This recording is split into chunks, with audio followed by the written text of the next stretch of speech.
Hello മക്കളെ, നമ്മൾ ഇന്ന് കെമിസ്ട്രി SCRT ചാപ്റ്റേഴ്സ് നമ്മൾ ഓടിച്ചൊന്ന് റിവിഷൻ ചെയ്യാണ്. എക്സാമുകളൊക്കെ അടുത്തു തുടങ്ങി, എല്ലാവർക്കും ടെൻഷനൊക്കെ ആയി തുടങ്ങി. എന്തൊക്കെ പഠിക്കണം, ഏതൊക്കെ പഠിക്കണം, ഒന്നും പഠിച്ചിട്ടില്ലാത്ത പോലെ തോന്നുന്നു, പഠിച്ചതൊന്നും ഓർമ്മയില്ലാത്തതായി തോന്നുന്നു. ഇതൊക്കെ എല്ലാവർക്കും ഉള്ള അവസ്ഥകൾ തന്നെയാണ്. അപ്പൊ നമുക്ക് ഇതൊക്കെ ഒന്ന് പഠിച്ച കാര്യങ്ങളൊക്കെ ഒന്ന് മൈൻഡിലേക്ക് കൊണ്ടുവരാൻ വേണ്ടി മാത്രം നമ്മുടെ SCRT ചാപ്റ്റേഴ്സ് ഒക്കെ നമുക്കൊന്ന് ഓടിച്ചൊന്ന് റിവിഷൻ ചെയ്യാം. അപ്പൊ ആദ്യം തന്നെ നമ്മൾ എടുത്തിരിക്കുന്നത് കെമിസ്ട്രിയാണ്. കെമിസ്ട്രിയിലെ ഫസ്റ്റ് ചാപ്റ്റർ എന്ന് പറയുന്നത് ആറാം ക്ലാസ്സിലെ ചേർക്കാം പിരിക്കാം എന്നുള്ള ചാപ്റ്റർ ആണ്. വളരെ സിമ്പിൾ ആയിട്ടുള്ള ചാപ്റ്റർ ആണ്. അതിൽ ആദ്യം തന്നെ തന്മാത്രയെ കുറിച്ചാണ് പറഞ്ഞിരിക്കുന്നത്. തന്മാത്ര എന്ന് പറഞ്ഞാൽ എന്താണ്? ഒരു പദാർത്ഥത്തിന്റെ എല്ലാ ഗുണങ്ങളും നിലനിർത്തുന്ന ഏറ്റവും ചെറിയ കണികയാണ് തന്മാത്ര. ആ പദാർത്ഥത്തിന്റെ എന്നുള്ള വാക്ക് നിങ്ങൾ ശ്രദ്ധിക്കുക. ഒരു പദാർത്ഥത്തിന്റെ എല്ലാ ഗുണങ്ങളും നിലനിർത്തുന്ന ഏറ്റവും ചെറിയ കണികയാണ് തന്മാത്ര എന്ന് പറയുന്നത്. ഇത് നമുക്ക് മിക്കവർക്കും ഈ ആറ്റവും തന്മാത്രയും തമ്മിൽ എന്താണ് വ്യത്യാസം എന്നുള്ളൊരു സംശയം തോന്നും. ഏറ്റവും ചെറിയ കണിക ആറ്റമാണല്ലേ. ഏറ്റവും ചെറിയ കണിക, രാസപരമായി ഏറ്റവും ചെറിയ കണിക എന്ന് പറയുന്നത് ആറ്റമാണ്. ആറ്റം എന്ന് പറഞ്ഞാൽ എന്താണ്? ആറ്റമോസ് എന്ന വാക്കിൽ നിന്നാണ്, വിഭജിക്കാൻ സാധിക്കാത്തത് എന്ന അർത്ഥം വരുന്ന ആറ്റമോസ് എന്ന വാക്കിൽ നിന്നാണ് അല്ലെ ആറ്റം തന്നെ രൂപം കൊണ്ടിരിക്കുന്നത്. ആറ്റത്തിൽ പിന്നെ ഉള്ളത് കുറെ പ്രോട്ടോൺ, ഇലക്ട്രോൺ, ന്യൂട്രോൺ എന്നൊക്കെ പറഞ്ഞ് കുറെ പാർട്ടിക്കിൾസ് ആണ് ഉള്ളത്. ഈ ആറ്റങ്ങൾ ചേർന്നിട്ടാണ് തന്മാത്രകൾ രൂപം കൊണ്ടിരിക്കുന്നത് അല്ലെ. അപ്പൊ ഇത് തമ്മിൽ എന്താണ് വ്യത്യാസം? അതായത് ആറ്റം എന്ന് പറഞ്ഞാല് ഒരു മൂലകത്തിന്റെ എല്ലാ സ്വഭാവങ്ങളും കാണിക്കുന്ന ഏറ്റവും ചെറിയ കണികയാണ്. ഒരു മൂലകത്തിന്റെ എല്ലാ ഗുണങ്ങളും കാണിക്കുന്ന ഏറ്റവും ചെറിയ കണിക. അതായത് ഇപ്പൊ നമ്മൾ സോഡിയം എന്ന് പറഞ്ഞൊരു മൂലകം എടുത്തു, സോഡിയം അല്ലെ. ഇതിന്റെ എല്ലാ ഗുണങ്ങളും കാണിക്കുന്ന ഏറ്റവും ചെറിയ കണിക എന്ന് ചോദിച്ചാൽ അത് ആറ്റമാണ്. എന്നാൽ ഒരു പദാർത്ഥത്തിന്റെ എല്ലാ ഗുണങ്ങളും കാണിക്കുന്ന ഏറ്റവും ചെറിയ കണിക എന്ന് പറയുന്നത് തന്മാത്രയാണ്. ഒരു പദാർത്ഥത്തിന്റെ, അതായത് സോഡിയം എന്ന് പറഞ്ഞ ഒരു പദാർത്ഥമല്ല, അതൊരു മൂലകമാണ്. എന്നാൽ നമ്മൾ ഉപ്പ് എടുക്കാണ്, കറിയുപ്പ്, NaCl, സോഡിയം ക്ലോറൈഡ്. അപ്പൊ ഉപ്പ് എന്ന് പറഞ്ഞാൽ, കറിയുപ്പ് അല്ലെങ്കിൽ NaCl എന്ന് പറഞ്ഞാൽ അതൊരു പദാർത്ഥമാണ്. അപ്പൊ ആ പദാർത്ഥത്തിന്റെ എല്ലാ ഗുണങ്ങളും കാണിക്കുന്ന ഏറ്റവും ചെറിയ കണിക ഒരിക്കലും നമുക്ക് സോഡിയം ആണെന്ന് പറയാൻ പറ്റില്ല. അത് സോഡിയം ക്ലോറൈഡിലെ ഏറ്റവും ചെറിയ തന്മാത്രയാണ്. നിങ്ങൾക്ക് വ്യത്യാസം മനസ്സിലായോ? ആറ്റം എന്ന് പറഞ്ഞാൽ ഒരു മൂലകത്തിന്റെ ഏറ്റവും ചെറിയ കണിക, ഒരു മൂലകത്തിന്റെ എല്ലാ ഗുണങ്ങളും കാണിക്കുന്ന ഏറ്റവും ചെറിയ കണിക. എന്നാൽ തന്മാത്ര എന്ന് പറഞ്ഞു കഴിഞ്ഞാൽ ഒരു പദാർത്ഥത്തിന്റെയാണ്, ഒരു പദാർത്ഥം. അതായത് ഉപ്പ് എന്ന് പറഞ്ഞാൽ ഒരിക്കലും ഒരു മൂലകമല്ല, അതൊരു പദാർത്ഥമാണ്. ആ പദാർത്ഥത്തിന്റെ ഏറ്റവും ചെറിയ കണിക അല്ലെങ്കിൽ ആ പദാർത്ഥത്തിന്റെ എല്ലാ ഗുണങ്ങളും കാണിക്കുന്ന ഏറ്റവും ചെറിയ കണികയാണ് തന്മാത്ര. എന്നാൽ ഒരു മൂലകത്തിന്റെ സോഡിയം, ക്ലോറിൻ, അതേപോലെ ഓക്സിജൻ, നൈട്രജൻ, ഹൈഡ്രജൻ എന്നൊക്കെ പറയുന്ന ഒരു മൂലകത്തിന്റെ എല്ലാ ഗുണങ്ങളും കാണിക്കുന്ന ഏറ്റവും ചെറിയ കണികയാണ് ആറ്റം എന്ന് പറയുന്നത്. വ്യത്യാസം നിങ്ങൾക്ക് മനസ്സിലായി എന്ന് ഞാൻ വിചാരിക്കുന്നു. എപ്പോഴും ശ്രദ്ധിക്കേണ്ടത് ആ പദാർത്ഥം എന്ന വാക്കാണ്. ഒരു പദാർത്ഥത്തിന്റെ എല്ലാ ഗുണങ്ങളും കാണിക്കുന്ന ഏറ്റവും ചെറിയ കണികയാണ് തന്മാത്ര എന്ന് പറയുന്നത്. അപ്പൊ ആ പദാർത്ഥം എന്ന് പറഞ്ഞില്ലേ, അതിൽ തന്നെ പദാർത്ഥം തന്നെ ശുദ്ധ പദാർത്ഥമുണ്ട്, അതേപോലെ തന്നെ മിശ്രിതമുണ്ട്. ശുദ്ധ പദാർത്ഥവും മിശ്രിതവും. അപ്പൊ ശുദ്ധ പദാർത്ഥവും മിശ്രിതവും തമ്മിലുള്ള വ്യത്യാസം എന്താ? ശുദ്ധ പദാർത്ഥം എന്ന് പറഞ്ഞാല് അതിൽ ഒരേപോലത്തെ തന്മാത്രകളായിരിക്കും മുഴുവനും ഉണ്ടാവുക, ഒരേപോലത്തെ തന്മാത്ര. അതായത് നമ്മൾ കറിയുപ്പ് എടുക്കാണ്, അതിലെ എല്ലാ തന്മാത്രകൾക്കും ഒരേ സ്വഭാവം തന്നെയായിരിക്കും, ഒരേപോലെ തന്നെയായിരിക്കും. എന്നാൽ നമ്മൾ അതിന് പകരം ഉപ്പ്, വെള്ളം എടുത്തു അല്ലെ, ഇപ്പൊ അല്ലെങ്കിൽ നാരങ്ങ വെള്ളം എടുത്തു, എന്തെങ്കിലും എടുത്തുന്നുണ്ടെങ്കിൽ അതിലെ എല്ലാ തന്മാത്രകളും ഒരേപോലത്തെ തന്മാത്രകളല്ല. ഉപ്പ്, വെള്ളം എന്ന് പറയുമ്പോൾ അതിൽ ഉപ്പും ഉണ്ട്, ജലവും ഉണ്ട്. ഉപ്പിന്റെ തന്മാത്രകൾക്ക് ഒരേപോലത്തെ സ്വഭാവവും എന്നാൽ ജലത്തിന്റെ തന്മാത്രകൾക്ക് മറ്റൊരു സ്വഭാവമാണ് അല്ലെ. അപ്പൊ രണ്ട് തരത്തിലുള്ള തന്മാത്രകൾ വന്നു ഇല്ലേ. അപ്പൊ ഒരേപോലത്തെ തന്മാത്രകളാണെന്നുണ്ടെങ്കിൽ അത് ശുദ്ധ പദാർത്ഥമാണ്, ഒരേപോലത്തെ പദാർത്ഥമാണ് അല്ലെ. കാര്യം മനസ്സിലായില്ലേ നിങ്ങൾക്ക്? എന്നാൽ മിശ്രിതം എന്ന് പറഞ്ഞാൽ അതിൽ വ്യത്യസ്ത തരത്തിലുള്ള തന്മാത്രകൾ വരും. ഉപ്പ് എന്ന് പറഞ്ഞാൽ ശുദ്ധ പദാർത്ഥവും ഉപ്പ് വെള്ളം എന്ന് പറഞ്ഞാൽ മിശ്രിതവുമാണ്. ഉപ്പിൽ എല്ലാ തന്മാത്രകളും ഒരേപോലത്തെ തന്മാത്രകളാണ്. എന്നാൽ ഉപ്പ് വെള്ളത്തിൽ ചിലത് ഉപ്പിന്റെ തന്മാത്രകളും ചിലത് ജലത്തിന്റെ തന്മാത്രകളുമാണ്. അപ്പൊ അവിടെ അതിനെ മിശ്രിതം എന്ന് പറയും. അപ്പൊ ഡെഫിനിഷൻ നമുക്ക് എങ്ങനെ പറയാൻ സാധിക്കും? ഒരു പദാർത്ഥത്തിൽ ഒരു തരത്തിലുള്ള തന്മാത്രകൾ മാത്രം കാണപ്പെടുന്നു എങ്കിൽ നമുക്കതിനെ ശുദ്ധ പദാർത്ഥം എന്നും, എന്നാൽ ഒരു പദാർത്ഥത്തിൽ ഒന്നിലധികം തരത്തിലുള്ള തന്മാത്രകൾ കാണപ്പെടുന്നു എങ്കിൽ നമുക്കതിനെ മിശ്രിതം എന്നും പറയാൻ സാധിക്കും അല്ലെ. ഒരു പദാർത്ഥത്തിൽ ഒരു തരത്തിലുള്ള തന്മാത്രകൾ മാത്രം കാണപ്പെടുന്നു എങ്കിൽ അതിനെ ശുദ്ധ പദാർത്ഥം എന്നും, എന്നാൽ ഒരു പദാർത്ഥത്തിൽ ഒന്നിൽ കൂടുതൽ ഇനം തന്മാത്രകൾ അടങ്ങിയിട്ടുണ്ട് എങ്കിൽ, ഒരു പദാർത്ഥത്തിൽ ഒന്നിൽ കൂടുതൽ തരം തന്മാത്രകൾ അടങ്ങിയിട്ടുണ്ട് എങ്കിൽ നമുക്കതിനെ മിശ്രിതം എന്നും പറയാൻ സാധിക്കും. ഈ നമ്മൾ ശുദ്ധ പദാർത്ഥങ്ങൾക്ക് ഉദാഹരണം എന്ന് പറയുമ്പോൾ പഞ്ചസാര, ഉപ്പ്, ജലം ഇതൊക്കെ എന്താണ്? ശുദ്ധ പദാർത്ഥങ്ങളാണ്. എന്നാൽ മിശ്രിതത്തിന് ഉദാഹരണം എന്താണ്? ഉപ്പ്, വെള്ളം, പഞ്ചസാര, ലായനി, അതേപോലെ സോഡ എന്ന് പറയുമ്പോൾ അതിൽ ജലവും ഉണ്ട്, കാർബൺ ഡൈ ഓക്സൈഡും ഉണ്ട് അല്ലെ. അപ്പൊ രണ്ട് തരത്തിലുള്ള തന്മാത്ര വന്നില്ലേ? ജലത്തിന്റെ തന്മാത്രകളുണ്ട്, കാർബൺ ഡൈ ഓക്സൈഡിന്റെ തന്മാത്രകളും ഉണ്ട്. അപ്പൊ ഇതൊക്കെ എന്താണ്? മിശ്രിതത്തിന് ഉദാഹരണമാണ്. ഇനി വീണ്ടും ഈ മിശ്രിതത്തെ തന്നെ ഏകാത്മക മിശ്രിതം എന്നും ഭിന്നാത്മക മിശ്രിതം എന്നും തിരിച്ചിരിക്കുന്നു. ഏകാത്മക മിശ്രിതം എന്നും ഭിന്നാത്മക മിശ്രിതം എന്നും തിരിച്ചിരിക്കുന്നു. അതായത് മിശ്രിതം എന്ന് പറഞ്ഞപ്പോൾ നമ്മൾ പറഞ്ഞു അതിൽ പലതരത്തിലുള്ള തന്മാത്രകളുണ്ട്. ഈ പലതരത്തിലുള്ള തന്മാത്രകൾ എല്ലാം കൂടി ഒരുമിച്ച് നന്നായിട്ട് മിക്സ് ആവണം എന്നില്ല അല്ലെ. പലതരത്തിലുള്ള തന്മാത്രകളാണ്, പല സ്വഭാവക്കാരാണ്, അവരെല്ലാവരും ഒരുപോലെ മിങ്കിൾ ചെയ്യണം എന്നില്ല. അപ്പൊ ചില മിശ്രിതത്തിലാണെന്നുണ്ടെങ്കിൽ ഇവരെല്ലാവരും ഒരുമിച്ച് മിങ്കിൾ ചെയ്തിട്ട് എല്ലാ ഭാഗത്തും ഒരേ ഗുണം തന്നെ കാണിക്കും. പക്ഷെ ചില തന്മാത്രകളിലാണെങ്കിൽ ഇവർ ഒരു നമ്മ ക്ലാസ്സിൽ തന്നെ ഒരേ സ്വഭാവമുള്ളവർ ഒരു ഗ്യാങ്ങും വേറെ സ്വഭാവമുള്ളവർ മറ്റൊരു ഗ്യാങ് ആയിട്ട് മാറിയിരിക്കുന്നത് കണ്ടിട്ടില്ലേ? പിന്നെ കുറച്ച് ആൾക്കാരുണ്ട്, ഇവര് ഇതിന്റെ രണ്ടിന്റെയും കൂടെ നിൽക്കും, ആ ഗ്യാങ്ങിലും പോകും ഈ ഗ്യാങ്ങിലും പോകും എന്ന് പറഞ്ഞ പോലെ ഈ രണ്ട് പദാർത്ഥങ്ങൾ തമ്മിൽ കൂടിച്ചേരുമ്പോൾ ചില വസ്തുക്കൾ മിക്സ് ചെയ്യാണ്ട് ഇങ്ങനെ കുറച്ച് മാറി നിൽക്കും. അപ്പൊ അതിന്റെ മിശ്രിതത്തിന്റെ പല ഭാഗത്തും പല ഗുണങ്ങളായിരിക്കും ഉണ്ടാകുക. ഞാൻ ഒന്നും കൂടി പറഞ്ഞുതരാം. അതായത് നമ്മൾ ഏകാത്മക മിശ്രിതമാണെന്നുണ്ടെങ്കിൽ നന്നായിട്ട് മിക്സ് ആയിട്ടുണ്ടാവും. അപ്പൊ ആ മിശ്രിതത്തിന്റെ എല്ലാ ഭാഗത്തും ഒരേ ഗുണം തന്നെ കാണിക്കും. എന്നാൽ ഭിന്നാത്മക മിശ്രിതമാണെങ്കിൽ അത് നന്നായിട്ട് മിക്സ് ആയിട്ടുണ്ടാവില്ല. ഇപ്പൊ നമ്മൾ കഞ്ഞിവെള്ളം എടുക്കുകയാണെന്ന് വെക്കുക, അത് കഞ്ഞിവെള്ളം കണ്ടിട്ടില്ലേ? കുറച്ചു നേരം ഇരുന്ന് കഴിഞ്ഞാൽ അത് അടിയിലേക്ക് ഊറും ഇല്ലേ? അപ്പൊ അടിഭാഗത്ത് നല്ല കട്ടി ഉണ്ടാവും, പക്ഷെ മുകൾ ഭാഗത്ത് ഇങ്ങനെ ഊറിയിട്ട് വെള്ളം പോലെ നിൽക്കും. അപ്പൊ നിങ്ങൾ മുകൾ ഭാഗത്ത് നിന്ന് കുറച്ച് കഞ്ഞിവെള്ളം കുടിച്ചാൽ ഒരു കട്ടിപ്പൊന്നും ഉണ്ടാവില്ല അല്ലെ. പക്ഷെ അടിഭാഗത്ത് നിന്നാണെന്നുണ്ടെങ്കിലോ നല്ല കട്ടിയിലായിരിക്കും. അപ്പൊ അതായത് ഈ കഞ്ഞിവെള്ളം എന്നുള്ളത് ഒരു മിശ്രിതമാണ്, പക്ഷെ അതില് രണ്ട് സ്ഥലത്ത് രണ്ട് ഗുണങ്ങളാണ് കാണിക്കുന്നത്. അതേപോലെ തന്നെ ഇപ്പൊ ചെളിവെള്ളം എടുക്കുകയാണെങ്കിലും ചെളിവെള്ളം ഊറിക്കഴിഞ്ഞാൽ മുകൾ ഭാഗത്ത് ഇങ്ങനെ ഊറിയിട്ട് നിൽക്കും അല്ലെ. അത് അടിഭാഗത്താണെങ്കിൽ നല്ല ഇങ്ങനെ കട്ടിയിൽ നിൽക്കും. അപ്പൊ രണ്ട് സ്ഥലങ്ങളിലും രണ്ട് സ്വഭാവമാണ് കാണിക്കുന്നത്. അപ്പൊ ഒരു മിശ്രിതത്തിന്റെ പല ഭാഗത്തും പല ഗുണങ്ങളാണ് കാണിക്കുന്നതെങ്കിൽ അതിന് നമ്മൾ ഭിന്നാത്മക മിശ്രിതം അല്ലെ, ഭിന്നിച്ച് നിൽക്കുക, മിശ്രിതം തന്നെ ഭിന്നിച്ച് നിൽക്കുക, പല സ്ഥലങ്ങളിൽ പല സ്വഭാവം കാണിക്കുന്നതിന് ഭിന്നാത്മക മിശ്രിതം എന്നും, എന്നാൽ ഒരു മിശ്രിതത്തിന്റെ എല്ലാ ഭാഗത്തും ഒരേ സ്വഭാവം തന്നെയാണെങ്കിൽ നമുക്കതിനെ ഏകാത്മക മിശ്രിതം എന്നും പറയാൻ സാധിക്കും.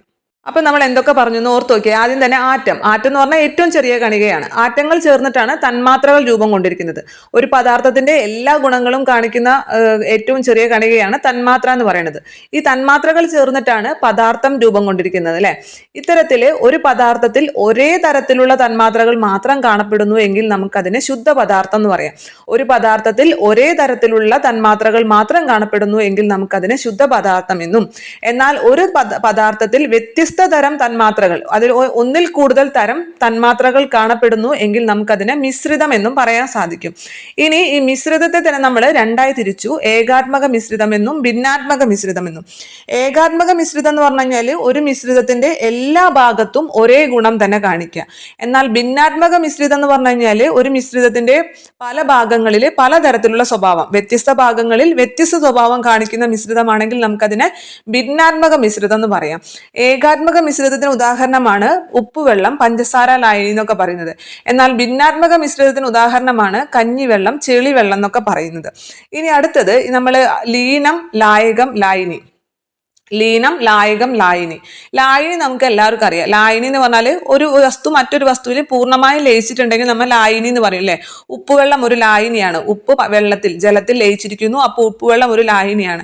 പഞ്ചസാര വെള്ളം ഒരു ലായനിയാണ്. പഞ്ചസാര വെള്ളത്തിൽ നന്നായി ലയിച്ചിരിക്കുന്നു, അപ്പോൾ പഞ്ചസാര വെള്ളം ഒരു ലായനിയാണ്. പക്ഷെ നമുക്കിവിടെ ലീനവും ലായകവും മിക്കവർക്കും അങ്ങോട്ടും ഇങ്ങോട്ടും തെറ്റും. ഏതാണ് ലീനം ഏതാണ് ലായകം എന്നുള്ള കാര്യം സംശയം വരും ചോദിച്ചു കഴിഞ്ഞാൽ. അപ്പൊ നിങ്ങൾ ഇത്ര മനസ്സിലാക്കിയാൽ മതി. ഏറ്റവും കുറവുള്ളത് ലീനം, ഏറ്റവും കൂടുതലുള്ളത് ലായകം. ലീനം എന്ന് എഴുതുമ്പോൾ, ലീനം എന്ന് നിങ്ങൾ മലയാളത്തിൽ എഴുതിയൊക്കെ കുറച്ചല്ലേ ഉള്ളൂ, രണ്ട് വാക്കേ ഉള്ളൂ, ലീനം. അപ്പോൾ ഒരു ലായനിയിൽ ഏറ്റവും കുറവുള്ളത് എന്താണോ അതാണ് ലീനം. ഒരു ലായനിയിൽ ഏറ്റവും കൂടുതലുള്ളത് എന്താണോ അതാണ് ലായകം. മനസ്സിലായ?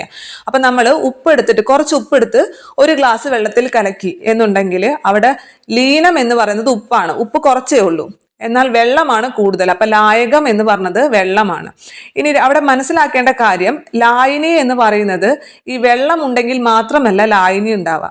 ലായനി എന്ന് പറഞ്ഞാൽ ഗരവും ചേർന്നാലും ലായനിയാണ്, ദ്രാവകവും ചേർന്നാലും ലായനിയാണ്, വാതകവും കൂടി ചേർന്നാലും അത് ലായനിയാണ്. അതായത് നമ്മുടെ അന്തരീക്ഷ വായു ഒരു ലായനിക്ക് ഉദാഹരണമാണ്. കാരണം എന്താ, നമ്മുടെ അന്തരീക്ഷ വായുവിൽ ആർഗൺ ഉണ്ട്, കാർബൺ ഡൈ ഓക്സൈഡ് ഉണ്ട്, നൈട്രജൻ ഉണ്ട്, ഒക്കെ ഉണ്ട് അല്ലെ, പലതരത്തിൽ. അതുപോലെ തന്നെ നീരാവിയുണ്ട്. അപ്പൊ ഇതെന്താണ്, പലതരത്തിലുള്ള സാധനങ്ങളുടെ മിക്സറാണ്. അപ്പൊ അതിന് നമുക്ക് ലായിനി എന്ന് പറയും. അപ്പൊ ലായിനി എന്ന് പറഞ്ഞു കഴിഞ്ഞാൽ ഏതെങ്കിലും രണ്ട്, അതായത് ജലം വേണം, മനസ്സിലായി. നമ്മെപ്പോഴും ലായിനി എന്ന് പറയുമ്പോൾ നമ്മുടെ മനസ്സിലേക്ക് വരാം ജലത്തിൽ എന്തെങ്കിലും കലക്കുക, ഉപ്പെടുത്ത് വെള്ളത്തിൽ കലക്കുക, പഞ്ചസാര എടുത്ത് വെള്ളത്തിൽ കലക്കുക എന്നൊക്കെയാണ് നമ്മുടെ മനസ്സിലേക്ക് വരാം. ഗരരൂപത്തിലുള്ള ലായനികൾക്ക് ഉദാഹരണമായി പറയുന്നതാണ് ബ്രോൺസും ബ്രാസും. ബ്രോൺസ് എന്ന് പറഞ്ഞാൽ എന്താണ്, ബ്രോൺസ് മെഡൽ നേടാന്ന് കേട്ടിട്ടില്ലേ, വെങ്കലം അഥവാ ഓട്. ബ്രോൺസ് എന്ന് പറഞ്ഞാല് വെങ്കലം അഥവാ ഓട്. രണ്ടും പഠിച്ചേക്കണം. ചിലപ്പോൾ ഓടെന്നായിരിക്കും ചോദിക്കുക, നമ്മുടെ PSCയിൽ ഓട് എന്തിന്റെ മിക്സർ ആണെന്ന് ചോദിക്കാം. അപ്പൊ നമ്മൾ ഈ രണ്ട് വാക്കും പഠിച്ചേക്കുക. ബ്രോൺസ് എന്ന് പറഞ്ഞു കഴിഞ്ഞാൽ വെങ്കലവും ഓടുമാണ്. അതേപോലെ തന്നെ ബ്രാസ് എന്ന് പറഞ്ഞാൽ പിച്ചള, മലയാളത്തിൽ അതിനെ പിച്ചള എന്ന് പറയും. ബ്രോൺസ് എന്ന് പറഞ്ഞാൽ എന്താണ്, വെങ്കലം. ബ്രോൺസ് മെഡൽ നേടി നമുക്ക് കേൾക്കാറുണ്ട് അല്ലെ, വെങ്കല മെഡൽ നേടിയെന്ന്. അപ്പൊ ബ്രോൺസ് എന്ന് പറഞ്ഞാൽ വെങ്കലം എന്നും പറയും, ഓട് എന്നും പറയും. അത് ഓടിയിട്ടൊക്കെ അല്ലേ ഈ മെഡൽ കിട്ടാം. മിക്കവർക്കും ഓട്ടത്തിലൊക്കെ ആയിരിക്കും ഈ വെങ്കല മെഡൽ നേടുക അല്ലെ. അങ്ങനെ വിചാരിച്ചാൽ മതി, ഓട്ടത്തിൽ വെങ്കല മെഡൽ നേടി അല്ലെങ്കിൽ ഓട്ടത്തിൽ ബ്രോൺസ് മെഡൽ നേടി എന്ന് ഓർത്താൽ മതി. ബ്രോൺസ് എന്ന് പറഞ്ഞാൽ വെങ്കലം എന്നും പറയും, ഓട് എന്നും പറയും. ബ്രാസ് എന്ന് പറഞ്ഞാൽ പിച്ചളയാണ്. അപ്പൊ ഈ ബ്രോൺസ് എന്ന് പറയുന്നത് എന്തിന്റെ മിക്സറാണ്, അല്ലെങ്കിൽ ഓട് എന്ന് പറയുന്നത് എന്തിന്റെ മിക്സറാണെന്ന് ചോദിച്ചാൽ ടിന്നിന്റെയും കോപ്പറിന്റെയും മിക്സറാണ്. അപ്പൊ നമുക്കിത് ഓർത്തു വെക്കാൻ വേണ്ടി ഒരു കോഡ് ഉണ്ട്, ഓഡിക്കോ പിക്കാസോ. സിമ്പിൾ അല്ലേ, ഓഡിക്കോ പിക്കാസോ. ഓഡിക്കോ അതിലെ ഓട് അല്ലെ, ഓഡിക്കോ എന്നതിൽ നിന്നും ഓട്. ടി എന്ന് പറയുന്നത് ടിന്ന്, കോ എന്ന് പറയുന്നത് കോപ്പർ. നിങ്ങൾ എഴുതി നോക്കിയേ, ഓഡിക്കോ. ഓ എന്ന് പറയുന്നത് ഓട്, ടി എന്ന് പറയുന്നത് ടിന്ന്, കോ എന്ന് പറയുന്നത് കോപ്പർ. അപ്പോൾ ഓടെന്ന് പറയുന്നത് ടിന്നിന്റെയും കോപ്പറിന്റെയും മിക്സറാണ്. അടുത്തത് പിക്കാസോ. പി എന്ന് പറയുന്നത് പിച്ചള, കാ എന്ന് പറയുന്നത് കോപ്പർ, സോ എന്ന് പറയുന്നത് സിങ്ക്. മനസ്സിലായോ? ഓഡിക്കോ പിക്കാസോല പി എന്താണ്, പിച്ചള. കാ എന്താണ്, കോപ്പർ. സാ എന്താണ്, സിങ്ക്. അപ്പൊ പിച്ചള എന്ന് പറയുന്നത് കോപ്പറിന്റെയും സിങ്കിന്റെയും മിക്സറാണ്. കോഡ് സിമ്പിൾ കോഡല്ലേ, ഓഡിക്കോ പിക്കാസോ. അപ്പോൾ ഓടെന്ന് പറയുന്നത് ഓഡിക്കോ. അപ്പൊ ടിന്നും കോപ്പറും, ഓഡിക്കോ ഓട്, ടിന്ന് കോപ്പർ. ഓടെന്ന് പറഞ്ഞാൽ ടിന്നിന്റെയും കോപ്പറിന്റെയും. പിക്കാസോ പിച്ചള എന്ന് പറയുന്നത് കാസോ, കാ എന്ന് പറയുന്നത് കോപ്പർ, സാ എന്ന് പറയുന്നത് സിങ്ക്. പിച്ചള കോപ്പറിന്റെയും സിങ്കിന്റെയും മിക്സറാണ്. നിങ്ങൾ പഠിച്ചു എന്ന് ഞാൻ വിചാരിക്കുന്നു. അടുത്തത് നമുക്ക് ഈ മിശ്രിതത്തിൽ നിന്നും വസ്തുക്കളെ വേർതിരിക്കുന്നത്, അതായത് ഘടക വസ്തുക്കളെ വേർതിരിച്ചെടുക്കുന്ന പല പ്രക്രിയകളുണ്ട്. ഒരുപാട് പ്രക്രിയകളുണ്ട്. പക്ഷെ നമ്മുടെ 6ാം ക്ലാസ്സിലെ ടെക്സ്റ്റ് ബുക്ക് ആയതുകൊണ്ട് 3 പ്രക്രിയ മാത്രമാണ് പറഞ്ഞിട്ടുള്ളത്. ഒന്നാമത്തത് തെളിയൂറ്റൽ, രണ്ടാമത്തത് അരിക്കല്, മൂന്നാമത്തത് ബാഷ്പീകരണം. ഇത് 3 നമുക്ക് കിട്ടും അല്ലെ. തെളിയൂറ്റൽ എന്ന് പറഞ്ഞാൽ എന്താണ്, നമുക്ക് കുറച്ച് സമയം അത് അനക്കാതെ വെച്ച് കഴിഞ്ഞാൽ അതിൽ നമ്മ ഭാരം കൂടിയത്, അതായത് ഖരപദാർത്ഥങ്ങൾ, ഇപ്പൊ നമ്മ വെള്ളത്തിലേക്ക്, ഇപ്പൊ ചെളിവെള്ളം തന്നെ എടുക്കുകയാണെങ്കിൽ ചെളിവെള്ളം കുറച്ചു നേരം അനക്കാതെ വെച്ച് കഴിഞ്ഞാൽ എന്ത് സംഭവിക്കും, ആ ചെളി മുഴുവൻ അടിയിൽ ഇങ്ങനെ ഊറും അല്ലെ, അടിയിലേക്ക് വന്ന് അടിയും. അപ്പൊ നമ്മ എന്ത് ചെയ്യുക, ആ പതുക്കൻ ആ ശുദ്ധജലം മാത്രം, അത് ശുദ്ധജലം എന്നല്ല, ആ മുകളിലുള്ള ആ വെള്ളം മാത്രം ഊറ്റിയെടുത്തുകൊണ്ട് രണ്ടിനെയും വേർതിരിക്കാൻ സാധിക്കും അല്ലെ. അതാണ് തെളിയൂറ്റൽ എന്ന് പറയുന്നത്. രണ്ടാമത്തെ ഇതെന്ന് പറയുന്നത് അരിക്കലാണ്. നമ്മൾ സാധാരണ എന്തെങ്കിലുമൊക്കെ ഇപ്പൊ ചായ അരിക്കില്ലേ, അതേപോലെ തന്നെ എന്തെങ്കിലും വെച്ച് അരിച്ചുകൊണ്ട് ഈ ജലവും ഖരപദാർത്ഥങ്ങളും തമ്മിൽ വേർതിരിച്ച് മാറ്റുന്ന പ്രക്രിയ. അടുത്തെന്ന് പറയുന്നത് ബാഷ്പീകരണം. ഉപ്പുവെള്ളം തന്നെ നമ്മൾ ചൂടാക്കി കഴിഞ്ഞാൽ എന്ത് സംഭവിക്കും, നീരാവിയായിട്ട് അതിലെ ജലം മുഴുവൻ മുകളിലേക്ക് പോകും, ഉപ്പ് അവിടെ അടിഞ്ഞു കിടക്കും അല്ലെ. ഇത്തരത്തിൽ 3 പ്രക്രിയകളാണ് ഇവിടെ നമ്മുടെ ടെക്സ്റ്റ് ബുക്കിൽ പറഞ്ഞിട്ടുള്ളത്. അങ്ങനെ നമ്മളുടെ ഈ ചാപ്റ്റർ കഴിഞ്ഞു. അടുത്തത് 7ാം ക്ലാസ്സിലെ ആസിഡുകളും ആൽക്കലികളും എന്നുള്ള ചാപ്റ്ററാണ്. 7ാം ക്ലാസ്സിലെ ചാപ്റ്റർ എന്ന് പറഞ്ഞിട്ട് കാര്യമില്ല, അത്യാവശ്യം നന്നായി പഠിക്കാനുള്ള ഒരു ചാപ്റ്ററാണ്. PSC സ്ഥിരമായിട്ട് ചോദ്യങ്ങൾ ചോദിക്കാറുള്ള ഒരു ഭാഗം കൂടിയാണ്. പല എക്സാമുകൾക്കും മുമ്പ് നടന്ന പല PSC എക്സാമുകൾക്കും കെമിസ്ട്രി ഭാഗത്തു നിന്നും ഇതിൽ നിന്ന്, ഈ ചാപ്റ്ററിൽ നിന്ന് ഒരുപാട് ചോദ്യങ്ങൾ PSC ചോദിച്ചിട്ടുണ്ട്. അതുകൊണ്ട് തന്നെ ശ്രദ്ധയോടുകൂടി പഠിക്കുക. ഞാൻ ഇതിലെല്ലാം ഓരോ 1 by 1 വായിച്ചു പറയില്ല, പക്ഷെ എല്ലാ പോയിന്റുകളും, പ്രത്യേകിച്ച് ചോദ്യങ്ങൾ വരുന്ന ഭാഗങ്ങളെല്ലാം തന്നെ നന്നായിട്ട് ഡീപ്പായി തന്നെ പറഞ്ഞു തരും. അപ്പോൾ നമുക്ക് ആസിഡുകളും ആൽക്കലികളും പഠിക്കാം. ആസിഡുകൾ എന്താണെന്ന് നിങ്ങൾക്കറിയാം, ഞാൻ പറഞ്ഞു തരേണ്ട ആവശ്യമൊന്നും ഉണ്ടാവില്ല അല്ലേ. ആസിഡുകളുടെ പൊതുവായിട്ടുള്ള ഗുണം എന്താണ്? അവയ്ക്കൊരു പുളി രുചിയായിരിക്കും ഇല്ലേ. ഇപ്പം നമ്മൾ സൾഫ്യൂരിക് ആസിഡ് ഒന്ന് എടുത്ത് കുടിച്ച് നോക്കിയില്ലെങ്കിൽ നമുക്കറിയാലോ, വിനാഗിരി അച്ചാറിലൊക്കെ ഇടുന്ന നമ്മൾ സൊറുക്കാന്നൊക്കെ പറയില്ലേ, നിങ്ങളുടെ അവിടെ അങ്ങനെ പറയുമെന്ന് അറിയില്ല. വിനാഗിരിക്ക് എന്താണ്? ഒരു പുളി രുചിയാണ് അല്ലേ. അതേപോലെ തന്നെ പഴങ്ങൾക്ക് പുളി രുചിയുള്ള പഴങ്ങൾ, നാരങ്ങ, ഓറഞ്ച്, അതേപോലെ നമ്മുടെ മുന്തിരി, പുളി, കോൽപ്പുളി അല്ലെ, ഇതിനൊക്കെ എന്താണ്? ഇതിനൊക്കെ പുളിരുചിയാണ്. ഇവയിലൊക്കെ ആസിഡ് അടങ്ങിയിട്ടുണ്ട് അല്ലെ. ഈ ഓരോ വസ്തുക്കളിലും അടങ്ങിയ ആസിഡുകളും PSC ചോദിക്കാറുണ്ട്. നമ്മുടെ ടെക്സ്റ്റ് ബുക്കിൽ ടേബിളിൽ കുറച്ച് ഈ ആസിഡുകളുടെ പേര് തന്നിട്ടുണ്ട്. അതായത് നമ്മൾ നിത്യവും ഉപയോഗിക്കുന്ന വസ്തുക്കളിൽ അടങ്ങിയിരിക്കുന്ന ആസിഡുകളുടെ പേര് നൽകിയിട്ടുണ്ട്. ഞാനത് ജസ്റ്റ് ഒന്ന് പറയാം. ആദ്യത്തേത് മോര്. മോരിൽ എന്ത് ആസിഡാണ് അടങ്ങിയിരിക്കുന്നത്? ലാക്റ്റിക് ആസിഡ് ആണ് അല്ലെ. മോരെന്ന് പറഞ്ഞത് പാലിൽ നിന്ന് ഉണ്ടാക്കുന്നതാണല്ലോ. പാലിൽ അടങ്ങിയിരിക്കുന്ന പഞ്ചസാര എന്താണ്? ലാക്ടോസ് ആണ് അല്ലെ. ലാക്ടോസ്. ഈ പാലുമായി ബന്ധപ്പെട്ട എല്ലാതും ലാക്റ്റി വെച്ചിട്ടാണ് അല്ലെ. ലാക്റ്റിക് ആസിഡ്, പാലിലും ലാക്റ്റിക് ആസിഡ് അടങ്ങിയിട്ടുണ്ട്. പാലിലും എന്തടങ്ങിയിട്ടുണ്ട്? ലാക്റ്റിക് ആസിഡ് അടങ്ങിയിട്ടുണ്ട്. അതേപോലെ തന്നെ മോരിലും അടങ്ങിയിട്ടുള്ളത് എന്താണ്? ലാക്റ്റിക് ആസിഡ് തന്നെയാണ്. അടുത്തത് വിനാഗിരി. വിനാഗിരി എന്ന് പറഞ്ഞു കഴിഞ്ഞാൽ നമുക്കറിയാം, ഈ അച്ചാറൊക്കെ അധികം കഴിച്ചു കഴിഞ്ഞാൽ അൾസർ വരും എന്ന് പറയും അല്ലെ. വയറിനകത്ത് അൾസർ വരും ഇല്ലേ. അപ്പൊ അതുകൊണ്ട് തന്നെ വിനാഗിരി നമുക്ക് വയറിന് അത്ര നല്ല സാധനമല്ല. അതുകൊണ്ട് തന്നെ എന്താണ്? അൾസർ വരും. Acetic acid. വിനാഗിരി എന്താണ്? Acetic acid. അൾസർ വരുന്നതാണ്. ആ അൾസർ എന്നുള്ളത് തന്നെ നമുക്ക് അസറ്റിക് ആസിഡ് ആണ് വിനാഗിരി എന്ന് പറയുന്നത്. ഇനി അടുത്തത് പുളി. പുളി എന്ന് പറയുമ്പോൾ, പുളി കണ്ടാൽ തന്നെ നിങ്ങൾ കണ്ടിട്ടില്ലേ, ഒരു ടാറിന്റെ പോലെ അല്ലേ. ടാറ്, നമ്മൾ റോഡൊക്കെ ടാർ ചെയ്യില്ലേ, ടാറ് പോലെ ഇരിക്കും അല്ലേ പുളി. ഏകദേശം പ്രത്യേകിച്ച് ഇഞ്ചിക്കറിയൊക്കെ വെച്ച് കഴിഞ്ഞാൽ, പുളിയൊക്കെ നന്നായി ചേർത്ത് ഇഞ്ചിക്കറിയൊക്കെ വെച്ച് കഴിഞ്ഞാൽ ശരിക്കും ടാറ് പോലെ തന്നെ ഇരിക്കും. അപ്പൊ അതുകൊണ്ട് തന്നെ പുളി എന്ന് പറയുമ്പോൾ ടാർട്ടാറിക് ആസിഡ് ആണ്. പുളി എന്താണ്? ടാർട്ടാറിക് ആസിഡ് ആണ്. ഇനി നാരങ്ങ. നാരങ്ങ എന്ന് കേൾക്കുമ്പോൾ തന്നെ നമ്മുടെ മനസ്സിലേക്ക് ഓർമ്മ വരെ വൈറ്റമിൻ സി ആണ് അല്ലെ. വൈറ്റമിൻ സി അല്ലേ. C for citric acid. നാരങ്ങയിൽ എന്താണ്? സി ഫോർ സിട്രിക് ആസിഡ് ആണ്. അടുത്തത് ആപ്പിൾ. ആപ്പിൾ എന്ന് പറഞ്ഞാൽ മാലിക് ആസിഡ് ആണ്. ആപ്പിൾ എന്താണ്? Malic acid. അതേപോലെ തന്നെ ഉറുമ്പിന്റെ നമുക്ക് ഉറുമ്പ് കടിക്കുമ്പോൾ വേദനിക്കുന്നത് എന്ത് ആസിഡ് മൂലമാണ്? ഫോമിക് ആസിഡ് മൂലമാണ് അല്ലെ. ഉറുമ്പ് കടിക്കുന്ന കണ്ടിട്ടുണ്ട്, നല്ല ഫോമിലാണ് അല്ലെ അവര്. നമ്മ ഉറുമ്പും കൂട്ടിലൊന്ന് കാല് വെച്ചാൽ നല്ല ഫോമാണ്, എല്ലാവരും കൂടി നമ്മളെ കയറി അങ്ങോട്ട് അറ്റാക്ക് ചെയ്യും. അപ്പൊ ഉറുമ്പ് എപ്പോഴും നല്ല ഫോമിലിരിക്കുന്ന ആളുകളാണ് അല്ലെ. ഉറുമ്പ് എപ്പോഴെങ്കിലും വിഷമിച്ച് എവിടെയെങ്കിലും മൂലയ്ക്ക് പോയി മിണ്ടാണ്ടിരിക്കുന്ന കണ്ടിട്ടുണ്ടോ? ഇല്ലല്ലോ. നമ്മൾ ഓടിപ്പാഞ്ഞ് നടക്കുള്ളൂ അല്ലെ. അപ്പൊ ഉറുമ്പെന്ന് കേൾക്കുമ്പോൾ നല്ല ഫോമിലാണ്. അപ്പൊ ഫോമിക് ആസിഡ് ആണ്. ചിലർക്കെങ്കിലും അറിയാത്തവരുണ്ടാവും, അവർക്ക് വേണ്ടിയിട്ടാണ് കോഡ് പറഞ്ഞത്. അല്ലാത്തവർ അങ്ങനെ തന്നെ പഠിക്കാം. ഇനി നമ്മുടെ ആമാശയത്തിൽ അടങ്ങിയിരിക്കുന്ന ആസിഡ് ഏതാണ്? ഹൈഡ്രോക്ലോറിക് ആസിഡ് ആണ് അല്ലെ. നമ്മുടെ ആമാശയത്തിൽ അടങ്ങിയിരിക്കുന്ന ആസിഡ് ഹൈഡ്രോക്ലോറിക് ആസിഡ് ആണ്. നമ്മൾ ഭക്ഷണം കഴിക്കാതിരിക്കുമ്പോൾ നമ്മുടെ വയറിനകത്ത്, ആമാശയത്തിനകത്ത് ഇങ്ങനെ ഹൈഡ്രോക്ലോറിക് ആസിഡ് ഇങ്ങനെ ഉൽപ്പാദിപ്പിച്ചുകൊണ്ടേയിരിക്കും. അപ്പൊ എന്ത് സംഭവിക്കും? നമുക്ക് ആസിഡിറ്റി വരും അല്ലെ. ആസിഡിറ്റി വരും. അതിനെക്കുറിച്ചൊക്കെ നമുക്ക് ഈ ചാപ്റ്ററിന്റെ അവസാനത്തിൽ പറയുന്നുണ്ട്, അവിടെ ചർച്ച ചെയ്യാം. അപ്പൊ ആസിഡിന്റെ ഗുണം എന്ന് പറയുന്നത് എന്താണ്? പുളി രുചിയാണ്. ആസിഡുകൾക്ക് എന്ത് രുചിയാണ്? പുളി രുചിയാണ്. അപ്പൊ ആൽക്കലികൾക്ക് ഒരു കാരരുചി എന്ന് പറയാം. കാരരുചിയാണ് ആൽക്കലിക്കുള്ളത്. അതേപോലെ തന്നെ അവയ്ക്ക് വഴുവഴുപ്പ് ഉണ്ടായിരിക്കും. ഇപ്പൊ നമ്മൾ ആൽക്കലി ആയിട്ട് നമുക്ക് ഉപയോഗിക്കും. ഇപ്പൊ എന്താണ്? സോപ്പ് പൊടി അല്ലെ. നമ്മൾ സാധാരണയായിട്ട് എക്സ്പെരിമെന്റിന്റെ ഒക്കെ ആൽക്കലിയായിട്ട് ഉപയോഗിക്കുക സോപ്പ് പൊടിയാണ് ഉപയോഗിക്കുക. അപ്പൊ ഈ സോപ്പ് പൊടി നമുക്കറിയാം, അലക്കുമ്പോൾ കയ്യിലായി കഴിഞ്ഞ ഒരു വഴുവഴുപ്പ് വരില്ലേ. സോപ്പാണെങ്കിലും ഒരു വഴുവഴുപ്പുള്ളതാണ് അല്ലെ. അപ്പൊ ഈ എന്താണ് ആൽക്കലികളുടെ സ്വഭാവം എന്ന് പറയുന്നത് കാരരുചിയും വഴുവഴുപ്പുള്ളതാണ്. ആസിഡുകൾക്ക് ആസിഡിന് പുളിരുചിയും ആൽക്കലികൾക്ക് കാരരുചിയും അതേപോലെ തന്നെ വഴുവഴുപ്പുള്ളതുമായ സ്വഭാവമാണ്. ആസിഡിന് പുളിരുചിയും ആൽക്കലിക്ക് കാരരുചിയാണെന്ന് പറഞ്ഞു. പക്ഷെ നമുക്കിത് രുചിച്ച് നോക്കിക്കൊണ്ട് ഒരിക്കലും ആസിഡ് ആണോ ആൽക്കലി ആണോ എന്ന് തിരിച്ചറിയാൻ സാധിക്കില്ല അല്ലെ. നമുക്ക് സൾഫ്യൂരിക് ആസിഡ് അല്ലെ, സിട്രിക് ആസിഡ്, ഇതൊക്കെ നമുക്ക് എടുത്ത് രുചിച്ച് നോക്കാൻ സാധിക്കുമോ? ഇല്ല. അപ്പൊ ഒരു വസ്തു തന്നിട്ട് അത് ആസിഡ് ആണോ ആൽക്കലി ആണോ എന്ന് തിരിച്ചറിയാൻ വേണ്ടി നമ്മളെ സഹായിക്കുന്ന വസ്തുക്കളുണ്ട്. ആ വസ്തുക്കളെ നമുക്ക് സൂചകങ്ങൾ അഥവാ ഇൻഡിക്കേറ്റേഴ്സ് എന്ന് വിളിക്കാം. അപ്പൊ ഇതെങ്ങനെയാണ് ഈ സൂചകങ്ങൾ ഉപയോഗിച്ചിട്ട് നമ്മൾ ഇത് ആസിഡ് ആണോ ആൽക്കലി ആണോ എന്ന് തിരിച്ചറിയുന്നത്? ഇവ ആസിഡുമായിട്ടും ആൽക്കലിയുമായിട്ടും പ്രവർത്തിക്കുമ്പോൾ ഉണ്ടാകുന്ന നിറം വ്യത്യാസം നോക്കിക്കൊണ്ടാണ് ഇത് ഒരു വസ്തു നമ്മൾ ആസിഡ് ആണോ ആൽക്കലി ആണോ എന്ന് പറയുന്നത്. ഒരു വസ്തു തന്നിട്ട് അത് ആസിഡ് ആണോ ആൽക്കലി ആണോ എന്ന് തിരിച്ചറിയാൻ വേണ്ടി നമ്മളെ സഹായിക്കുന്ന വസ്തുക്കളുണ്ട്. അതിനെ നമ്മൾ സൂചകങ്ങൾ അഥവാ ഇൻഡിക്കേറ്റേഴ്സ് എന്ന് പറയും. എന്താണ്? ഒരു വസ്തു അത് ആസിഡ് ആണോ ആൽക്കലി ആണോ എന്ന് തിരിച്ചറിയാൻ നമ്മെ സഹായിക്കുന്ന വസ്തുക്കളാണ് ഇൻഡിക്കേറ്റേഴ്സ് അഥവാ സൂചകങ്ങൾ എന്ന് പറയുന്നത്. ഈ സൂചകങ്ങൾ എങ്ങനെയാണ് നമ്മളെ ആസിഡ് ആണോ ആൽക്കലി ആണോ എന്ന് തിരിച്ചറിയാൻ സഹായിക്കുന്നത്? നിറവ്യത്യാസത്തിലൂടെയാണ് അല്ലെ. നിറവ്യത്യാസത്തിലൂടെ. അതായത് നമുക്ക് വീട്ടിലൊക്കെ അറിയാം, നമ്മൾ ഭക്ഷണം കഴിക്കുമ്പോൾ നമ്മുടെ വസ്ത്രത്തില് മഞ്ഞളിന്റെ എന്തെങ്കിലും കറയായിട്ടുണ്ടെങ്കിൽ നമ്മൾ അത് അലക്കുന്ന സമയത്ത് അത് ചുമപ്പ് നിറത്തിലേക്ക് മാറും അല്ലെ. ചുമപ്പ് നിറത്തിലേക്ക് മാറും. അതായത് നമ്മൾ അലക്കുമ്പോൾ സോപ്പ് സോപ്പ് പൊടി എന്നുള്ളത് ആൽക്കലിക്ക് ഉദാഹരണമാണ്. അപ്പൊ ഈ മഞ്ഞളിൽ ഈ ആൽക്കലി പ്രവർത്തിക്കുമ്പോൾ അവിടെ ഏത് നിറമാണ് ഉണ്ടാകുന്നത്? ചുമപ്പ് നിറമാണ് ഉണ്ടാകുന്നത്.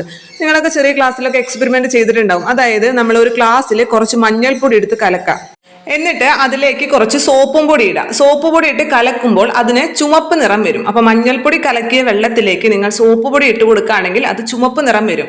ഇനി അതിലേക്ക് വീണ്ടും നാരങ്ങ നീര് പിഴിഞ്ഞൊഴിക്കുകയാണെങ്കിൽ അത് തിരിച്ച് ഏത് നിറത്തിലേക്ക് തന്നെ വരും? കറക്റ്റ് നമ്മൾ ആദ്യത്തെ മഞ്ഞൾ നിറത്തിലേക്ക് അല്ലെ, മഞ്ഞപ്പൊടിയുടെ നിറത്തിലേക്ക്, മഞ്ഞ നിറത്തിലേക്ക് തന്നെ തിരിച്ചു വരും അല്ലെ. അതേപോലെ തന്നെ നമ്മൾ ചെറിയ ക്ലാസ്സിലെ മുതലേ എക്സ്പെരിമെന്റ് ചെയ്യുന്നതാണ് ചെമ്പരത്തി പൂ വെച്ചിട്ട് ഇല്ലേ. ചെമ്പരത്തി പൂ നമ്മൾ കടലാസിൽ ഉരച്ച് കഴിയുമ്പോൾ, ഇങ്ങനെ ഉരച്ച് കഴിയുമ്പോൾ എന്ത് കളറാവും? ഒരു കടും നീല നിറമാവും അല്ലെ. ഇനി അതിലേക്ക് ഇത്തിരി ചെറുനാരങ്ങ ഒഴിച്ചിട്ടുണ്ടെങ്കിൽ അത് ചുമപ്പ് നിറാവും. നിങ്ങൾ ചെയ്തിട്ടുണ്ടാവും ചെറിയ ക്ലാസ്സിൽ, ഉറപ്പായും ചെയ്തിട്ടുണ്ടാവും. അപ്പൊ ഈ ചെമ്പരത്തി എന്ന് പറയുന്നതും ഒരു സൂചകം അഥവാ ഇൻഡിക്കേറ്റർ ആണ്. അതേപോലെ തന്നെയാണ് ബീട്രൂട്ട് എന്ന് പറയുന്നതും. ബീട്രൂട്ടും സെയിം ഇതേപോലെ തന്നെയാണ്, ഒരു സൂചകമായിട്ട് ഉപയോഗിക്കുന്നതാണ്. അപ്പൊ നമ്മൾ വീട്ടിൽ ഉപയോഗിക്കുന്ന സൂചകങ്ങളാണ് മഞ്ഞള്, ചെമ്പരത്തി പൂവ്, ബീട്രൂട്ട് എന്ന് പറയുന്നത്. എന്നാൽ നമ്മൾ ഇതിൽ ലബോറട്ടറികളിൽ ഇതാണോ ഉപയോഗിക്കുന്നത്? ലബോറട്ടറികളിൽ അവരെന്തെങ്കിലും എക്സ്പെരിമെന്റ് ചെയ്യണമെന്നുണ്ടെങ്കിൽ മഞ്ഞപ്പൊടി കലക്കിയിട്ടും അല്ലെങ്കിൽ ചെമ്പരത്തി പൂ കൊണ്ടുവന്നിട്ടാണോ ചെയ്യുന്നത്? അല്ലല്ലോ. ലബോറട്ടറികളിൽ ഉപയോഗിക്കുന്ന സൂചകങ്ങളാണ് ഒന്നാമത് ലിറ്റ്മസ് പേപ്പർ, നമുക്ക് എല്ലാവർക്കും അറിയണല്ലേ ലിറ്റ്മസ് പേപ്പർ. പിന്നെ ഫിനോഫ്തലിൻ, മീഥൈൽ ഓറഞ്ച്. ഇത് മൂന്നും പഠിച്ചു വെക്കുക. നമ്മൾ ലബോറട്ടറികളിൽ സൂചകങ്ങളായിട്ട് ഉപയോഗിക്കുന്നത് ഒന്ന് ലിറ്റ്മസ് പേപ്പർ, ഒന്ന് ഫിനോഫ്തലിൻ, പിന്നൊന്ന് മീഥൈൽ ഓറഞ്ച്. ഏതൊക്കെയാണ്? Litmus paper, phenolphthalein, methyl orange. ഇത് മൂന്നും നമ്മൾ ലബോറട്ടറികളിൽ എന്തായിട്ട് ഉപയോഗിക്കുന്നു? സൂചകമായിട്ട് ഉപയോഗിക്കുന്നു. ഇത് ഓരോ വസ്തുക്കൾക്കും എന്ത് നിറം വ്യത്യാസം ഉണ്ടാക്കുന്നു എന്നും നമുക്ക് ടേബിളിൽ തന്നിട്ടുണ്ട്. അത് പഠിച്ചിരിക്കണം, കാരണം PSC പലതവണ ചോദിച്ചിട്ടുണ്ട്. അതായത് ആസിഡിന് ലിറ്റ്മസ് പേപ്പറിലെ നിറം നമുക്ക് എല്ലാവർക്കും അറിയാം. പക്ഷേ ആസിഡിന് ഫിനോഫ്തലിൽ ഉണ്ടാക്കുന്ന നിറം, ഒരു ആസിഡ് ഫിനോഫ്തലിൽ ചേർക്കുമ്പോൾ എന്ത് നിറം ഉണ്ടാകുന്നു, അല്ലെങ്കിൽ ആസിഡ് മീഥൈൽ ഓറഞ്ചിൽ ചേർക്കുമ്പോൾ എന്ത് നിറം ഉണ്ടാകുന്നു എന്ന് പലതവണ PSC ചോദിച്ചിട്ടുണ്ട്. അപ്പോൾ അത് നമ്മൾ പഠിച്ചിരിക്കണം. ആദ്യം തന്നെ നമുക്ക് ലിറ്റ്മസ് പേപ്പർ നോക്കാം. ലിറ്റ്മസ് പേപ്പർ തന്നെ രണ്ട് നിറത്തിൽ കിട്ടും. ഒന്ന് നീല നിറത്തിലും മറ്റൊന്ന് ചുമപ്പ് നിറത്തിലും. അപ്പൊ നമ്മൾ ആസിഡ് എപ്പോഴും ലിറ്റ്മസ് പേപ്പറിനെ ചുമപ്പ് നിറത്തിലേക്കാണ് മാറ്റുക. കാരണം ആസിഡ് എന്ന് പറഞ്ഞാൽ ഡേഞ്ചറിനാണ് അല്ലെ, ഡേഞ്ചർ. ആൽക്കലി നമ്മുടെ ശരീരത്തിൽ വീണ വല്ല കുഴപ്പമുണ്ടോ? ഇല്ലല്ലോ. പക്ഷെ ആസിഡ് അങ്ങനെയല്ലല്ലോ. ആസിഡ് നമ്മുടെ ശരീരത്തിൽ വീണ വലിയ അപകടങ്ങൾ ഉണ്ടാകും അല്ലേ. അപ്പൊ ഡേഞ്ചറിന്റെ സിമ്പൽ, ഡേഞ്ചർ ആണ് ആസിഡ്. അപ്പൊ അതുകൊണ്ട് തന്നെ നമുക്ക് ചുമപ്പ് എന്ന് ഓർക്കാൻ ആർക്കും ബുദ്ധിമുട്ടുണ്ടാവില്ല. ആസിഡ് എപ്പോഴും എന്താണ്? ലിറ്റ്മസ് പേപ്പറിനെ ചുമപ്പാക്കി മാറ്റും. അപ്പൊ നമ്മൾ എടുത്തിരിക്കുന്ന ലിറ്റ്മസ് പേപ്പർ നീലയാണെങ്കിൽ അത് നീല ലിറ്റ്മസ് പേപ്പറിനെ ചുമപ്പാക്കി മാറ്റും അല്ലെ. നമ്മൾ ഒരു നീല ലിറ്റ്മസ് പേപ്പർ എടുത്തു, അതിലേക്ക് കുറച്ച് ആസിഡ് ഒഴിച്ചു. ആസിഡ് ഇപ്പൊ എന്താണ്? ചെറുനാരങ്ങ നീര് ഒഴിച്ചു. അപ്പൊ എന്ത് നിറമാവും? ചുമപ്പ് നിറത്തിലേക്ക് മാറ്റും. ഇനി നമ്മൾ ചുമപ്പ് ലിറ്റ്മസ് പേപ്പർ എടുത്തിട്ട് അതിലേക്കാണ് ആസിഡ് ഒഴിക്കുന്നത് എങ്കിലും അതും ചുമപ്പ് നിറത്തിലേക്ക് തന്നെ മാറ്റാം. ആസിഡ് എപ്പോഴും ലിറ്റ്മസ് പേപ്പറിനെ ചുമപ്പ് നിറത്തിലേക്ക് ആക്കും. അപ്പൊ നീല ലിറ്റ്മസ് പേപ്പർ എടുത്തിട്ട് ആസിഡ് ഒഴിച്ചാൽ ചുമപ്പ് നിറത്തിലേക്ക് മാറും. അതേപോലെ തന്നെ ചുമപ്പ് ലിറ്റ്മസ് പേപ്പർ എടുത്തിട്ട് ആസിഡ് ഒഴിച്ചാലും ചുമപ്പ് നിറത്തിലേക്ക് തന്നെ മാറാം. അല്ലാതെ ചുമപ്പ് ലിറ്റ്മസ് പേപ്പർ എടുത്താൽ വേറെ വല്ല നിറം വരുന്നു നിങ്ങൾ വിചാരിക്കരുത്. ആസിഡ് എപ്പോഴും ലിറ്റ്മസ് പേപ്പറിനെ ചുമപ്പ് നിറത്തിലേക്ക് മാറ്റും. അത് നീല ലിറ്റ്മസ് പേപ്പർ ആണെങ്കിൽ അതിനെ ചുമപ്പ് നിറത്തിലേക്ക് മാറ്റും. അല്ല, ചുമപ്പ് ലിറ്റ്മസ് പേപ്പർ എടുത്തെന്നുണ്ടെങ്കിൽ അതിൽ വ്യത്യാസം ഉണ്ടാവില്ല, ചുമപ്പ് എണ്ണയായി തന്നെ നിൽക്കും. മനസ്സിലായോ? ഇനി ആൽക്കലി ഇതിന്റെ നേരെ ഓപ്പോസിറ്റ് ആയിരിക്കും അല്ലെ. ആൽക്കലി ഇത് ലിറ്റ്മസ് പേപ്പറിനെ നീല നിറത്തിലേക്കാണ് മാറ്റാം. ആൽക്കലി ലിറ്റ്മസ് പേപ്പറിനെ നീല നിറത്തിലേക്ക് മാറ്റും. അപ്പൊ നീല ലിറ്റ്മസ് പേപ്പർ എടുത്തിട്ട് നിങ്ങൾ അതിൽ ആൽക്കലി ഒഴിക്കുകയാണെന്നുണ്ടെങ്കിൽ, ആൽക്കലി അതിൽ ആക്കുകയാണെന്നുണ്ടെങ്കിൽ എന്ത് നിറം സംഭവിക്കും? നീല കളർ തന്നെയായിട്ട് ഇരിക്കും. ഇനി ചുമപ്പ് ലിറ്റ്മസ് പേപ്പർ ആണ് എടുക്കുന്നതെങ്കിൽ അതിൽ ആൽക്കലി ചേർത്ത് കഴിഞ്ഞാൽ അത് എന്ത് നിറത്തിലേക്ക് മാറും? നീല നിറത്തിലേക്ക് മാറും. നിങ്ങൾക്ക് മനസ്സിലായെന്ന് ഞാൻ വിചാരിക്കുന്നു. ആസിഡ് എപ്പോഴും ലിറ്റ്മസ് പേപ്പറിനെ ചുമപ്പ് നിറത്തിലേക്കാണ് മാറ്റുക. ആസിഡ് എപ്പോഴും, അത് എടുക്കുന്ന ലിറ്റ്മസ് പേപ്പർ എന്താണെന്നൊന്നും നിങ്ങൾ ചിന്തിക്കേണ്ട ആവശ്യമില്ല. ഏത് ലിറ്റ്മസ് പേപ്പർ എടുത്താലും അതിനെ ചുമപ്പ് നിറത്തിലേക്ക് മാറ്റും. അതേപോലെ ആൽക്കലി ലിറ്റ്മസ് പേപ്പറിനെ നീല നിറത്തിലേക്ക് മാറ്റും എന്നുള്ള കാര്യം നിങ്ങളുടെ മനസ്സിൽ ഉറപ്പിച്ചു വെക്കുക. അടുത്തത് നമ്മൾ പറഞ്ഞത് ഫിനോഫ്തലിനാണ്. ഫിനോഫ്തലിനിൽ നമ്മുടെ ആസിഡിന് നിറം വ്യത്യാസമില്ല. മനസ്സിലായോ? ആസിഡ് ഫിനോഫ്തലിനിൽ ഒഴിച്ചു കഴിഞ്ഞാൽ ഒരു നിറം വ്യത്യാസം ഉണ്ടാകില്ല. പക്ഷെ ആൽക്കലിയാണ് ഒഴിക്കുന്നതെങ്കിൽ പിങ്ക് നിറം വരും.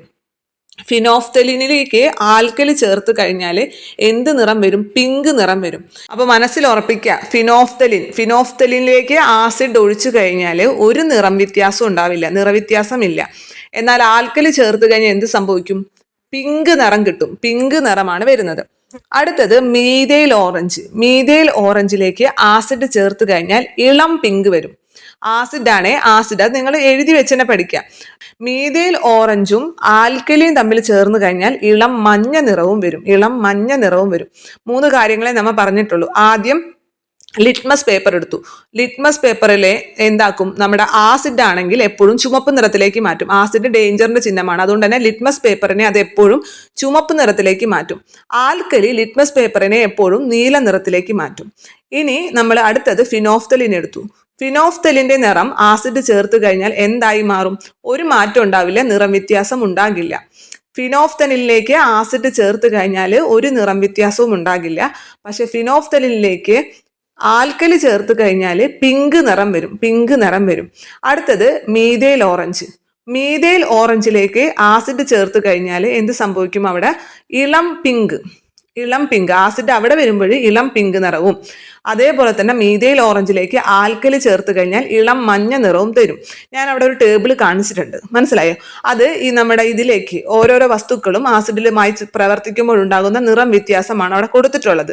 അത് ഇൻഡിക്കേറ്റേഴ്സ് ആയിട്ട് ഓരോരോ വസ്തുക്കൾ എടുത്തിരിക്കുന്നു. അതും ഈ ആസിഡുമായി പ്രവർത്തിക്കുമ്പോഴും ആൽക്കലിയായിട്ട് പ്രവർത്തിക്കുമ്പോഴും എന്ത് വ്യത്യാസം ഉണ്ടാകുന്നു നമ്മുടെ ടേബിൾ കാണിച്ചിട്ടുണ്ട്. നിങ്ങൾക്ക് അറിയുന്ന കാര്യം തന്നെയാണ്, ഈ പറഞ്ഞ കാര്യങ്ങൾ തന്നെയുള്ളൂ. പക്ഷെ പഠിച്ചിരിക്കണം, കാരണം PSC പലതവണ ചോദിച്ചിട്ടുണ്ട്. ആ ടേബിളിൽ ഞാൻ അടി 2 കളറിൽ അണ്ടർലൈൻ ചെയ്തിട്ടുണ്ട്. ഒന്ന് ബ്ലൂ കളറിലും പിന്നെ ഒന്ന് റെഡ് കളറിലും. അതിൽ ബ്ലൂ കളറിൽ വരച്ചിട്ടുള്ളതാണ് നമ്മൾ ലബോറട്ടറികളിൽ ഇൻഡിക്കേറ്റേഴ്സ് ആയിട്ട് ഉപയോഗിക്കുന്നത്, അല്ലെ? Litmus paper, phenolphthalein, methyl orange. പിന്നെ റെഡ് കളറിൽ കൊടുത്തിരിക്കുന്നത് നമ്മൾ വീടുകളിൽ, നമ്മൾ സാധാരണ വീട്ടിലൊക്കെ എക്സ്പെരിമെന്റ് ചെയ്യുമ്പോൾ അല്ലെങ്കിൽ ക്ലാസ്സുകളൊക്കെ എക്സ്പെരിമെന്റ് ചെയ്യുമ്പോൾ സാധാരണ എടുക്കുന്ന ചെമ്പരത്തി പൂവും മഞ്ഞളുമാണ് നൽകിയിട്ടുള്ളത്. പിന്നെ ചിലതിന്റെ അടിയിലൊന്നും വരച്ചിട്ടില്ല. കാരണം എന്താ? അതൊന്നും നമുക്ക് ഇൻഡിക്കേറ്റേഴ്സ് ആയിട്ട് ഉപയോഗിക്കാൻ സാധിക്കില്ല, അല്ലേ? കാരണം അതിന് ആസിഡിലും ഒരു നിറം തന്നെയാണ്, ആൽക്കലിയിലും ഒരു നിറം തന്നെയാണ്, വ്യത്യാസം ഒന്നുമില്ല. ഇപ്പൊ മുളക് പൊടി എടുത്ത് നമ്മൾ അതിലേക്ക് ആസിഡ് ഒഴിച്ചാലും അതിലേക്ക് ആൽക്കലി ചേർത്താലും ഒരു നിറ വ്യത്യാസം ഉണ്ടാകില്ല, അല്ലെ? അതേപോലെ തന്നെ നമ്മൾ കുറച്ച് കരി എടുത്തു, നമ്മൾ ചാരം ഇല്ലേ, അതെടുത്തിട്ട് അതിലേക്ക് കുറച്ച് ആസിഡ് ഒഴിച്ചാലും അതിലേക്ക് കുറച്ച് ആൽക്കലി ഒഴിച്ചാലും യാതൊരു വക വ്യത്യാസം ഉണ്ടാകില്ല. അതിനർത്ഥം അതൊന്നും നമുക്ക് സൂചകങ്ങളായിട്ട് എടുക്കാൻ പറ്റില്ല. സൂചകങ്ങളായി എടുക്കണം എന്നുണ്ടെങ്കിൽ അതിന് ആസിഡിൽ മറ്റൊരു നിറവും ആൽക്കലിയിൽ വേറൊരു നിറവും വേണം, അല്ലെ? എങ്കിലല്ലേ നമുക്കത് ആസിഡാണോ ആൽക്കലി ആണോ എന്ന് തിരിച്ചറിയാൻ സാധിക്കുള്ളൂ. അപ്പൊ ആ അണ്ടർലൈൻ ചെയ്യാത്ത വസ്തുക്കൾ ഇൻഡിക്കേറ്റേഴ്സ് അല്ല, നിങ്ങൾക്ക് ജസ്റ്റ് എക്സ്പെരിമെന്റിന് വേണ്ടി ടെക്സ്റ്റ് ബുക്കിൽ തന്നിരിക്കുന്നു എന്നേ ഉള്ളൂ. അത് പഠിക്കേണ്ട ആവശ്യമില്ല. അണ്ടർലൈൻ ചെയ്ത് വെച്ചത് കൃത്യമായി പഠിച്ചിരിക്കണം. അടുത്ത നമ്മൾ പറയാൻ പോകുന്നത് അടുത്ത ഗുണമാണ്. ഇപ്പോൾ നമ്മൾ 2 ഗുണം പറഞ്ഞു. ഒന്നാമത്തത് ആസിഡിന്റെ എന്താണ്? പുളിരുചി. ആസിഡിന് എപ്പോഴും പുളിരുചിയാണ്, ആൽക്കലിക്ക് എപ്പോഴും കാരരുചിയും വഴുവഴുപ്പുമാണ്. അടുത്ത നമ്മൾ പറഞ്ഞത് ഈ ഇൻഡിക്കേറ്റേഴ്സ് അഥവാ സൂചകങ്ങൾ, ഒരു വസ്തു ആൽക്കലിയാണോ ഒരു പദാർത്ഥം ആൽക്കലിയാണോ ആസിഡാണോ എന്ന് തിരിച്ചറിയാൻ നമ്മൾ ഉപയോഗിക്കുന്നതാണ് സൂചകങ്ങൾ അഥവാ ഇൻഡിക്കേറ്റേഴ്സ്. ഈ സൂചകങ്ങൾ ഈ ഇതിൽ ചേരുമ്പോൾ, ആസിഡുമായി പ്രവർത്തിക്കുമ്പോഴും ആൽക്കലിയുമായി പ്രവർത്തിക്കുമ്പോൾ എന്ത് നിറം വ്യത്യാസം ഉണ്ടാകുന്നു എന്നുള്ളതാണ് രണ്ടാമത്തെ പ്രോപ്പർട്ടിയിൽ പറഞ്ഞത്. മൂന്നാമത്തെന്ന് പറഞ്ഞത് ആസിഡ് ലോഹങ്ങളുമായി ചേർന്ന് പ്രവർത്തിച്ചാൽ അപ്പം എന്തുണ്ടാവും? ഹൈഡ്രജൻ വാതകം ഉണ്ടാകും. മനസ്സിൽ ഉറപ്പിക്കുക, PSC പലതവണ ചോദിച്ചിട്ടുണ്ട്. ആസിഡ് ലോഹങ്ങളുമായി ചേർന്ന് പ്രവർത്തിക്കുമ്പോൾ ഹൈഡ്രജൻ വാതകം ഉണ്ടാകുന്നു. ഹൈഡ്രജൻ വാതകം ഉണ്ടാകുന്നു. എന്താണ്? ആസിഡുകള് ലോഹവുമായി പ്രവർത്തിക്കുമ്പോൾ നമുക്കറിയാം, നമ്മൾ ഒരിക്കലും അച്ചാറൊന്നും സ്റ്റീലിന്റെ പാത്രങ്ങളിൽ വെക്കില്ല. സ്റ്റീലിന്റെ പാത്രത്തിൽ കുറച്ചധികം നാൾ അച്ചാർ വെച്ചിട്ടുണ്ടെങ്കിൽ എന്ത് സംഭവിക്കും? എവിടം വരെയാണോ അത് വെച്ചിട്ടുള്ളത് ആ ഭാഗം മൊത്തം ദ്രവിക്കാന്ന് വെച്ചാൽ ഫുൾ ഓട്ടയാവും എന്നല്ല പറയണത്. പക്ഷെ കുറച്ച് നാൾ വെച്ചിട്ടുണ്ടെങ്കിൽ അവിടെ മുഴുവൻ കാണാം, ആ ഭാഗം വരെ കറുത്തിരിക്കുന്നത് കാണാൻ സാധിക്കും. അതേപോലെ തന്നെ ഇങ്ങനെ പാത്രങ്ങൾക്ക് ഇങ്ങനെ ശോഷണം സംഭവിച്ചിട്ട് കുത്ത് ഇങ്ങനെ അതിൽ നിന്ന് വിട്ടുപോയിരിക്കുന്നതായിട്ട് കാണാൻ സാധിക്കും, അല്ലേ? കാരണം എന്താ? ലോഹപാത്രങ്ങളിൽ ആസിഡ് വെച്ച് കഴിഞ്ഞാൽ അപ്പം അതുമായി പ്രവർത്തിച്ച് ഹൈഡ്രജൻ വാതകം അവിടെ റിലീസ് ആവും, അല്ലെ? നമുക്ക് ഈ ലബോറട്ടറികളിലൊക്കെ ഈ ആസിഡൊക്കെ സൂക്ഷിച്ചിരിക്കുന്ന കുപ്പിയുടെ മൂടി ഒരിക്കലും സ്റ്റീലിന്റെ മൂടി ആയിരിക്കില്ല. അതെപ്പോഴും എന്തിന്റെ മൂടിയായിരിക്കും? അത് ഗ്ലാസ് കൊണ്ടുള്ള മൂടിയൊക്കെ ആയിരിക്കും. ഗ്ലാസ് കൊണ്ട് തന്നെയുള്ള മൂടികളായിരിക്കും അതിനുണ്ടാവുക. കാരണം എന്താ? ഇത് ആസിഡുമായി ചേർന്ന് കഴിഞ്ഞാൽ, ഈ ലോഹത്തിന്റെ മൂടി ആസിഡുമായി ചേർന്ന് കഴിഞ്ഞാൽ അത് എന്ത് സംഭവിക്കും? അവിടെ ഹൈഡ്രജൻ വാതകം റിലീസ് ചെയ്യും. ഹൈഡ്രജൻ എന്ന് പറയുന്നത് സ്ഫോടന സാധ്യതയുള്ള വാതകമാണ്. അത് മാത്രമല്ല, ഇത് ദ്രവിച്ച് അവസാനം മൂടി ഓട്ടയാവുകയും ചെയ്യും. മനസ്സിലായ? അപ്പൊ ആസിഡും നമ്മുടെ ലോഹവുമായി ചേർന്ന് കഴിഞ്ഞാൽ അപ്പോൾ അവിടെ ഹൈഡ്രജൻ വാതകം റിലീസ് ആവും.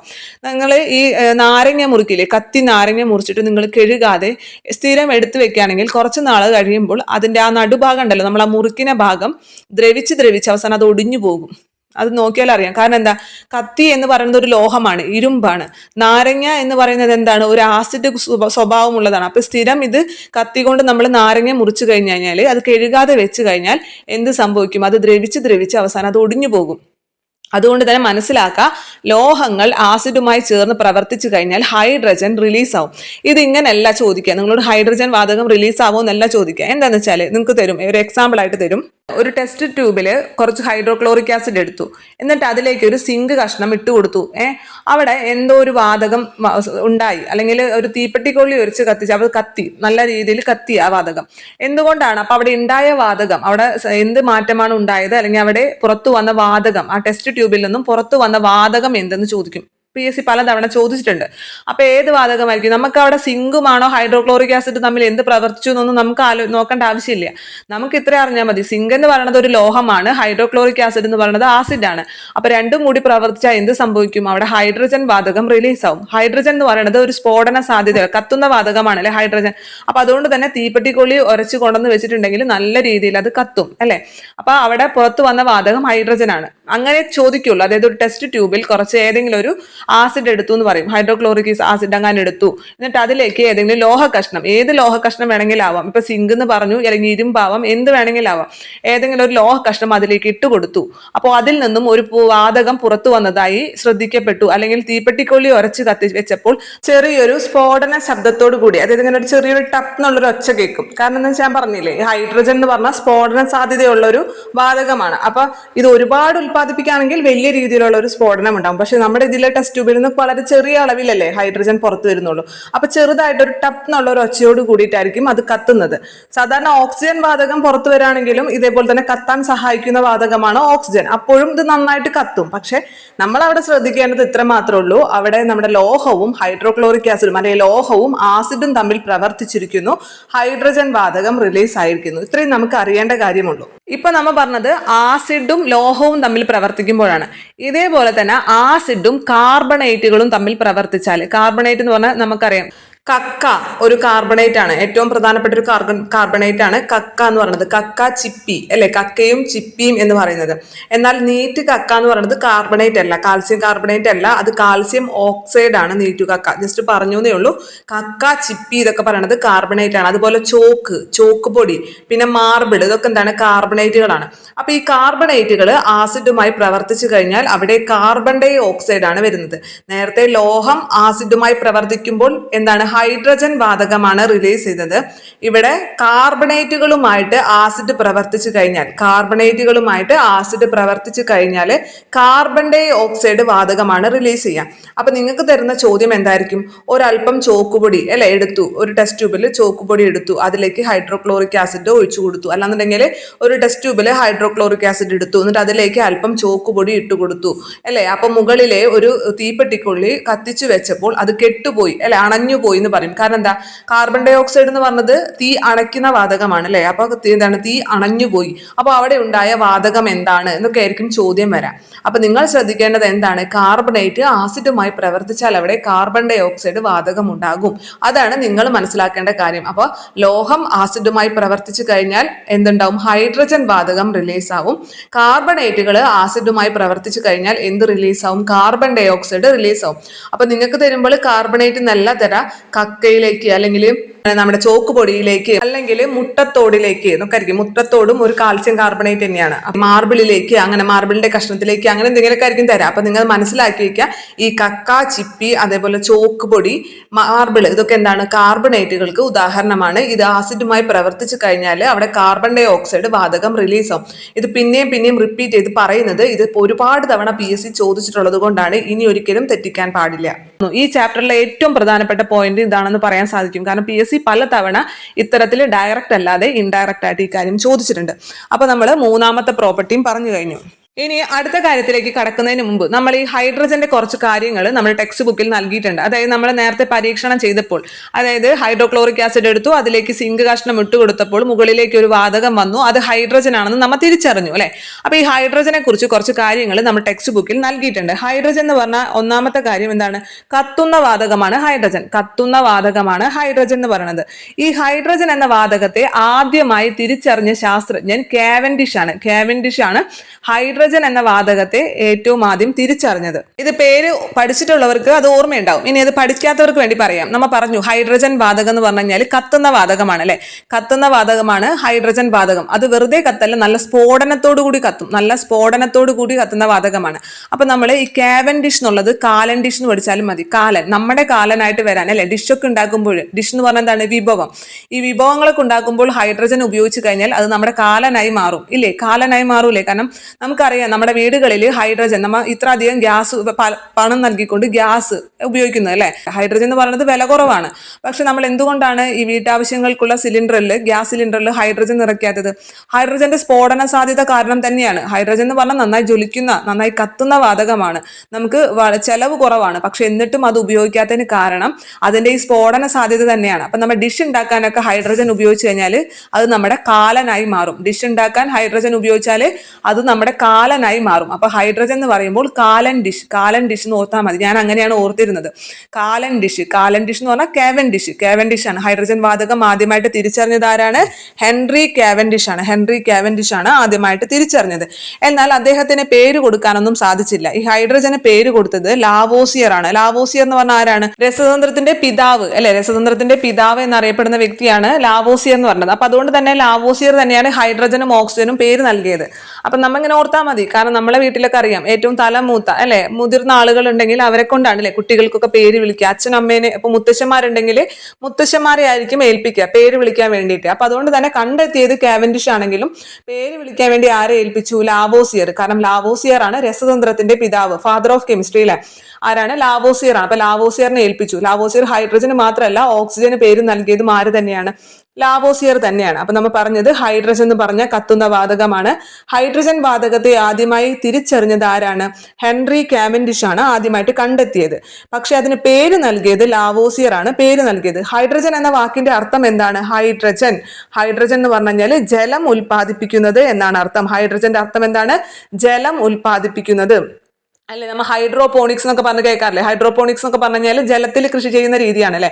അപ്പൊ ഹൈഡ്രജൻ എന്ന് പറഞ്ഞു കഴിഞ്ഞാൽ ജലം ഉൽപ്പാദിപ്പിക്കുന്നത്, ജലം ഉൽപ്പാദിപ്പിക്കുന്നത് എന്നാണ് അർത്ഥം. ഇനി അടുത്തത് നിർവീകരണത്തെ കുറിച്ചാണ് പറഞ്ഞിരിക്കുന്നത്. നിർവീകരണം എന്താണ്? ഈ നിർവീകരണം എന്ന് പറഞ്ഞാൽ ഇംഗ്ലീഷിൽ നമ്മൾ ന്യൂട്രലൈസേഷൻ എന്ന് പറയും. നിർവീകരണം, ന്യൂട്രലൈസേഷൻ, ന്യൂട്രൽ ആക്കുക എന്ന് പറഞ്ഞാൽ എന്താണ് അല്ലെ. അതായത് ന്യൂട്രൽ ആയിട്ട് ആസിഡ് സ്വഭാവം ഇല്ല, ആൽക്കലി സ്വഭാവം ഇല്ല, രണ്ട് സ്വഭാവം ഇല്ലാണ്ട് നിൽക്കുക എന്ന് വെച്ച് കഴിഞ്ഞാല് ഒരേ അളവിൽ തന്നെ ആസിഡും ആൽക്കലിയും, സെയിം അളവിൽ ആസിഡും ആൽക്കലിയും എടുത്തുകൊണ്ട് രണ്ടും കൂടി മിക്സ് ചെയ്ത് കഴിഞ്ഞാൽ അവിടെ രണ്ടിൻ്റെയും സ്വഭാവം നഷ്ടപ്പെടും അല്ലെ. ആസിഡിന്റെ ഗുണങ്ങളും നഷ്ടപ്പെടും, ആൽക്കലിയുടെ ഗുണങ്ങളും നഷ്ടപ്പെടും. എന്നിട്ട് എന്തുണ്ടാവും? അവിടെ ജലവും ലവണവും ഉണ്ടാകും. ഈ പ്രക്രിയനെ അല്ലെങ്കിൽ ഈ പ്രവർത്തനത്തെ നമുക്ക് നിർവീകരണം എന്ന് പറയാം. നിർവീകരണം എന്താണ്? ആസിഡും ആൽക്കലിയും നിശ്ചിത അളവിൽ കൂടിച്ചേരുമ്പോൾ ആസിഡിന്റെയും ആൽക്കലിയുടെയും ഗുണങ്ങൾ നഷ്ടപ്പെടുകയും ലവണവും ജലവും ഉണ്ടാവുകയും ചെയ്യുന്ന പ്രവർത്തനമാണ് നിർവീകരണം എന്ന് പറയുന്നത്. നിർവീകരണം നമുക്കറിയാം. നമ്മൾ ഇപ്പൊ നമ്മുടെ പറമ്പിലൊക്കെ എന്തെങ്കിലും മണ്ണ് പരിശോധനയ്ക്ക് കൊണ്ടുപോയിട്ട് ആസിഡ് സ്വഭാവം കൂടുതലാണ്, മണ്ണിന് ആസിഡ് സ്വഭാവം കൂടുതലാണെന്നുണ്ടെങ്കിൽ അവർ കുമ്മായം വിതറാൻ പറയും അല്ലേ. അതെന്തിനാ? ആസിഡ് സ്വഭാവം കുറയ്ക്കാൻ വേണ്ടിയിട്ട് അല്ലേ. അപ്പൊ ഈ ആസിഡും ആൽക്കലിയും കൂടി ചേർന്ന് കഴിഞ്ഞാൽ, തുല്യ അളവിൽ കറക്റ്റായിട്ട് ചേർന്ന് കഴിഞ്ഞാൽ എന്ത് സംഭവിക്കും? അവിടെ രണ്ടിന്റെയും ഗുണങ്ങൾ നഷ്ടപ്പെടും, രണ്ടിനും ഒരു ഗുണം ഇല്ലാതായി മാറിയിട്ട് അവസാനം അവിടെ ജലവും ലവണവും ഉണ്ടാകും. ഇതിനെയാണ് നമ്മൾ നിർവീകരണം എന്ന് പറയുന്നത്. നമ്മൾ കഴിക്കുന്ന ഭക്ഷണം കഴിക്കാതിരുന്നാൽ നമ്മുടെ വയറ്റിൽ ഹൈഡ്രോക്ലോറിക് ആസിഡ് കൂടും ഇല്ലേ. അങ്ങനെ നമുക്ക് അസിഡിറ്റി വരും. അപ്പോൾ നമ്മുടെ ഡോക്ടർമാർ നമുക്ക് എന്തെഴുതും? ആന്റാസിഡുകൾ എഴുതും. ആന്റാസിഡുകൾ എന്ന് പറഞ്ഞാൽ ആൽക്കലി സ്വഭാവമുള്ള മരുന്നുകളാണ്. അത് കഴിച്ചു കഴിയുമ്പോൾ ഇത് നമ്മുടെ വയറിൽ എത്തിച്ചേർന്നിട്ട് ഈ ആസിഡിനെ മുഴുവൻ എന്ത് ചെയ്യും? നിർവീകരണം ചെയ്യും. ഇത്തരത്തിൽ നമ്മുടെ ആമാശയത്തിൽ ഹൈഡ്രോക്ലോറിക് ആസിഡിന്റെ അളവ് കൂടുന്നതിനെ നമ്മൾ എന്തെന്ന് പറയും? അസിഡിറ്റി എന്ന് പറയും അല്ലെ. അസിഡിറ്റി വന്നാൽ ഡോക്ടർമാർ നമുക്ക് എന്താണ് നൽകുക? ആൽക്കലി അടങ്ങിയിട്ടുള്ള ഔഷധങ്ങളാണ് നൽകുക. ഇങ്ങനെ നമ്മുടെ ആമാശയത്തിൽ ആസിഡിന്റെ അളവ് കൂടാനുള്ള കാരണങ്ങൾ നമുക്ക് അറിയുന്നതാണ് എങ്കിൽ കൂടി നമ്മുടെ ടെക്സ്റ്റ് ബുക്കിൽ നൽകിയിട്ടുള്ളത് കൊണ്ട് ഞാൻ ജസ്റ്റ് പറയാണ്. ഒന്നാമത്തെ കാരണം ശരിയായ രീതിയിൽ ആഹാരം കഴിക്കാതിരിക്കുക. ശരിയായ രീതിയിൽ കഴിക്കാതിരിക്കുക എന്ന് പറഞ്ഞാൽ എന്താണ്? നമ്മൾ ആഹാരം നന്നായി ചവച്ചരച്ച് കഴിക്കണം അല്ലെ. ഇത്തരത്തിൽ ചവച്ചരച്ച് കഴിക്കാതെ കുറെ വാരി ഇങ്ങനെ വിഴുങ്ങുക അല്ലെ. അങ്ങനെയൊക്കെ ചെയ്യുന്നത് എന്താണ്? അസിഡിറ്റിക്ക് കാരണമാവും. ശരിയായ രീതിയിൽ ആഹാരം കഴിക്കാതിരിക്കുന്നത്, വേണ്ടത്ര വെള്ളം കുടിക്കാതിരിക്കുന്നതും ഇതിന് കാരണമാവും. കാരണം ആസിഡിറ്റി, നമ്മുടെ വയറിലെ ആസിഡിറ്റി കൂടും. അതേപോലെ തന്നെയാണ് തെറ്റായ ആഹാരശീലങ്ങൾ പിന്തുടരുന്നത്. തെറ്റായ ആഹാരശീലങ്ങൾ നമുക്ക് കൃത്യസമയത്ത് കഴിക്കാതെ, അല്ലെ, രാത്രിക്കത്തെ ഭക്ഷണം ഒരുപാട് ലേറ്റ് ആയി കഴിക്കുക, രാവിലെ ഭക്ഷണം കഴിക്കാതെ ഓഫീസിലും സ്കൂളിലൊക്കെ പോകുക, ഇതൊക്കെ എന്താണ്, തെറ്റായ ആഹാരശീലങ്ങളാണ്. ഇതൊക്കെ നമുക്ക് വയറ്റിൽ അസിഡിറ്റി കൂടുന്നതിന് കാരണമായി തീരും. നമുക്കിവിടെ നിന്ന് മനസ്സിലാക്കേണ്ട കാര്യം ഒന്നേ ഉള്ളൂ. എന്താണ്? ഇപ്പൊ നമ്മുടെ അസിഡിറ്റി കൂടിക്കഴിഞ്ഞാൽ, നമ്മുടെ വയറ്റിൽ അസിഡിറ്റി കൂടിക്കഴിഞ്ഞാൽ നമുക്ക് ഡോക്ടർമാർ നൽകുന്നത് ആൽക്കലി അടങ്ങിയിട്ടുള്ള മരുന്നുകളാണ്. കാരണം എന്താ? നമ്മുടെ വയറിനുള്ളിലുള്ള കൂടുതലായിട്ടുള്ള ആസിഡ്, അല്ലെ, ആസിഡിനെ നിർവീര്യമാക്കാൻ വേണ്ടി ആൽക്കലി അടങ്ങിയിട്ടുള്ള മരുന്നുകൾ നമ്മൾ കഴിക്കുന്നു. അതേപോലെ തന്നെ നമ്മുടെ പറമ്പിലാണെങ്കിലും മണ്ണിൽ ആസിഡ് സ്വഭാവം കൂടിക്കഴിഞ്ഞാൽ നമ്മുടെ അവിടെ ഇട്ട് കൊടുക്കുന്നത് ആൽക്കലിയാണ് ഇട്ട് കൊടുക്കുക. കാരണം എന്താ? കുമ്മായം ഇട്ട് കൊടുക്കും, അല്ലെ? കുമ്മായം എന്ന് പറയുന്നത് ഒരു ആൽക്കലിയാണ്. അപ്പൊ അവിടെ ആസിഡ് സ്വഭാവം കുറയുന്നു, അല്ലെ? അതേപോലെ തന്നെ നിങ്ങൾക്ക് PSC ചോദിക്കാം, ഏതെങ്കിലും ഒരു ആസിഡും ഒരു ആൽക്കലിയും തരും. ഒരു ആസിഡിന്റെ പേരും ഒരു ആൽക്കലിയുടെ പേരും തന്നിട്ട് ഇത് രണ്ടും തമ്മിൽ ചേർന്ന് കഴിഞ്ഞാൽ എന്തുണ്ടാകുന്നു എന്ന് ചോദിക്കും. എന്ത് വേണമെങ്കിലും PSC ചോദിക്കാം, ഏത് എക്സാമ്പിൾ വേണമെങ്കിലും ചോദിക്കാം. അപ്പൊ നിങ്ങൾ അവിടെ മനസ്സിലാക്കേണ്ടത്, ആസിഡും ആൽക്കലിയും ചേർന്നാൽ ജലവും ലവണമാണ്, അല്ലെ? ജലം എന്ന് പറഞ്ഞത് എന്തായാലും ഉണ്ടാവും. ജലത്തിന്റെ സമവാക്യം നിങ്ങൾക്ക് അറിയാലോ, H2O ആണെന്ന്, അല്ലെ? ഹൈഡ്രജനും വേണം, ഓക്സിജനും വേണം. ആ ഹൈഡ്രജനെയും ഓക്സിജനെയും നമുക്ക് തന്നതിൽ നിന്നും മാറ്റി നിർത്തിയിട്ട് ബാക്കിയുള്ളതിനൊക്കെ അങ്ങോട്ട് കൂട്ടി എഴുതി വെക്കാം. അതായത് ഇപ്പൊ നിങ്ങളോട് പറയാണ്, സൾഫ്യൂരിക് ആസിഡും മാഗ്നീഷ്യം ഹൈഡ്രോക്സൈഡും തമ്മിൽ ചേർന്നാൽ എന്തുണ്ടാകുന്നു എന്ന് ചോദിച്ചു എന്ന് വിചാരിക്കട്ടെ. അപ്പൊ സൾഫ്യൂരിക് ആസിഡാണ്, മാഗ്നീഷ്യം ഹൈഡ്രോക്സൈഡ് എന്താണ്, ഒരു ആൽക്കലിയാണ്, അല്ലെ? അപ്പൊ ജലം ഉണ്ടാകും, ആ കാര്യത്തിൽ ഒരു സംശയമില്ല. ജലം ഉണ്ടാവണമെന്നുണ്ടെങ്കിൽ ഹൈഡ്രജനും വേണം, ഓക്സിജനും വേണ്ടേ? ഹൈഡ്രജനും ഓക്സിജനും H2O ആണല്ലോ ജലം, അതറിയാത്ത ആരുമില്ലല്ലോ. H2O ആണ് ജലം. അപ്പൊ അതുകൊണ്ട് തന്നെ ഇതിലെ ഹൈഡ്രോക്സൈഡ് എന്ന് പറഞ്ഞാൽ ഹൈഡ്രജനും ഓക്സിജനുമാണ്. അപ്പൊ അത് എന്ത് വേണം? ജലത്തിന് വേണ്ടി വേണം. നമ്മൾ അത് അവിടെ മാറ്റി വെച്ചു. ബാക്കി എന്തുണ്ട്? സൾഫ്യൂരിക് ആസിഡിലെ സൾഫർ ഉണ്ട്, അല്ലെ? സൾഫ്യൂരിക് ആസിഡിൽ സൾഫറും മാഗ്നീഷ്യം ഹൈഡ്രോക്സൈഡിലെ മാഗ്നീഷ്യം ഉണ്ട്. ഇത് രണ്ടും കൂടി അങ്ങോട്ട് ഒരുമിച്ച് എഴുതി വെക്കുക. എന്ത്? Magnesium sulphate. എന്താണ് മഗ്നീഷ്യം സൾഫേറ്റ്? അപ്പോൾ സൾഫ്യൂരിക് ആസിഡും മാഗ്നീഷ്യം ഹൈഡ്രോക്സൈഡും തമ്മിൽ ചേർന്നാൽ ഉണ്ടാകുന്നത് മഗ്നീഷ്യം സൾഫേറ്റ്. മഗ്നീഷ്യം സൾഫേറ്റ് എന്ന് പറയുന്നത് ഒരു ലവണമാണ്. മഗ്നീഷ്യം സൾഫേറ്റും പ്ലസ് വാട്ടറും ഉണ്ടാകുന്നു. അടുത്തത് വേറൊരു എക്സാമ്പിൾ നോക്കാം. ഹൈഡ്രോക്ലോറിക് ആസിഡും പൊട്ടാസ്യം ഓക്സൈഡും അല്ലെ തമ്മിൽ ചേർന്നു. ഹൈഡ്രോക്ലോറിക് ആസിഡ് ഒരു ആസിഡാണ്, പൊട്ടാസ്യം ഓക്സൈഡ് എന്ന് പറയുന്നത് ഒരു ആൽക്കലിയാണ്. അപ്പൊ ഇത് രണ്ടും ചേരുമ്പോൾ എന്തായാലും ജലം ഉണ്ടാകും. ജലം വേണമല്ലേ? ജലത്തിന് പൊട്ടാസ്യം ഓക്സൈഡിൽ ഓക്സിജൻ മാത്രമേ ഉള്ളൂ, അല്ലെ? പൊട്ടാസ്യം ഓക്സിജൻ മാത്രമേ ഉള്ളൂ. അപ്പൊ ആ ഓക്സൈഡിനെ നമ്മൾ അവിടെ എടുത്തു വെച്ചു. ഇപ്പുറത്ത് ഹൈഡ്രോക്ലോറിക് ആസിഡിൽ ഹൈഡ്രജൻ കിടക്കുന്നുണ്ട്, ഇല്ലേ? ഹൈഡ്രോക്ലോറിക് ആസിഡ് എന്ന് പറഞ്ഞാൽ HCl അല്ലേ? അപ്പൊ ആ ഹൈഡ്രജനും നമ്മൾ അവിടെ നിന്ന് എടുത്തു. ഇനി ഹൈഡ്രോക്ലോറിക് ആസിഡിൽ ബാക്കിയുള്ളത് ക്ലോറിൻ ആണ്. ക്ലോറിൻ അവിടെ ബാക്കിയുണ്ട്. ഇപ്പുറത്ത് പൊട്ടാസ്യം ബാക്കിയുണ്ട്. അപ്പൊ ഇത് രണ്ടും കൂടി ചേരുമ്പോൾ എന്തായി മാറി? പൊട്ടാസ്യം ക്ലോറൈഡായി മാറി. പൊട്ടാസ്യം ക്ലോറൈഡ്, ഓരോടത്ത് ക്ലോറിനും ബാക്കിയുണ്ട്, അപ്പുറത്ത് പൊട്ടാസ്യം ബാക്കിയുണ്ട്. രണ്ടും കൂടി ചേരുമ്പോൾ പൊട്ടാസ്യം ക്ലോറൈഡായി മാറി. അതേപോലെ തന്നെ നൈട്രിക് ആസിഡും കാൽസ്യം ഹൈഡ്രോക്സൈഡും ഹൈഡ്രോക്സൈഡ് കണ്ടു, ഹൈഡ്രജനും ഓക്സിജനാണ് ഹൈഡ്രോക്സൈഡ്. അതിനെ നമ്മൾ എടുത്തുകൊണ്ടുപോയിട്ട് വാട്ടർ എന്ന് പറഞ്ഞ് മാറ്റി വെച്ചു.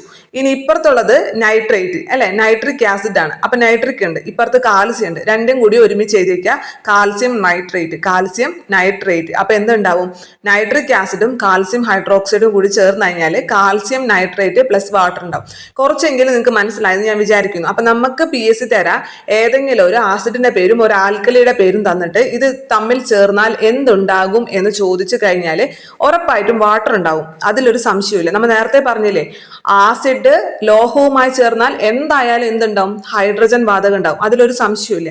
അതേപോലെ തന്നെ ആസിഡ് കാർബണേറ്റുമായി ചേർന്ന് കഴിഞ്ഞാൽ ഒന്നില്ലെങ്കിൽ കാർബണേറ്റ് എന്നുള്ള വാക്കുണ്ടാവും, അല്ലാന്നുണ്ടെങ്കിൽ മുട്ടത്തോട്, ചോക്ക്, കക്ക, ചിപ്പി, മാർബിൾ, ഇതൊക്കെ ആയിരിക്കും തരാം. അപ്പൊ ഇതുമായി ചേർന്ന് കഴിഞ്ഞാൽ എന്തായാലും കാർബൺ ഡൈ ഓക്സൈഡ് വാതകം ഉണ്ടാവും, അതിലൊരു സംശയമില്ല. അതേപോലെ തന്നെ ആസിഡ് ആൽക്കലിയുമായി ചേർന്ന് ചേർന്നാൽ ഉറപ്പായിട്ട് അവിടെ വെള്ളം ഉണ്ടാവും, H2O വെള്ളം. പിന്നെ അത് മാറ്റി വെച്ചിട്ട് അതിന്റെ കൂടെ ബാക്കി വരുന്നത് എല്ലാത്തിനെയും കൂടി അങ്ങോട്ട് ഒരുമിച്ച് നിങ്ങൾ ഓപ്ഷനിൽ നോക്കിയാൽ മതി, നിങ്ങൾക്ക് കിട്ടും. മനസ്സിലായോ? തന്നാൽ എങ്ങാനും ഇങ്ങനെ ചോദിച്ചാൽ നിങ്ങൾക്ക് തെറ്റാതിരിക്കാൻ വേണ്ടിയാണ് ഇത്ര ഡീപ്പായി പറഞ്ഞു തന്നത്. ഇനി അടുത്തത് ഈ പി എച്ചിനെ കുറിച്ച് നമ്മുടെ ടെക്സ്റ്റ് ബുക്കിൽ പറഞ്ഞിട്ടുണ്ട്. പി എച്ചിന്റെ ഫുൾ ഫോം എന്താണ്? Potential of hydrogen. Potential of hydrogen എന്നാണ് പി എച്ചിന്റെ ഫുൾ ഫോം. നമ്മുടെ ടെക്സ്റ്റ് ബുക്കിൽ നൽകിയിട്ടില്ല, പക്ഷെ പി എസ് സി അത് ചോദിച്ചിട്ടുള്ളതാണ്, അതുകൊണ്ട് പഠിച്ചു വെക്കണം. പി എന്ന് പറഞ്ഞാൽ പൊട്ടൻഷ്യൽ ഓഫ് ഹൈഡ്രജൻ എന്നുള്ളതാണ് പി എച്ചിന്റെ മൂല്യം അല്ലെ. ഇനി പി എച്ചിന്റെ നമ്പേഴ്സ് എവിടം മുതൽ എവിടം വരെയാണ് പി എച്ച് സ്കെയിലുള്ളത്? 0 മുതൽ 14 വരെ അല്ലെ. 0 മുതൽ 14 വരെയാണ് പി എച്ച് സ്കെയിലിൽ രേഖപ്പെടുത്തിയിട്ടുള്ളത്. അതിൽ 7 നമ്മുടെ ശുദ്ധജലത്തിന്റെ പി എച്ച് മൂല്യം. 7 ശുദ്ധജലത്തിന്റെ പി എച്ച് മൂല്യം എന്ന് പറയുന്നത്. അപ്പൊ നമ്മൾ ഇത് മനസ്സിലാക്കേണ്ടത് 0 അല്ലെ, 0യിൽ തുടങ്ങുമ്പോൾ അവിടെ ആസിഡിനാണ് ഈ 0 തൊട്ടുള്ളത് ആസിഡ്. ഇതിന് ആസിഡിന്റെ സ്വഭാവം അല്ലെ, ആസിഡിറ്റി സ്വഭാവം കുറഞ്ഞു വന്ന് അവസാനം 7ൽ എത്തുമ്പോൾ അത് എന്തായി മാറും? ശുദ്ധജലമായി മാറും. പിന്നീട് അവിടെ നിന്ന് അങ്ങോട്ട് ആൽക്കലി സ്വഭാവം കൂടി വരും അല്ലെ. അപ്പോൾ 0യിലുള്ളതിനാണ് ഏറ്റവും കൂടുതൽ ആസിഡ് സ്വഭാവം. പിന്നെ 1ലേക്ക് വരുമ്പോൾ ആ ആസിഡ് സ്വഭാവം കുറച്ചും കൂടി കുറയും, 2ലേക്ക് വരുമ്പോൾ കുറച്ചും കൂടി കുറയും, 3ലേക്ക് വരുമ്പോൾ കുറച്ചും കൂടി കുറയും, 4ലേക്ക് വരുമ്പോൾ വീണ്ടും കുറഞ്ഞ് 7ൽ എത്തുമ്പോൾ ആ ആസിഡ് സ്വഭാവം പൂർണ്ണമായും ഇല്ലാതാവുകയും ശുദ്ധജലം എന്നുള്ള ഇതിലേക്ക് വരും. അത് കഴിഞ്ഞിട്ട് 7ൽ നിന്ന് മുകളിലേക്ക് പോകും തോറും ആൽക്കലി സ്വഭാവം കൂടി വരും. മനസ്സിലായ? ഇത് നിങ്ങളുടെ മനസ്സിൽ കൃത്യമായിട്ടുണ്ടാവണം. കാരണം പി എച്ച് സ്കെയിലിൽ 2 കാണിക്കുന്ന ആസിഡിനാണോ പി എച്ച് സ്കെയിലിൽ 5 കാണിക്കുന്ന ആസിഡിനാണോ ആസിഡിറ്റി സ്വഭാവം കൂടുതൽ എന്ന് ചോദിക്കുമ്പോൾ മിക്കവരും ചാടിക്കേറിയിട്ട് പി എച്ച് സ്കെയിലിൽ 5 കാണിക്കുന്ന ആസിഡിനാണ് കൂടുതൽ അസിഡിക് സ്വഭാവം എന്ന് പറയും. പക്ഷെ തെറ്റാണ്. കാരണം എന്താണ്? ഏറ്റവും കുറവാണ് അല്ലെ, ഏറ്റവും കുറവ് നമ്പർ വരണം. 2ൽ നിന്ന് അങ്ങോട്ട് പോകും തോറും അസിഡിറ്റി സ്വഭാവം കുറഞ്ഞ് 7ൽ എത്തുമ്പോൾ പൂർണ്ണമായും ഇല്ലാതാകാണ് ചെയ്യുന്നത്. അത് നിങ്ങൾ കൃത്യമായി മനസ്സിലാക്കുക. പി എച്ച് സ്കെയിലിൽ 2 കാണിച്ചിട്ടുള്ള ആസിഡിനാണ് ആസിഡിക് സ്വഭാവം കൂടുതൽ 5നെ അപേക്ഷിച്ച്. പി എച്ച് സ്കെയിലിൽ 5 കാണിച്ച ആസിഡിനേക്കാളും ആസിഡിക് സ്വഭാവം കൂടുതൽ ഏതിനാണ്? പി എച്ച് സ്കെയിലിൽ 2 കാണിച്ചതിനാണ്. കാര്യം മനസ്സിലായില്ലേ? ഏറ്റവും ആസിഡിക് സ്വഭാവം 0യിലുള്ളതാണ്. 0 അങ്ങോട്ട് പോകും തോറും ആ ആസിഡിക് സ്വഭാവം കുറഞ്ഞ് അവസാനം 7ൽ എത്തുമ്പോൾ പൂർണ്ണമായിട്ടും ആസിഡ് സ്വഭാവം ഇല്ലാതാവും. അത് ശുദ്ധജലം. അപ്പൊ 7ൽ എത്തുമ്പോൾ അതിന് ആസിഡ് സ്വഭാവമില്ല, ആൽക്കലി സ്വഭാവമില്ല. പിന്നെ അവിടെ നിന്ന് അങ്ങോട്ട് പോകും തോറും 7 കഴിഞ്ഞു പോകും തോറും ആൽക്കലി സ്വഭാവം കൂടി വരും. അപ്പൊ 8 കാണിക്കുന്നതിനാണോ പി എച്ച് സ്കെയിലിൽ 8 കാണിക്കുന്നതിനാണോ അല്ലെങ്കിൽ 12 കാണിക്കുന്നതിനാണോ ആൽക്കലി സ്വഭാവം കൂടുതലെന്ന് ചോദിച്ചു കഴിഞ്ഞാൽ അത് 12 കാണിക്കുന്നതിന് തന്നെയാണ് ആൽക്കലി സ്വഭാവം. പക്ഷെ ആസിഡ് സ്വഭാവം കൂടുതൽ ഈ 2 കാണിക്കുന്നതിനാണ്. 5നെ അപേക്ഷിച്ച് 2നാണ്, പി എച്ച് സ്കെയിലുള്ള 2നാണ് കൂടുതൽ ആസിഡിക് സ്വഭാവം. കാര്യം നിങ്ങൾക്ക് മനസ്സിലായെന്ന് ഞാൻ വിചാരിക്കുന്നു. പിന്നെ നമ്മൾ ഈ ആസിഡ് ആൽക്കലിക്കൊക്കെ ഒരുപാട് ഉപയോഗങ്ങൾ നമ്മുടെ നിത്യജീവിതത്തിലുണ്ട്. പല വസ്തുക്കൾ നിർമ്മിക്കുന്നതിനും ആസിഡും ആൽക്കലി ഉപയോഗിക്കുന്നുണ്ട്. അത്തരത്തിൽ ഓരോ ആസിഡിന്റെയും അതുപോലെ ആൽക്കലിയുടെ ഒക്കെ ഉപയോഗങ്ങൾ നമ്മുടെ ടെക്സ്റ്റ് ബുക്കിൽ ടേബിൾ ആക്കി നൽകിയിട്ടുണ്ട്. പി എസ് സി പലതവണ ചോദിച്ചിട്ടുള്ള ചോദ്യം തന്നെയാണിത്. ഇത് നിങ്ങൾ നിർബന്ധമായും പഠിച്ചിരിക്കണം. ഒന്നാമത്തത് വിനാഗിരി ആസിഡാണ്, അറിയാം. അസറ്റിക് ആസിഡ് അല്ലെ. എന്തിനാണ് ഉപയോഗിക്കുന്നത്? നമുക്കറിയാലോ, വീടുകളിൽ അച്ചാറൊക്കെ ഇടാൻ വേണ്ടി ഉപയോഗിക്കും. ആഹാര സാധനങ്ങൾ കേട് വരാതിരിക്കാനൊക്കെ അല്ലെ, ഭക്ഷ്യവസ്തുക്കൾ കേട് വരാതിരിക്കാനൊക്കെ നമ്മൾ അതിൽ വിനാഗിരി ചേർക്കും ഇല്ലേ. നമ്മൾ വീട്ടിൽ ടൊമാറ്റോ സോസ് ഒക്കെ ഉണ്ടാക്കുമ്പോൾ അതിൽ അല്പം വിനാഗിരി ചേർക്കും അല്ലെ. എന്താണ്? അത് കേട് വരാതിരിക്കാനും കൂടി വേണ്ടിയാണ്. സിട്രിക് ആസിഡ് എന്ന് പറയുമ്പോൾ നമ്മൾ അറിഞ്ഞല്ലോ, സിട്രിക് ആസിഡ് ചെറുനാരങ്ങയിൽ അടങ്ങിയിട്ടുള്ള ആസിഡാണ് സിട്രിക് ആസിഡ്. C4 അല്ലെ, വൈറ്റമിൻ C4 സിട്രിക് ആസിഡ് എന്ന് പറഞ്ഞ് പഠിച്ചിട്ടുണ്ടായിരുന്നു. അപ്പൊ ഇതും നമുക്ക് ഭക്ഷ്യവസ്തുക്കളിലും അതുപോലെ തന്നെ ആഹാര പാനീയങ്ങളിലൊക്കെ കേട് വരാതിരിക്കാൻ സഹായിക്കുന്ന ഒരു ആസിഡ് തന്നെയാണ് അല്ലെ. സിട്രിക് എന്ന് പറഞ്ഞാൽ നമ്മുടെ ചെറുനാരങ്ങയിൽ അടങ്ങിയിട്ടുള്ള ആസിഡാണ്. അപ്പൊ അതുകൊണ്ട് നമുക്ക് വലിയ ദോഷമില്ലാത്ത ഒരു ആസിഡാണ്. ഭക്ഷ്യവസ്തുക്കൾ കേടുകൂടാതിരിക്കാനും പാനീയങ്ങൾ കേടുകൂടാതിരിക്കാനൊക്കെ സിട്രിക് ആസിഡ് ഉപയോഗിക്കുന്നുണ്ട്. അടുത്തത് നൈട്രിക് ആസിഡും സൾഫ്യൂരിക് ആസിഡും. രണ്ടും ഡേഞ്ചർ ആണ്, നൈട്രിക് ആസിഡും സൾഫ്യൂരിക് ആസിഡും. അപ്പൊ നമുക്ക് നമ്മുടെ വസ്തുക്കളിലും നമ്മൾ കഴിക്കുന്ന ഭക്ഷണ പദാർത്ഥങ്ങളിലൊന്നും തന്നെ ഈ 2 ആസിഡും ചേർക്കില്ല. പിന്നെ എവിടെയാണ് ഉപയോഗിക്കുക? രാസവളം നിർമ്മിക്കാൻ, പെയിന്റ് നിർമ്മിക്കാൻ, ഡൈ നിർമ്മിക്കാൻ. ഈ നമുക്കറിയാലോ, ഈ രാസവളമാണെങ്കിലും അതുപോലെ തന്നെ പെയിന്റിന്റെ ഒക്കെ സ്മെല്ല് കിട്ടും. നമ്മുടെ മൂക്കിലേക്ക് കുത്തി കയറുന്ന ഒരു സ്മെല്ലാണ് അല്ലെ. അതേപോലെ തന്നെ നമ്മുടെ ഇത് ഡൈ ആണെന്നുണ്ടെങ്കിലും, നമ്മൾ തലമുടിയൊക്കെ ഡൈ ചെയ്യുന്ന ഡൈ ആണെന്നുണ്ടെങ്കിലും അതിനും ഒരു ഭയങ്കര രൂക്ഷ ഗന്ധമുണ്ട്. അപ്പൊ സൾഫ്യൂരിക് ആസിഡും നൈട്രിക് ആസിഡ് ഒക്കെ ആലോചിക്കുമ്പോൾ തന്നെ നമ്മുടെ മൂക്കിലേക്ക് ആ മണം വന്നാൽ മതി. പെയിന്റ്, ഡൈ, രാസവളങ്ങൾ, ജൈവവളമല്ല രാസവളങ്ങൾ, രാസവളം, പെയിന്റ്, ഡൈ ഇവയുടെ നിർമ്മാണത്തിന് വേണ്ടിയിട്ടൊക്കെയാണ് നൈട്രിക് ആസിഡും സൾഫ്യൂരിക് ആസിഡും ഉപയോഗിക്കുന്നത്. പിന്നെ സൾഫ്യൂരിക് ആസിഡ് അതേപോലെ തന്നെ മോട്ടോർ വാഹനങ്ങളുടെ ബാറ്ററിയിൽ ഉപയോഗിക്കുന്നുണ്ട്. മോട്ടോർ വാഹനങ്ങളുടെ ബാറ്ററിയിൽ സൾഫ്യൂരിക് ആസിഡ് ഉപയോഗിക്കുന്നുണ്ട്. അടുത്തത് ടാനിക് ആസിഡ്. ടാനിക് ആസിഡ് മഷി, തുകൽ എന്നിവയുടെ നിർമ്മാണത്തിനാണ് ടാനിക് ആസിഡ് ഉപയോഗിക്കുന്നത്. ഇതിൽ ടാനിക് ആസിഡ് മാത്രമേ നമുക്ക് കുറച്ച് പരിചയമില്ലാത്തതുള്ളൂ. ടാനിക് ആസിഡ് എന്ന് പറഞ്ഞാൽ മഷി അതേപോലെ തന്നെ തുകലിന്റെ നിർമ്മാണത്തിനൊക്കെ ആയിട്ടാണ് ഉപയോഗിക്കുന്നത്. വിനാഗിരി എന്താണ്? അച്ചാറുകളും ഭക്ഷ്യവസ്തുക്കളും കേടുവരാതിരിക്കാൻ വേണ്ടിയിട്ട്. സിട്രിക് ആസിഡും അതേപോലെ തന്നെയാണ് ഭക്ഷ്യവസ്തുക്കളും പാനീയങ്ങളൊക്കെ കേടുവരാതിരിക്കാൻ വേണ്ടി തന്നെയാണ്. എന്നാൽ നൈട്രിക് ആസിഡും സൾഫ്യൂരിക് ആസിഡും അങ്ങനെയല്ല. നൈട്രിക് ആസിഡും സൾഫ്യൂരിക് ആസിഡും പെയിന്റ്, ഡൈ അതേപോലെ രാസവളം, പെയിന്റ്, ഡൈ, രാസവളം എന്നിവയിൽ ഉപയോഗിക്കുന്നുണ്ട്. സൾഫ്യൂരിക് ആസിഡ് മോട്ടോർ വാഹനങ്ങളുടെ ബാറ്ററിയിലും ഉപയോഗിക്കുന്നു. ടാനിക് ആസിഡ് മഷി, തുകൽ എന്നിവയുടെ നിർമ്മാണത്തിനായി ഉപയോഗിക്കുന്നു. ഇപ്പോൾ നമ്മൾ പറഞ്ഞത് ആസിഡിന്റെ ഗുണങ്ങളാണ് പറഞ്ഞല്ലേ. ഇതേപോലെ തന്നെ ആൽക്കലിക്കും ഒരുപാട് ഗുണങ്ങളുണ്ട്. എന്തൊക്കെയാണ് ആൽക്കലിയുടെ ഗുണങ്ങൾ എന്ന് പറഞ്ഞാൽ ഏറ്റവും പ്രധാനമായിട്ട് നമുക്കറിയാം ഡിറ്റർജന്റ് അല്ലെ. ഡിറ്റർജന്റും അതുപോലെ സോപ്പുകളും ഇല്ലേ. നമുക്കറിയാം ഡിറ്റർജന്റ് നമ്മുടെ കയ്യിലായ വഴുവഴുപ്പില്ലേ, കാരണം എന്താണ്? അതിൽ ആൽക്കലിയാണ്. സോപ്പ് നമ്മുടെ കയ്യിൽ പിടിക്കുമ്പോൾ വഴുവഴുപ്പുണ്ടല്ലോ, കാരണം അതിലും എന്താണ്? ആൽക്കലിയാണ്. അപ്പൊ സോപ്പിന്റെയും ഡിറ്റർജന്റിന്റെയും നിർമ്മാണത്തിന് നമ്മൾ എന്ത് ഉപയോഗിക്കുന്നുണ്ട്? ആൽക്കലി ഉപയോഗിക്കുന്നുണ്ട്. അതുകൂടാതെ സെറാമിക് ഉൽപ്പന്നങ്ങൾ നിർമ്മിക്കുന്നതിന്, സെറാമിക് ഉൽപ്പന്നങ്ങളുടെ നിർമ്മാണത്തിന്, വ്യവസായിക ആവശ്യങ്ങൾക്ക്, മലിനജല ശുദ്ധീകരണത്തിനെല്ലാം തന്നെ നമ്മൾ ആൽക്കലികൾ ഉപയോഗിക്കുന്നുണ്ട്. ആൽക്കലിയുടെ ഗുണങ്ങൾ എന്തൊക്കെയാണ്? ഒന്നാമത്തത് സോപ്പ് നിർമ്മാണവും ഡിറ്റർജന്റ് നിർമ്മാണവും. പിന്നെ സെറാമിക് ഉൽപ്പന്നങ്ങളുടെ നിർമ്മാണം, വ്യവസായ ആവശ്യങ്ങൾ, മലിനജലം ശുദ്ധീകരിക്കല്, വ്യവസായ ആവശ്യങ്ങൾ മലിനജലം ശുദ്ധീകരിക്കാൻ വേണ്ടിയിട്ടും ആൽക്കലി ഉപയോഗിക്കുന്നുണ്ട്. അടുത്തത് നമ്മുടെ ടെക്സ്റ്റ് ബുക്കിൽ 2-3 വസ്തുക്കളുടെ രാസനാമം, അതായത് നമ്മൾ പണ്ട് ചോദിക്കാറുള്ളതാണ്, ഇപ്പൊ അത്ര അധികം ചോദിക്കാറില്ല, എങ്കിലും നമ്മൾ ടെക്സ്റ്റ് ബുക്കിൽ തന്നിട്ടുള്ള കാര്യം പറയാം. അപ്പക്കാരം എന്നറിയപ്പെടുന്നത് എന്താണ്? സോഡിയം ബൈകാർബണേറ്റ് ആണ് അപ്പക്കാരം. സോഡിയം കാർബണേറ്റ് ആണെങ്കിൽ അത് അലക്കുകാരണമാണ്. സോഡിയം ബൈകാർബണേറ്റ് ആണ് അപ്പക്കാരം. അപ്പൊ ബൈ കൂടുതലുണ്ട് അല്ലെ, ബൈ ഉള്ളതാണ് അപ്പക്കാരം. അപ്പൊ ഇത് ഓർത്തു വെക്കാൻ വേണ്ടിയിട്ട് നമ്മൾ സാധാരണ ബൈ എന്നൊക്കെ പറഞ്ഞു പോകുന്നത് എവിടെയെങ്കിലുമൊക്കെ പോകുമ്പോൾ, എവിടെയെങ്കിലുമൊക്കെ സ്ഥലത്തേക്ക് ആരെങ്കിലും വീട്ടിലേക്കൊക്കെ പോകുമ്പോൾ നമ്മൾ ബായ് പറഞ്ഞു പോകും അല്ലേ. ഈ ബായ് പറഞ്ഞു പോയിട്ട് നമ്മൾ എന്തും കൂടി വാങ്ങിച്ചുണ്ടാവും വീടുകളിലേക്ക്. അപ്പം ഇല്ലേ, നമുക്ക് കഴിക്കാൻ എന്തെങ്കിലും വാങ്ങിച്ചുണ്ടാവില്ലേ. നമ്മൾ ഏതെങ്കിലും വീട്ടിലേക്കൊക്കെ പോകുകയാണെന്നുണ്ടെങ്കിൽ നമ്മൾ ബായ് പറഞ്ഞു പോകുന്നു അല്ലെ. പോകുമ്പോൾ അവിടെ ചെല്ലുമ്പോൾ വല്ല അപ്പൊക്കെ കൊണ്ടുപോകില്ല. അതുകൊണ്ട് തന്നെ അപ്പക്കാരം. ഈ ബൈ വരുന്നത് എന്തിനാണ്? അപ്പക്കാരത്തിനാണ് വരുന്നത്. ഇനി അങ്ങനെ ഓർക്കാൻ ബുദ്ധിമുട്ടുണ്ടെങ്കിൽ നമ്മുടെ ബൈ എന്ന് പറഞ്ഞാൽ 2 എന്നുള്ള അർത്ഥം കൂടി ഉണ്ട് അല്ലെ. ഈ അപ്പക്കാരം എന്ന് എഴുതുമ്പോൾ 2 പാ വരുന്നില്ലേ, അങ്ങനെ ചിന്തിച്ചാലും മതി. അതായത് സോഡിയം ബൈകാർബണേറ്റ് ആണ് അപ്പക്കാരം. വെറും സോഡിയം കാർബണേറ്റ് എന്ന് പറഞ്ഞാൽ അത് അലക്കുകാരമാണ്. സോഡിയം ബൈകാർബണേറ്റ് അപ്പക്കാരവും സോഡിയം കാർബണേറ്റ് അലക്കുകാരവുമാണ്. അതേപോലെ തന്നെ caustic soda, caustic potash. Caustic soda എന്ന് പറയുമ്പോൾ തന്നെ നമുക്കറിയാം ഇവിടെ സോഡിയം വരുന്നുണ്ടെന്ന്. സോഡിയം ഹൈഡ്രോക്സൈഡ് ആണ് കാസ്റ്റിക് സോഡ. Caustic soda. ഇനി പൊട്ടാസ്യം ഹൈഡ്രോക്സൈഡ് ആണ് കാസ്റ്റിക് പൊട്ടാഷ്. അപ്പൊ പൊട്ടാഷ് എന്ന് പറയുമ്പോഴും അവിടെ എന്ത് വരുന്നുണ്ട്? പൊട്ടാസ്യം വരുന്നുണ്ട്. പിന്നെ കാസ്റ്റിക് എന്നുള്ളത് ഹൈഡ്രോക്സൈഡ് ആണ്, കാസ്റ്റിക് ഹൈഡ്രോക്സൈഡ്. അപ്പൊ എന്താണ് പറഞ്ഞത്? Caustic soda, sodium hydroxide. Caustic soda sodium ഹൈഡ്രോക്സൈഡും കാസ്റ്റിക് പൊട്ടാഷ് പൊട്ടാസ്യം ഹൈഡ്രോക്സൈഡും. തെറ്റാൻ പാടില്ല. Caustic soda sodium hydroxide, caustic potash potassium hydroxide. മുമ്പ് പറഞ്ഞത് നമ്മൾ അലക്കുകാരവും അപ്പക്കാരവും. അപ്പക്കാരം വരുമ്പോൾ അല്ലെ 2 പാ വരുന്നു, അപ്പൊ ബൈ വരണം. ബൈ എന്ന് പറഞ്ഞാൽ 2 ആണല്ലോ. സോഡിയം ബൈകാർബണേറ്റ് ആണ് അപ്പക്കാരം, അലക്കുകാരം സോഡിയം കാർബണേറ്റുമാണ്. ഇത്രയും കാര്യങ്ങളാണ് ഈ പാഠഭാഗത്തുനിന്ന് നമുക്ക് പഠിക്കാനുള്ളത് മെയിൻ ആയിട്ട്. അതിൽ ഏറ്റവും ഇമ്പോർട്ടന്റ് നൽകി പഠിക്കേണ്ട കാര്യം എന്ന് പറയുന്നത്, ഒന്നാമത്തത് ആസിഡ് ഈ നമ്മുടെ സൂചകങ്ങളുമായി ചേരുമ്പോൾ ഉണ്ടാകുന്ന നിറവ്യത്യാസം. പ്രത്യേകിച്ച് litmus paper, phenolphthalein, methyl orange അല്ലെ. ലിറ്റ്മസ് പേപ്പറിനെ ആസിഡ് ചുമപ്പ് നിറത്തിലേക്ക് മാറ്റുന്നു, ആൽക്കലി ആണെങ്കിൽ നീല നിറത്തിലേക്ക് മാറ്റുന്നു. അതേപോലെ തന്നെ ഫിനോഫ്തലിൻ ആസിഡുമായി ചേരുമ്പോൾ നിറവ്യത്യാസം ഇല്ല, എന്നാൽ ആൽക്കലിയുമായി ചേരുമ്പോൾ പിങ്ക് നിറം വരുന്നു.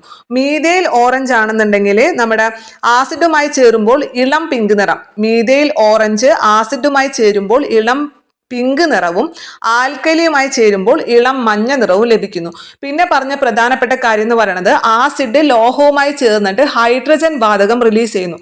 ആസിഡ് ലോഹവുമായി ചേർന്ന് ഹൈഡ്രജൻ വാതകം റിലീസ് ചെയ്യുന്നു. അതേപോലെ തന്നെ ആസിഡ് കാർബണേറ്റുകളുമായി ചേർന്നിട്ട് കാർബൺ ഡൈ ഓക്സൈഡ് വാതകം റിലീസ് ചെയ്യുന്നു.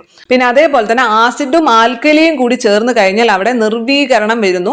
അതിന്റെ ഫലമായിട്ട് എന്താണ് സംഭവിക്കുന്നത്? ജലവും ലവണവും ഉണ്ടാകുന്നു അല്ലെ. ജലവും ലവണവും ഉണ്ടാകുന്നു, അതും ഓർത്തു വെക്കുക. ആസിഡും ആൽക്കലിയും കൂടി ചേർന്ന് കഴിഞ്ഞാൽ രണ്ടിന്റെയും ഗുണങ്ങൾ നഷ്ടപ്പെടും. അതിനെയാണ് നമ്മൾ നിർവീകരണം എന്ന് പറയുന്നത്. അതിന്റെ ഫലമായിട്ട് എന്താണ് ഉണ്ടാകുന്നത്? ജലവും ലവണവുമാണ് ഉണ്ടാകുന്നത്. അതും ചോദിക്കും. ഇതേപോലെ തന്നെ ഹൈഡ്രോക്ലോറിക് ആസിഡ് ഒരു ആസിഡ് ആണല്ലോ. ഇനി സോഡിയം ഹൈഡ്രോക്സൈഡ് എന്ന് പറഞ്ഞത് ഒരു ആൽക്കലിയാണ് അല്ലെ. സോഡിയം ഹൈഡ്രോക്സൈഡ് ഒരു ആൽക്കലിയാണ്. ഇത് രണ്ടും കൂടി ചേരുമ്പോൾ എന്തുണ്ടാകുന്നു എന്ന് ചോദിച്ചാൽ അവിടെ ഉണ്ടാകുന്നത് ജലവും ലവണമാണ്. ജലം നമുക്കറിയാം, ലവണം എന്ന് പറയുന്നത് അവിടെ ഉണ്ടാകുന്നത് സോഡിയം ക്ലോറൈഡ് ആണ്. അതായത് ഹൈഡ്രോക്ലോറിക് ആസിഡിന്റെ ആ ക്ലോറിനും സോഡിയം ഹൈഡ്രോക്സൈഡിന്റെ സോഡിയവും കൂടി ചേർന്നിട്ട് സോഡിയം ക്ലോറൈഡും ജലവുമാണ് ഉണ്ടാകുന്നത്. പിന്നെ നമ്മൾ പറഞ്ഞത് ഹൈഡ്രജൻ എന്ന് പറഞ്ഞ കത്തുന്ന വാതകമാണ്. എന്നാൽ കാർബൺ ഡൈ ഓക്സൈഡ് എന്ന് പറയുന്നത് തീ അണയ്ക്കുന്ന വാതകമാണ്. ഹൈഡ്രജൻ കണ്ടുപിടിച്ചത് ഹെൻറി കാവൻഡിഷ് ആണ്. എന്നാൽ പേര് നൽകിയത് ലാവോസിയർ ആണ്. പിന്നെ നമ്മൾ പറഞ്ഞത് pH മൂല്യത്തെ കുറിച്ചാണ് പറഞ്ഞത് അല്ലെ. pHന്റെ ഫുൾ ഫോം എന്താണ്? പൊട്ടൻഷ്യൽ ഓഫ് ഹൈഡ്രജൻ എന്നാണ്. അതിന്റെ മൂല്യം അല്ലെങ്കിൽ വാല്യൂ 0 മുതൽ 14 വരെയാണ് കാണിക്കുക. 7 ശുദ്ധജലത്തിന്റെ pH എന്ന് പറയുന്നത്. 7 താഴെയുള്ളതെല്ലാം ആസിഡ് സ്വഭാവവും 7 മുകളിലുള്ളതെല്ലാം ആൽക്കലി സ്വഭാവമാണ് ഉണ്ടാവുക. അപ്പൊ ഇത്രയും കാര്യങ്ങളുള്ളൂ. നമുക്ക് അടുത്ത ചാപ്റ്ററിലേക്ക് പോകാം. അടുത്ത ചാപ്റ്റർ 7ാം ക്ലാസ്സിലെ തന്നെ സുരക്ഷാ ഭക്ഷണത്തിലും എന്നുള്ള ചാപ്റ്ററാണ്. സുരക്ഷ ഭക്ഷണത്തിലും. ആ പേര് കേൾക്കുമ്പോൾ തന്നെ നമുക്കറിയാം അല്ലെ. അതായത് ഭക്ഷണം സുരക്ഷിതമായിട്ട് സൂക്ഷിക്കുക. നമ്മൾ സാധാരണ ഭക്ഷണം കേടുവരാതെ ഇരിക്കാൻ വേണ്ടിയിട്ട് പല മെത്തേഡുകളും നമ്മുടെ വീട്ടിൽ ഉപയോഗിക്കാറുണ്ട്. നമുക്ക് നമ്മുടെ വീട്ടിൽ നിന്നും പിന്നെ പുറത്തേക്ക് പോകാം. നമ്മുടെ വീട്ടിൽ സാധാരണ ഭക്ഷണ പദാർത്ഥങ്ങൾ കേടുവരാതിരിക്കാൻ യൂസ് ചെയ്യുന്ന മെത്തേഡ് എന്താണ്? ഒന്നാമത്തെ മെത്തേഡ് നമ്മൾ ഫ്രിഡ്ജിൽ സൂക്ഷിക്കുക എന്നുള്ളത് അല്ലെ. ഫ്രിഡ്ജിൽ സൂക്ഷിച്ചു കഴിഞ്ഞാൽ ഭക്ഷണ പദാർത്ഥങ്ങൾ കേടുവരില്ല. എന്തുകൊണ്ടാണ് ഈ ഭക്ഷണ പദാർത്ഥങ്ങൾ കേടുവരാതിരിക്കുന്നത്? അതായത് നമ്മുടെ ഫ്രിഡ്ജിലെ താപനില എന്ന് പറയുന്നത് സാധാരണ അന്തരീക്ഷ താപനിലയേക്കാൾ വളരെയധികം താഴെയാണ്. അപ്പൊ അത്തരത്തിലൊരു താപനിലയിൽ ഈ സൂക്ഷ്മാണുക്കൾക്ക് പെരുകാൻ സാധിക്കില്ല, കൂടുതൽ മൾട്ടിപ്ലൈ ചെയ്യാൻ സാധിക്കില്ല ആ താപനിലയിൽ. കാരണം ഈ സൂക്ഷ്മാണുക്കൾക്ക് പെരുകണമെന്നുണ്ടെങ്കിൽ അവയ്ക്ക് ഒരു കൃത്യമായിട്ടുള്ള താപനില അല്ലെ, ശരിയായിട്ടുള്ളൊരു താപനിലയും ശരിയായിട്ടുള്ള ഈർപ്പവും ആവശ്യമാണ്. ആ താപനിലയിൽ മാത്രമേ ഇവ പെരുകുകയുള്ളൂ. സാധാരണ രീതിയിൽ നമ്മുടെ ബാക്ടീരിയാസിനൊക്കെ 20 മുതൽ 45 ഡിഗ്രി സെൽഷ്യസ് 20 ഡിഗ്രി സെൽഷ്യസ് മുതൽ 45 ഡിഗ്രി സെൽഷ്യസ് വരെയുള്ള താപനില എന്ന് പറയുന്നത് ഇത്തരത്തിൽ പെരുകാൻ സാധിക്കുന്ന താപനിലയാണ്. അതുകൊണ്ടാണ് നമ്മുടെ ശരീരത്തിൽ ബാക്ടീരിയാസ് കയറി കഴിഞ്ഞാൽ അല്ലെ, ബാക്ടീരിയ ഇൻഫെക്ഷൻ ഉണ്ടായി കഴിഞ്ഞാൽ നമ്മുടെ ശരീരത്തിൽ പെട്ടെന്ന് തന്നെ അത് ബാധിക്കില്ലേ. കാരണം എന്താ, നമ്മുടെ ശരീരത്തിന്റെ താപനില എന്ന് പറയുന്നത് 37 ഡിഗ്രി സെൽഷ്യസ് ആണ്. അപ്പൊ ഇത് കറക്റ്റ് ആയിട്ട് 20 ഡിഗ്രി സെൽഷ്യസിനും 45 ഡിഗ്രി സെൽഷ്യസിനും ഇടയിലാണ്. അപ്പൊ നമ്മുടെ ശരീരത്തിന്റെ താപനില എന്ന് പറയുന്നത് ബാക്ടീരിയക്കാണെങ്കിലും അല്ലെങ്കിൽ മറ്റ് സൂക്ഷ്മാണുക്കൾക്കാണെങ്കിലും പെരുകാൻ വേണ്ടിയിട്ട് മൾട്ടിപ്ലൈ ചെയ്യാൻ വേണ്ടി സാധിക്കുന്ന ഒരു ഊഷ്മാവാണ് അല്ലെ. പക്ഷെ നമ്മുടെ റെഫ്രിജറേറ്ററിലാവുമ്പോൾ താപനില വളരെയധികം താഴെ ആയതുകൊണ്ട് തന്നെ ഇവയ്ക്ക് ഒരിക്കലും പെരുകാൻ സാധിക്കില്ല. അതുകൊണ്ടാണ് ഭക്ഷണ പദാർത്ഥങ്ങൾ കേടുവരാതെ ഇരിക്കുന്നത്. ഇത് നിങ്ങൾക്ക് അറിയാമെന്ന് എനിക്കറിയാം. പിന്നെ മറ്റൊരു മെത്തേഡ് നമ്മൾ എന്താണ് യൂസ് ചെയ്യുന്നത്? നമ്മൾ ഉപ്പിലിട്ട് വെക്കുക അല്ലെങ്കിൽ പഞ്ചസാര ലായനിൽ ഇട്ട് വെക്കുക, എണ്ണയിൽ സൂക്ഷിക്കുക അല്ലെ, അച്ചാറൊക്കെ ഇണങ്ങിയാൽ എണ്ണയിൽ സൂക്ഷിക്കുക എന്നുള്ള മെത്തേഡുകളൊക്കെയാണ് നമ്മൾ ഉപയോഗിക്കുക. അപ്പൊ ഈ പഞ്ചസാര ലായനി അതേപോലെ തന്നെ ഉപ്പ് ലായനിലേക്ക് ഇട്ട് വെക്കുമ്പോൾ എന്താണ് അവിടെ നടക്കുന്നത്? അതിൽ അടങ്ങിയിരിക്കുന്ന ഈ പഞ്ചസാര അല്ലെങ്കിൽ ഈ ഉപ്പ് നമ്മുടെ ഈ സൂക്ഷ്മാണുക്കളുടെ ശരീരത്തിലുള്ള ജലത്തെ കൂടി ഇങ്ങോട്ട് വലിച്ചെടുക്കും. ജലത്തെ ഇങ്ങോട്ട് വലിച്ചെടുക്കുകയാണ് ചെയ്യുന്നത്, ഉപ്പ് പഞ്ചസാര തുടങ്ങിയതൊക്കെ. അപ്പൊ ഈ സൂക്ഷ്മാണുക്കളുടെ ശരീരത്തിലെ ഈ ജലത്തെ ഇങ്ങോട്ട് വലിച്ചെടുക്കുമ്പോൾ അവയുടെ കോശസ്തരം പൊട്ടി അത് നശിച്ചു പോകും. അപ്പൊ സൂക്ഷ്മാണുക്കൾ വെറുതെ അനങ്ങാണ്ടിരിക്കുകയല്ല ചെയ്യുന്നത്. ഉപ്പുവെള്ളത്തിലോ പഞ്ചസാര ലൈനിലോ ഇട്ട് വെക്കുമ്പോഴോ അവ അനങ്ങാതിരിക്കുകയല്ല ചെയ്യുന്നത്, പകരം അവയുടെ കോശസ്തരം പൊട്ടി അവ നശിച്ചു പോകും. അപ്പൊ പിന്നെ എന്ത് സംഭവിക്കും? പിന്നീട് അവിടെ സൂക്ഷ്മാണുക്കൾ ഇല്ല അല്ലെ, പെരുകാൻ വേണ്ടിയിട്ട്. അതുകൊണ്ടാണ് നമ്മൾ എന്തെങ്കിലും പുറത്തു നിന്നൊക്കെ എന്തെങ്കിലും ഭക്ഷണ ഇതുകൾ അല്ലെ, പച്ചക്കറികളാണെങ്കിലും ഫ്രൂട്ട്സ് ആണെങ്കിലും ഒക്കെ വാങ്ങിച്ചു കൊണ്ട് വന്നാല് കുറച്ചു നേരം ഉപ്പുവെള്ളത്തിൽ ഇട്ട് വെക്കണം എന്ന് പറയുന്നത്. അപ്പൊ അതിന്റെ പുറത്ത് എന്തെങ്കിലുമൊക്കെ സൂക്ഷ്മാണുക്കളൊക്കെ ഉണ്ടെങ്കിൽ എന്ത് ചെയ്യും? ഈ ഉപ്പുവെള്ളത്തിൽ ഇട്ട് വെച്ചാൽ അതൊക്കെ നശിച്ചു പോയിക്കോളും. ഈ ഉപ്പ് എന്ന് പറയുന്നത് നല്ലൊരു അണുനാശിനിയാണ് അല്ലെ, രോഗാണുക്കളെ കൊല്ലാൻ വേണ്ടി ഉപയോഗിക്കാൻ പറ്റുന്ന ഏറ്റവും നല്ലൊരു സാധനമാണ്. ഇനി മറ്റൊരു മെത്തേഡ് എന്ന് പറയുന്നത്, അതായത് നമ്മൾ പാല് കേടുവരാതിരിക്കാൻ സൂക്ഷിക്കുന്ന ഒരു മെത്തേഡാണ് പാസ്ചറൈസേഷൻ എന്ന് പറയുന്നത് അല്ലെ. ഈ പാസ്ചറൈസേഷൻ കണ്ടെത്തിയത് ആരാണ്? ലൂയി പാസ്ചർ ആണ്. ഈ പാസ്ചറൈസേഷൻ നമുക്ക് എല്ലാവർക്കും അറിയുന്ന കാര്യമാണ്. പാല് പെട്ടെന്ന് കൂടുതൽ ഉയർന്ന ഊഷ്മാവിലേക്ക് ചൂടാക്കും, എന്നിട്ട് പെട്ടെന്ന് തന്നെ തണുപ്പിക്കും അല്ലെ. ഉയർന്ന ഊഷ്മാവിൽ പാല് ചൂടാക്കുന്നു, പെട്ടെന്ന് തന്നെ തണുപ്പിക്കുന്നു. ഇതാണ് പാസ്ചറൈസേഷൻ മെത്തേഡ് എന്ന് നമുക്കറിയാം. അപ്പൊ ഈ മെത്തേഡിലും എന്ത് തന്നെയാണ് സംഭവിക്കുന്നത്? ഇതേപോലെ തന്നെ ഈ ഊഷ്മാവ് പെട്ടെന്ന് കൂടിയിട്ട് പെട്ടെന്ന് തന്നെ തണുപ്പിക്കുമ്പോൾ ഈ സൂക്ഷ്മാണുക്കളുടെ കോശസ്തരം പൊട്ടും, അവ നശിച്ചു പോകും. ഇത് തന്നെയാണ് പാസ്ചറൈസേഷനിലും നടക്കുന്നത്. പക്ഷേ അവിടുത്തെ ഊഷ്മാവും എത്ര സമയം തിളപ്പിക്കണം എന്നുള്ള കാര്യവും നമ്മൾ ശ്രദ്ധിച്ച് പഠിക്കണം. കാരണം ഈ നമുക്ക് ഓപ്ഷൻസ് തരുമ്പോൾ ആ സമയമൊക്കെ മാറ്റി തരാം. അപ്പൊ അത് ശ്രദ്ധിച്ച് പഠിക്കുക. അതായത് പാസ്ചറൈസേഷൻ എന്ന് പറഞ്ഞാൽ 15 മുതൽ 30 സെക്കൻഡ് വരെ പാല് 70 ഡിഗ്രി സെൽഷ്യസിൽ ചൂടാക്കണം. എത്ര മുതൽ എത്ര സെക്കൻഡ് വരെ? 15 മുതൽ 30 സെക്കൻഡ് വരെ 70 ഡിഗ്രി സെൽഷ്യസ് താപനിലയിൽ പാല് ചൂടാക്കിയിട്ട് പെട്ടെന്ന് തന്നെ 10 ഡിഗ്രി സെൽഷ്യസിലേക്ക് അതിന്റെ താപനില താഴ്ത്തണം, അല്ലെ, അതിനെ തണുപ്പിക്കണം. ഇങ്ങനെയാണ് പാസ്ചറൈസേഷൻ ചെയ്യുക. അപ്പൊ ആ സമയവും ആ ടെമ്പറേച്ചറും ശ്രദ്ധിക്കുക. 15 മുതൽ 30 സെക്കൻഡ് വരെ പാല് 70 ഡിഗ്രി സെൽഷ്യസിൽ ചൂടാക്കാം. എന്നിട്ട് പെട്ടെന്ന് തന്നെ 10 ഡിഗ്രി സെൽഷ്യസിലേക്ക് തണുപ്പിക്കുക. എത്ര ഡിഗ്രി സെൽഷ്യസിലേക്കാണ് തണുപ്പിക്കേണ്ടത്? 10 ഡിഗ്രി സെൽഷ്യസിലേക്ക് തണുപ്പിക്കുക. അപ്പോഴാണ് ഈ സൂക്ഷ്മാണുക്കളുടെ എല്ലാം കോശസ്തരം പൊട്ടി അവ നശിച്ചു പോകുന്നത്. പിന്നെ അതേപോലെ തന്നെ മറ്റൊരു കാര്യം നമ്മുടെ ടെക്സ്റ്റിൽ പറയുന്നത്, അതായത് ഈ മത്സ്യബന്ധനത്തിന് പോകുന്നവരുണ്ടല്ലോ, അത് വഞ്ചിയിലൊക്കെ പോകുന്നവരാണെങ്കിൽ നമുക്ക് അറിയാൻ സാധിക്കും, അവർ കുറച്ച് നേരത്തെ, അല്ലെ, വെളുപ്പിന് പോകും, നേരം വെളുക്കുമ്പോഴേക്കും അവർ തിരിച്ചു വരും. അപ്പൊ അതുകൊണ്ട് തന്നെ അവർ കൊണ്ടുവരുന്നത് അപ്പൊ തന്നെ പിടിക്കുന്ന മീനായിരിക്കും. പക്ഷെ ഈ ബോട്ടുകളിൽ പോകുന്നവർക്കൊന്നും തന്നെ ഇതിന് സാധിക്കില്ല. അവര് 2 ദിവസം 3 ദിവസമൊക്കെ ആഴക്കടലിൽ തങ്ങി നിന്നിട്ടായിരിക്കും ഈ മത്സ്യബന്ധനം നടത്തുന്നത്. അപ്പൊ അങ്ങനെ വരുമ്പോൾ എന്ത് സംഭവിക്കും? ആദ്യം പിടിച്ച മീനുകളെല്ലാം തന്നെ കേടായി പോകും. അപ്പൊ ഇങ്ങനെ വരാതിരിക്കാൻ വേണ്ടിയിട്ട് അവരുപയോഗിക്കുന്ന ഐസിനോടൊപ്പം തന്നെ അമോണിയം ക്ലോറൈഡ് കൂടി ചേർക്കും. എന്താണ് ചേർക്കുക? Ammonium chloride. ഇത് കുറച്ചളവിലാവുമ്പോൾ അത്രയ്ക്കും പ്രശ്നമില്ല. പക്ഷെ കൂടിയ അളവിലാവുമ്പോഴാണ് നമുക്ക് ഫുഡ് പോയിസൺ പോലുള്ള പല അതുകൾ സംഭവിക്കുന്നത്, അല്ലെ. നമ്മുടെ ജീവന് തന്നെ ആപത്താവുന്ന ഒരു സാധനമാണ് ഈ അമോണിയം ക്ലോറൈഡ് എന്നൊക്കെ പറയുന്നത്. പക്ഷെ ബോട്ടുകാരെ സംബന്ധിച്ച് അത് അവർക്ക് യൂസ് ചെയ്യാതിരിക്കാൻ സാധ്യമല്ല. പക്ഷെ ചെറിയ അളവിൽ വേണം എപ്പോഴും ഉപയോഗിക്കാൻ എന്ന് മാത്രം. അപ്പൊ എന്താണ് നമ്മുടെ ചോദ്യം? ഐസ് നിർമ്മിക്കുമ്പോൾ വേഗത്തിൽ ഘനീഭവിക്കുന്നതിനും താഴ്ന്ന താപനില ലഭിക്കുന്നതിനും വേണ്ടി ഉപയോഗിക്കുന്നത് എന്തെന്ന് ചോദിച്ചാൽ അമോണിയം ക്ലോറൈഡ് ആണ്. അതുകൊണ്ട് തന്നെയാണ് നമ്മൾ വാങ്ങിച്ചു കൊണ്ടുവരുന്ന മീനൊക്കെ എന്ത് ചെയ്യണം? കുറച്ചധികം സമയം തന്നെ വെള്ളത്തിൽ ഇട്ട് വെച്ചിട്ട് വേണം ഉപയോഗിക്കാൻ വേണ്ടിയിട്ട്. നമ്മൾ സ്ഥിരമായിട്ട് ഇത് നേരെ എടുത്ത് വെറുതെ ജസ്റ്റ് കഴുകി ഉപയോഗിക്കുകയാണെങ്കിൽ സ്ഥിരമായിട്ട് ഉപയോഗിച്ച് വരുമ്പോൾ നമ്മുടെ ലിവറിന്റെ ഒക്കെ പണിക്കുറ്റം തീരും, അല്ലെ. അപ്പൊ അതൊക്കെ ശ്രദ്ധിക്കുക. പിന്നെ അടുത്തത് ഇതില് ഈ നമ്മുടെ ഭക്ഷ്യസുരക്ഷ ഉറപ്പുവരുത്തുന്നതിന് വേണ്ടിയിട്ട് ലോകാരോഗ്യ സംഘടന മുന്നോട്ട് വെച്ചിട്ടുള്ള കുറച്ച് നിർദ്ദേശങ്ങൾ നൽകിയിട്ടുണ്ട്. അതായത് ഭക്ഷ്യജന്യ രോഗങ്ങളെല്ലാം ഒഴിവാക്കാൻ വേണ്ടിയിട്ട്. ഇത് അറിയുന്ന കാര്യങ്ങൾ തന്നെയാണ്. ഒന്നാമത്തത്, ഭക്ഷ്യവസ്തുക്കൾ പാകം ചെയ്യുന്നതിന് മുമ്പ് നന്നായി വൃത്തിയായി കഴുകുക. രണ്ടാമത്തത്, പാകം ചെയ്തവയും ചെയ്യാത്തവയും തരംതിരിച്ച് സൂക്ഷിക്കുക.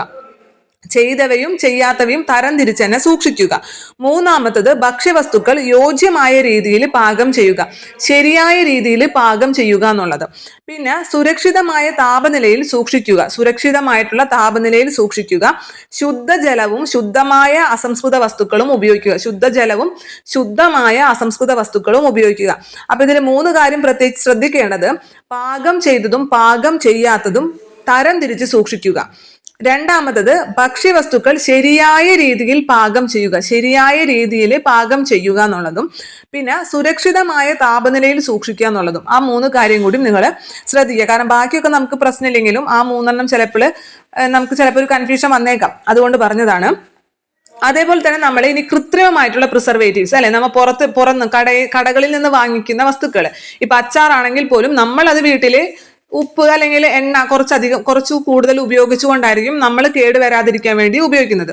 പക്ഷെ കടകളിൽ ലഭിക്കുന്ന അച്ചാറുകളിലെല്ലാം നിങ്ങൾ ആ ലേബൽ എടുത്ത് നോക്കിയാൽ കാണാൻ സാധിക്കും സോഡിയം ബെൻസോയേറ്റ്, അല്ലെ. അതിൽ അടങ്ങിയിട്ടുള്ള വസ്തുക്കളുടെ ഇത് നോക്കി കഴിഞ്ഞാൽ നിങ്ങൾക്ക് മനസ്സിലാവും, പുറമേ നിന്ന് വാങ്ങിക്കുന്ന എല്ലാ അച്ചാറുകളിലും എന്തുണ്ടായിരിക്കും? Sodium benzoate. അതേപോലെ തന്നെ മറ്റൊരു വസ്തുവാണ് പൊട്ടാസ്യം സൾഫേറ്റ്. ഭക്ഷണ പദാർത്ഥങ്ങൾ കേടുവരാതിരിക്കാൻ ചേർക്കുന്ന കൃത്രിമ പ്രിസർവേറ്റീവ്സുകൾക്ക് എക്സാമ്പിൾ ആണ് സോഡിയം ബെൻസോയേറ്റും പൊട്ടാസ്യം സൾഫേറ്റും. നിങ്ങൾ ഇനി വാങ്ങുമ്പോൾ നിങ്ങൾ വാങ്ങുന്ന സാധനത്തിന്റെ പുറകിൽ നോക്കിയാൽ മതി, സോഡിയം ബെൻസോയേറ്റ് എന്തായാലും ഉണ്ടാവും. അപ്പൊ കൃത്രിമ പ്രിസർവേറ്റീവ്സുകൾക്ക് എക്സാമ്പിൾ ആണ് സോഡിയം ബെൻസോയേറ്റും പൊട്ടാസ്യം സൾഫേറ്റും എന്നുള്ളത്. പിന്നെ അടുത്തത് മായം ചേർക്കൽ എന്ന് പറഞ്ഞു കഴിഞ്ഞാൽ എന്തെങ്കിലും വേറെ ഒരു വസ്തു ചേർക്കാന്ന് മാത്രമല്ല, നമുക്ക് ഗുണനിലവാരമില്ലാത്ത വസ്തുക്കൾ തരാന്നുള്ളതും മായം ചേർക്കലിന് ഉൾപ്പെടുന്ന സാധനം തന്നെയാണ്. അതായത് നമ്മൾ സാധാരണ കടയിലൊക്കെ പോകുമ്പോൾ എല്ലാവർക്കും അനുഭവം ഉണ്ടാവും. നമ്മ 1 കിലോ സബോള വാങ്ങിച്ചു നിൽക്കാം, അവര് അത് എടുക്കണേന്റെ ഇടയിൽ കൂടെ 2 എണ്ണം ചീഞ്ഞതും കൂടി എടുത്തിടും, അല്ലെ. എല്ലാവരും നല്ല ചിലവരൊക്കെ. നമ്മൾ തക്കാളി വാങ്ങുകയാണെങ്കിൽ ഇപ്പൊ ആ 10 തക്കാളി ഉണ്ടെങ്കിൽ അവർ 2 തക്കാളി എന്താവും കേടുള്ളത് എടുത്തിടും. കാരണം അവർക്ക് അത് കയ്യിൽ നിന്ന് ഒഴിഞ്ഞു പോകാൻ വേണ്ടി. അപ്പൊ നമ്മളെ ഒരു മായം ചേർക്കാന്ന് പറഞ്ഞു കഴിഞ്ഞാൽ വേറെ എന്തെങ്കിലും വസ്തുക്കൾ, ഇപ്പൊ മുളക് പൊടിക്ക് പകരം അല്ലെങ്കിൽ ഇത് മറ്റേ ഇഷ്ടികപ്പൊടി ചേർക്കുന്നത് മാത്രമല്ല മായം ചേർക്കാന്ന് പറഞ്ഞത്, നമുക്ക് ഗുണനിലവാരം ഇല്ലാത്ത വസ്തുക്കൾ തരാന്നുള്ളതും മായം ചേർക്കലിൽ ഉൾപ്പെടുന്നതാണെന്ന് മനസ്സിലാക്കി വെക്കുക. ആഹാര സാധനങ്ങളോട് സാദൃശ്യമുള്ളതും വില കുറഞ്ഞതും ഗുണനിലവാരം ഇല്ലാത്തതുമായ വസ്തുക്കൾ കലർത്തുന്നതിനെ മായം ചേർക്കൽ എന്ന് പറയും. മനസ്സിലായോ? ആ സാധനത്തിനോട് സാദൃശ്യമുള്ള വസ്തുക്കൾ ചേർക്കുന്നതും വില കുറഞ്ഞ വസ്തുക്കൾ അതിന്റെ കൂടെ ചേർക്കുന്നതും ഗുണനിലവാരം ഇല്ലാത്ത വസ്തുക്കൾ അതിന്റെ കൂടെ ചേർക്കുന്നതും എല്ലാം എന്താണ്? മായം ചേർക്കലാണെന്ന് മനസ്സിലാക്കി വെക്കുക. പാലിന്റെ ശുദ്ധത അളക്കാൻ ഉപയോഗിക്കുന്ന ഉപകരണത്തിന്റെ പേരെന്താണ്? പാലിന്റെ ശുദ്ധത അളക്കാൻ ഉപയോഗിക്കുന്ന ഉപകരണം ലാക്ടോമീറ്റർ ആണ്. പല വസ്തുക്കളിലും പല തരത്തിലുള്ള മായങ്ങളാണല്ലേ ചേർക്കുക. നമ്മൾ മുളക് പൊടിയിൽ സാധാരണ ചേർക്കുന്ന മായം എന്താണ്? ഇഷ്ടികപ്പൊടിയാണ് സാധാരണ ചേർക്കുന്ന മായം എന്ന് പറയുന്നത്. ഇത്തരത്തിൽ ഇഷ്ടികപ്പൊടി ചേർത്താൽ എന്ത് സംഭവിക്കും? നമുക്ക് ഉദര സംബന്ധമായിട്ടുള്ള, ഉദരം എന്ന് വെച്ചാൽ വയറു, ഉദര സംബന്ധമായിട്ടുള്ളതും കരൾ സംബന്ധമായിട്ടുള്ളതുമായ രോഗങ്ങൾ ഉണ്ടാകും. പിന്നെ കുരുമുളകിന് പകരം പപ്പായക്കുരുവിനെ മുകളിൽ അവര് ഓയിൽ അടിച്ചിട്ട്, അതായത് മിനറൽ ഓയിൽ കോട്ടിംഗ് ചെയ്തിട്ട് ഈ പപ്പായക്കുരു എന്തിന്റെ കൂടെ കൂട്ടും? ഫുള്ള് പപ്പായക്കുരു തന്നെയല്ല, ഈ കുരുമുളകിന്റെ കൂടെ, അതായത് ഒരു 3 കിലോ കുരുമുളക് എടുക്കുമ്പോൾ അവര് ഒരു 1/2 കിലോയെങ്കിലും എന്ത് ചേർക്കും? ഈ പപ്പായക്കുരു ചേർക്കും. ഇങ്ങനെ ഉണങ്ങിയ പപ്പായക്കുരു ഇതിന്റെ കൂടെ ചേർക്കുന്നത്. അപ്പൊ ഇതും എന്ത് സംഭവിക്കും? ഉദര സംബന്ധമായിട്ടുള്ള അസ്വസ്ഥതകളും കരൾ സംബന്ധമായിട്ടുള്ള രോഗങ്ങളും ഉണ്ടാക്കും. പരിപ്പിന് കൂടെ ചേർക്കുന്ന ഒരു മായമാണ് കേസരി പരിപ്പ്. ശ്രദ്ധിക്കുക, പരിപ്പിന്റെ കൂടെ കേസരി പരിപ്പ് ചേർത്ത് വരും. ഇത് നാഡീ സ്തംഭനത്തിന് കാരണമാകുന്ന ഒരു സാധനമാണ് കേസരി പരിപ്പ് എന്നുള്ളത്. നാഡീ സ്തംഭനം. അതേപോലെ പാലിന്റെ കൂടെ നമുക്കറിയാലോ ജലമാണ് ഏറ്റവും കൂടുതൽ ചേർക്കുക. പിന്നെ അതേപോലെ തന്നെ അന്നജം, സ്റ്റാർച്ച് ചേർക്കും കൊഴുപ്പ് കിട്ടാൻ വേണ്ടിയിട്ട്. അതുകൊണ്ട് നമുക്ക് ശരീരത്തിന് വലിയ ദോഷമില്ല എന്നുണ്ടെങ്കിലും ഗുണനിലവാരം കുറയും. മുളക് പൊടി നമ്മൾ പറഞ്ഞു. പഞ്ചസാരയുടെ കൂടെ റവ ചേർക്കുന്നത് കൊണ്ട് അത്ര വലിയ ദോഷങ്ങളില്ലായിരിക്കാം. പക്ഷെ ചോക്ക് പൗഡർ ചേർക്കും. ചോക്ക് പൗഡറും മണലും ചേർക്കും. നേർത്ത മണലും ചേർക്കും. ഇത് നമുക്ക് ഇതേപോലെ തന്നെ ഉദര സംബന്ധമായിട്ടുള്ളതും കരൾ സംബന്ധമായിട്ടുള്ളതുമായ അസുഖങ്ങൾക്ക് കാരണമാകും. തേയിലയുടെ കൂടെ കൃത്രിമ ചായം ചേർക്കും. ചായ വെക്കുമ്പോൾ നല്ല കളർ കിട്ടാൻ വേണ്ടിയിട്ട് തേയിലയുടെ കൂടെ കൃത്രിമ ചായം ചേർക്കും. ഇതും എന്തുണ്ടാക്കും? ഉദര സംബന്ധമായിട്ടുള്ള പല അസുഖങ്ങളും ഉണ്ടാക്കും. അപ്പൊ കുരുമുളകിന്റെ കൂടെ പപ്പായക്കുരു ആണ് ചേർക്കുക. പരിപ്പിന്റെ കൂടെ കേസരി പരിപ്പാണ്. പാലിന്റെ കൂടെ വെള്ള അല്ലെങ്കിൽ അന്നജമാണ്. മുളക് പൊടിയുടെ കൂടെ ഇഷ്ടികപ്പൊടി, പഞ്ചസാരയുടെ കൂടെ ചോക്ക് പൗഡറും റവയും അതേപോലെ തന്നെ നേർത്ത മണലും ചേർക്കും. തേയിലയുടെ കൂടെ കൃത്രിമ ചായമാണ് ചേർക്കുക. അത് ചായക്ക് കൂടുതൽ നിറം കിട്ടാൻ വേണ്ടിയിട്ട്. അതിൽ പാലിന്റെ കൂടെ വെള്ളവും അന്നജവും ചേർക്കുന്നത് കൊണ്ട് നമ്മുടെ ശരീരത്തിന് വലിയ ദോഷങ്ങളൊന്നുമില്ല. അതിന്റെ ഗുണനിലവാരം കുറയുന്നു എന്നേ ഉള്ളൂ. പക്ഷെ ബാക്കിയുള്ളത് അങ്ങനെയല്ല. ബാക്കിയുള്ളതെല്ലാം നമുക്ക് ഉദര സംബന്ധമായിട്ടുള്ളതും കരൾ സംബന്ധമായിട്ടുമുള്ള അസുഖങ്ങൾക്ക് കാരണമായി തീരും. എന്നാൽ ഇതിന് പുറമെ ചില രാസവസ്തുക്കളുണ്ട്. അത് നമുക്ക് ഫുഡ് ആൻഡ് സേഫ്റ്റി റൂൾ പ്രകാരം ചെറിയ അളവിൽ ഉപയോഗിക്കാൻ സാധിക്കും. ഒരു നിശ്ചിത അളവ് നൽകിയിട്ടുണ്ട്. അതായത് നിറത്തിന് വേണ്ടിയിട്ടും മണത്തിന് വേണ്ടിയിട്ടും രുചിക്ക് വേണ്ടിയിട്ടും ഒക്കെ പല രാസവസ്തുക്കളും നമ്മൾ ഭക്ഷണത്തിന്റെ കൂടെ ചേർക്കാറുണ്ട്, പ്രത്യേകിച്ച് ബേക്കറി ഐറ്റംസിൽ. അപ്പൊ ഇത് ചേർക്കുന്നതിനും അവർ കൃത്യമായിട്ടുള്ള ഒരു അളവ് പറഞ്ഞിട്ടുണ്ട്. അപ്പൊ ഈ ഓരോരോ രാസവസ്തുക്കൾ, അങ്ങനെ ചേർക്കുന്ന രാസവസ്തുക്കളുടെ പേര് നമ്മുടെ SCERT ടെക്സ്റ്റ് ബുക്കിൽ നൽകിയിട്ടുണ്ട്. അതുകൊണ്ട് നിങ്ങൾ അതൊന്ന് പഠിച്ചിരിക്കണം. ഒന്നാമത്തേത് ചുമപ്പ് നിറം കിട്ടാൻ വേണ്ടി ചേർക്കുന്ന വസ്തുവാണ് കാർമോസിൻ, എറിത്രോസിൻ, അതുപോലെ പോൺസി 4R എന്ന് പറയുന്നത്. അപ്പൊ ചുമപ്പ് നിറം കിട്ടാൻ ചേർക്കുന്ന വസ്തുക്കൾ എന്തൊക്കെയാണ്? കാർമോസിൻ, എറിത്രോസിൻ, പോൺസി 4R. അപ്പൊ കാർമോസിൻ എന്ന് പറയുമ്പോൾ ഇങ്ങനെ കാർന്ന് തിന്നാന്നൊക്കെ പറയുന്നത്. കാർന്ന് തിന്നാൽ എന്ത് സംഭവിക്കും? അവിടെ പൊട്ടിച്ചോര വരും അല്ലെ? അപ്പൊ ചുവപ്പ് നിറമാണ്. അതേപോലെ തന്നെ എറിത്രോസിൻ എന്ന് പറയുമ്പോൾ ഒരു കല്ലെടുത്ത് ഒരൊറ്റ ഏറ്, അതും പൊട്ടിച്ചോര വരും അല്ലെ? അപ്പൊ അവിടെയും എന്താണ്? അതും ചുവപ്പ് നിറമാണ്. അടുത്തത് പോൺസി 4R. നമ്മൾ എന്തെങ്കിലും നമ്മൾ കേൾക്കുന്നല്ലേ പോൺ വീഡിയോസ് എന്നൊക്കെ. അപ്പൊ അതും ഒരു ചുമപ്പുമായിട്ടൊന്ന് കണക്ട് ചെയ്ത് വെക്കാം. അപ്പൊ ഇതൊക്കെ എന്താണ്? ഈ രാസവസ്തുക്കളെല്ലാം ചുമപ്പ് നിറം കിട്ടാൻ വേണ്ടിയിട്ട് ഉപയോഗിക്കുന്നതാണ്. കാർമോസിൻ, എറിത്രോസിൻ, പോൺസി 4R. അടുത്തത് മഞ്ഞ എന്ന് പറയുമ്പോൾ മഞ്ഞ നിറത്തിന് ടാർട്രാസിനും സൺസെറ്റ് യെല്ലോയാണ് ചേർക്കുന്നത്. ടാർട്രാസിൻ എന്നുള്ളത് നമ്മൾ ടെറസിൻ എന്ന് പഠിച്ചാൽ മതി. നമ്മുടെ ടെറസ് ഉണ്ടല്ലോ, നമ്മുടെ വീടിന്റെയൊക്കെ ടെറസിന്റെ മുകളിൽ കയറി നിന്നാൽ നമുക്ക് ഈ സൺസെറ്റ് ഒക്കെ നന്നായി കാണാൻ സാധിക്കില്ല. അപ്പൊ അതുകൊണ്ട് തന്നെ ടാർട്രാസിൻ എന്നുള്ളത് ടെറസിനും സൺസെറ്റ് ഒക്കെ നന്നായി കാണാൻ സാധിക്കുമല്ലോ. ഈ സൺസെറ്റിന്റെ നിറം എന്നൊക്കെ പറയുന്നത് ഏകദേശം ഒരു മഞ്ഞ നിറമാണോ നിങ്ങൾ ഓർത്ത് വെക്കുക അല്ലെ? സൺസെറ്റ് യെല്ലോ എന്ന് പറഞ്ഞാൽ ഏകദേശം ഒരു മഞ്ഞ നിറമാണ്. അപ്പൊ ടെറസിന്റെ മുകളിൽ കയറി നിന്നാൽ നമുക്ക് സൺസെറ്റ് നന്നായി കാണാൻ സാധിക്കും അല്ലെ? അതുകൊണ്ട് തന്നെ ടാർട്രസിനും സൺസെറ്റ് യെല്ലോയും മഞ്ഞ നിറം കിട്ടാൻ വേണ്ടിയിട്ട് ചേർക്കുന്നതാണ്. അടുത്തത് നീല നിറം കിട്ടാൻ വേണ്ടിയിട്ട് ഇൻഡിഗോ കാർമനും ബ്രില്യന്റ് ബ്ലൂ ആണ് ചേർക്കുന്നത്. അവിടെ ഇൻഡിഗോ കാറിന് ബ്ലൂ നിറമാണെന്ന് ഓർത്താൽ മതി. ഇൻഡിഗോ കാർ അല്ലെ? ഇൻഡിഗോ കാർ മൈൻ ആണ്. മൈൻ എന്ന് വെച്ചാൽ എന്റെ എന്നല്ല അർത്ഥം. അപ്പൊ ഇൻഡിഗോ കാർ മൈൻ, എന്റെ ഇൻഡിഗോ കാറിന് ഏത് നിറമാണ്? ബ്രില്യന്റ് ബ്ലൂ നിറമാണ്. ഞാൻ ബ്രില്യന്റ് ആണല്ലോ, അതുകൊണ്ട് തന്നെ ബ്രില്യന്റ് ബ്ലൂ നിറമാണെന്ന് ഓർക്കുക. അപ്പൊ നീല നിറം അവിടെ തന്നെ കിട്ടും നമുക്ക്. പിന്നെ പച്ച നിറം കിട്ടാൻ വേണ്ടിയിട്ട് ചേർക്കുന്നത് ഫാസ്റ്റ് ഗ്രീൻ ആണ്. അപ്പൊ അവിടെയും ഗ്രീൻ തന്നെ ഉണ്ട് അല്ലെ? ഫാസ്റ്റ് ഗ്രീൻ ആണ് പച്ച നിറം കിട്ടാൻ വേണ്ടി ഉപയോഗിക്കുന്നത്. അപ്പൊ നിങ്ങളൊന്ന് ഓർത്ത് നോക്കിയേ, ചുമപ്പ് നിറം കിട്ടാൻ വേണ്ടിയിട്ട് കാർമോസിൻ, കാർന്ന് തിന്നുമ്പോൾ ചുമപ്പ് നിറമാണ് അല്ലെ. അതേപോലെ തന്നെ എറിത്രോസിൻ, എറിഞ്ഞു കഴിഞ്ഞാൽ കല്ലെടുത്ത് എറിഞ്ഞു കഴിഞ്ഞ് പൊട്ടിക്കഴിഞ്ഞാലും ഇവിടെ ചുമപ്പ് തന്നെയാണ് വരിക. അതുപോലെ പോൺസി 4R, പിന്നെ മഞ്ഞ നിറം കിട്ടാൻ വേണ്ടിയിട്ട് ടാർട്രാസിൻ, ടെറസിന്റെ മുകളിൽ കയറി നല്ല നമുക്ക് സൺസെറ്റ് യെല്ലോ കാണാൻ പറ്റും. അപ്പൊ അതുകൊണ്ട് തന്നെ ടാർട്രാസിനും സൺസെറ്റ് യെല്ലോയും മഞ്ഞ നിറം കിട്ടാൻ വേണ്ടിയിട്ടാണ് ചേർക്കുന്നത്. നീല നിറം എന്ന് പറയുമ്പോൾ എൻ്റെ ഇൻഡിഗോ കാറിന് ബ്രില്യന്റ് ബ്ലൂ ആണ്, എൻ്റെ ഇൻഡിഗോ കാറിന് ബ്രില്യന്റ് ബ്ലൂ ആണ്. അപ്പൊ ഇൻഡിഗോ കാർമൈനും ബ്രില്യന്റ് ബ്ലൂവും നീല നിറം കിട്ടാൻ വേണ്ടിയിട്ടാണ് ചേർക്കുന്നത്. പച്ച നിറത്തിന് വേണ്ടിയിട്ട് ഫാസ്റ്റ് ഗ്രീൻ ആണ് ചേർക്കുന്നത്, ഫാസ്റ്റ് ഗ്രീൻ ആണ് പച്ച നിറം കിട്ടാൻ വേണ്ടി ചേർക്കുന്നത്. ഇനി ഇത്തരത്തിൽ ഈ മായം ചേർക്കുന്നത് അളവിൽ കൂടുതലാണെങ്കിൽ അത് നമ്മുടെ ശരീരത്തിന് വളരെയധികം ദോഷം ചെയ്യൂലേ. അപ്പൊ ഇത് തടയുന്നതിന് വേണ്ടിയിട്ട് ഒരു നിയമം ഉണ്ടായിട്ടുണ്ട്. എന്നാണ് ആ നിയമം ഉണ്ടായതെന്ന് വെച്ചാൽ 2006 ആ നിയമത്തിന്റെ പേര് food safety and standard act. Food safety and standard act 2006 എന്നാണ് അർത്ഥം. ഭക്ഷ്യവസ്തുക്കളുടെ ഗുണനിലവാരം ഉറപ്പുവരുത്തുന്നതിനും സുരക്ഷയ്ക്ക് ആവശ്യമായിട്ടുള്ള മുൻകരുതലുകൾ എടുക്കുന്നതിനും ആവശ്യമായ നിയമമാണ് food safety and standard act 2006 അല്ലെ. ഭക്ഷ്യവസ്തുക്കളുടെ ഗുണനിലവാരം ഉറപ്പുവരുത്തുക, അതുപോലെ തന്നെ ഭക്ഷ്യസുരക്ഷയ്ക്ക് വേണ്ടി ആവശ്യമായിട്ടുള്ള മുൻകരുതലുകൾ എടുക്കുക. ഇതിനൊക്കെ വേണ്ടിയിട്ട് ഉണ്ടായ ഒരു നിയമമാണ് food safety and standard act 2006 എന്ന് പറയുന്നത്. 2011 ഈ നിയമത്തിൽ പരിഷ്കരിച്ചിട്ടുണ്ട്. ഇനി ഭക്ഷ്യവസ്തുക്കളുടെ ഗുണനിലവാരം പരിശോധിക്കുന്ന ഏജൻസിയുടെ പേര് food safety and standard authority of India എന്നുള്ളതാണ്. മറ്റേത് നിയമമാണ്. ആ നിയമം മൂലം സ്ഥാപിതമായതാണ് food safety and standard authority of India. ഈ സ്ഥാപനമാണ് ഈ ഗുണനിലവാരം പരിശോധിക്കുക. അപ്പൊ നിയമത്തിന്റെ പേരെന്താണ്? Food safety and standard act 2006. Food safety and standard act 2006. ഇത് ഈ നിയമത്തിലാണ് ഇത്തരത്തിൽ മായം ചേർത്താലൊക്കെ ഉള്ള ശിക്ഷാവിധികളെ കുറിച്ചൊക്കെ പറഞ്ഞിട്ടുണ്ടാവാം. അപ്പൊ ഈ നിയമപ്രകാരം ഈ ഗുണനിലവാരം പരിശോധിക്കാൻ വേണ്ടി രൂപം കൊണ്ടിട്ടുള്ള ഏജൻസിയാണ് food safety and standard authority of India എന്നുള്ളത്.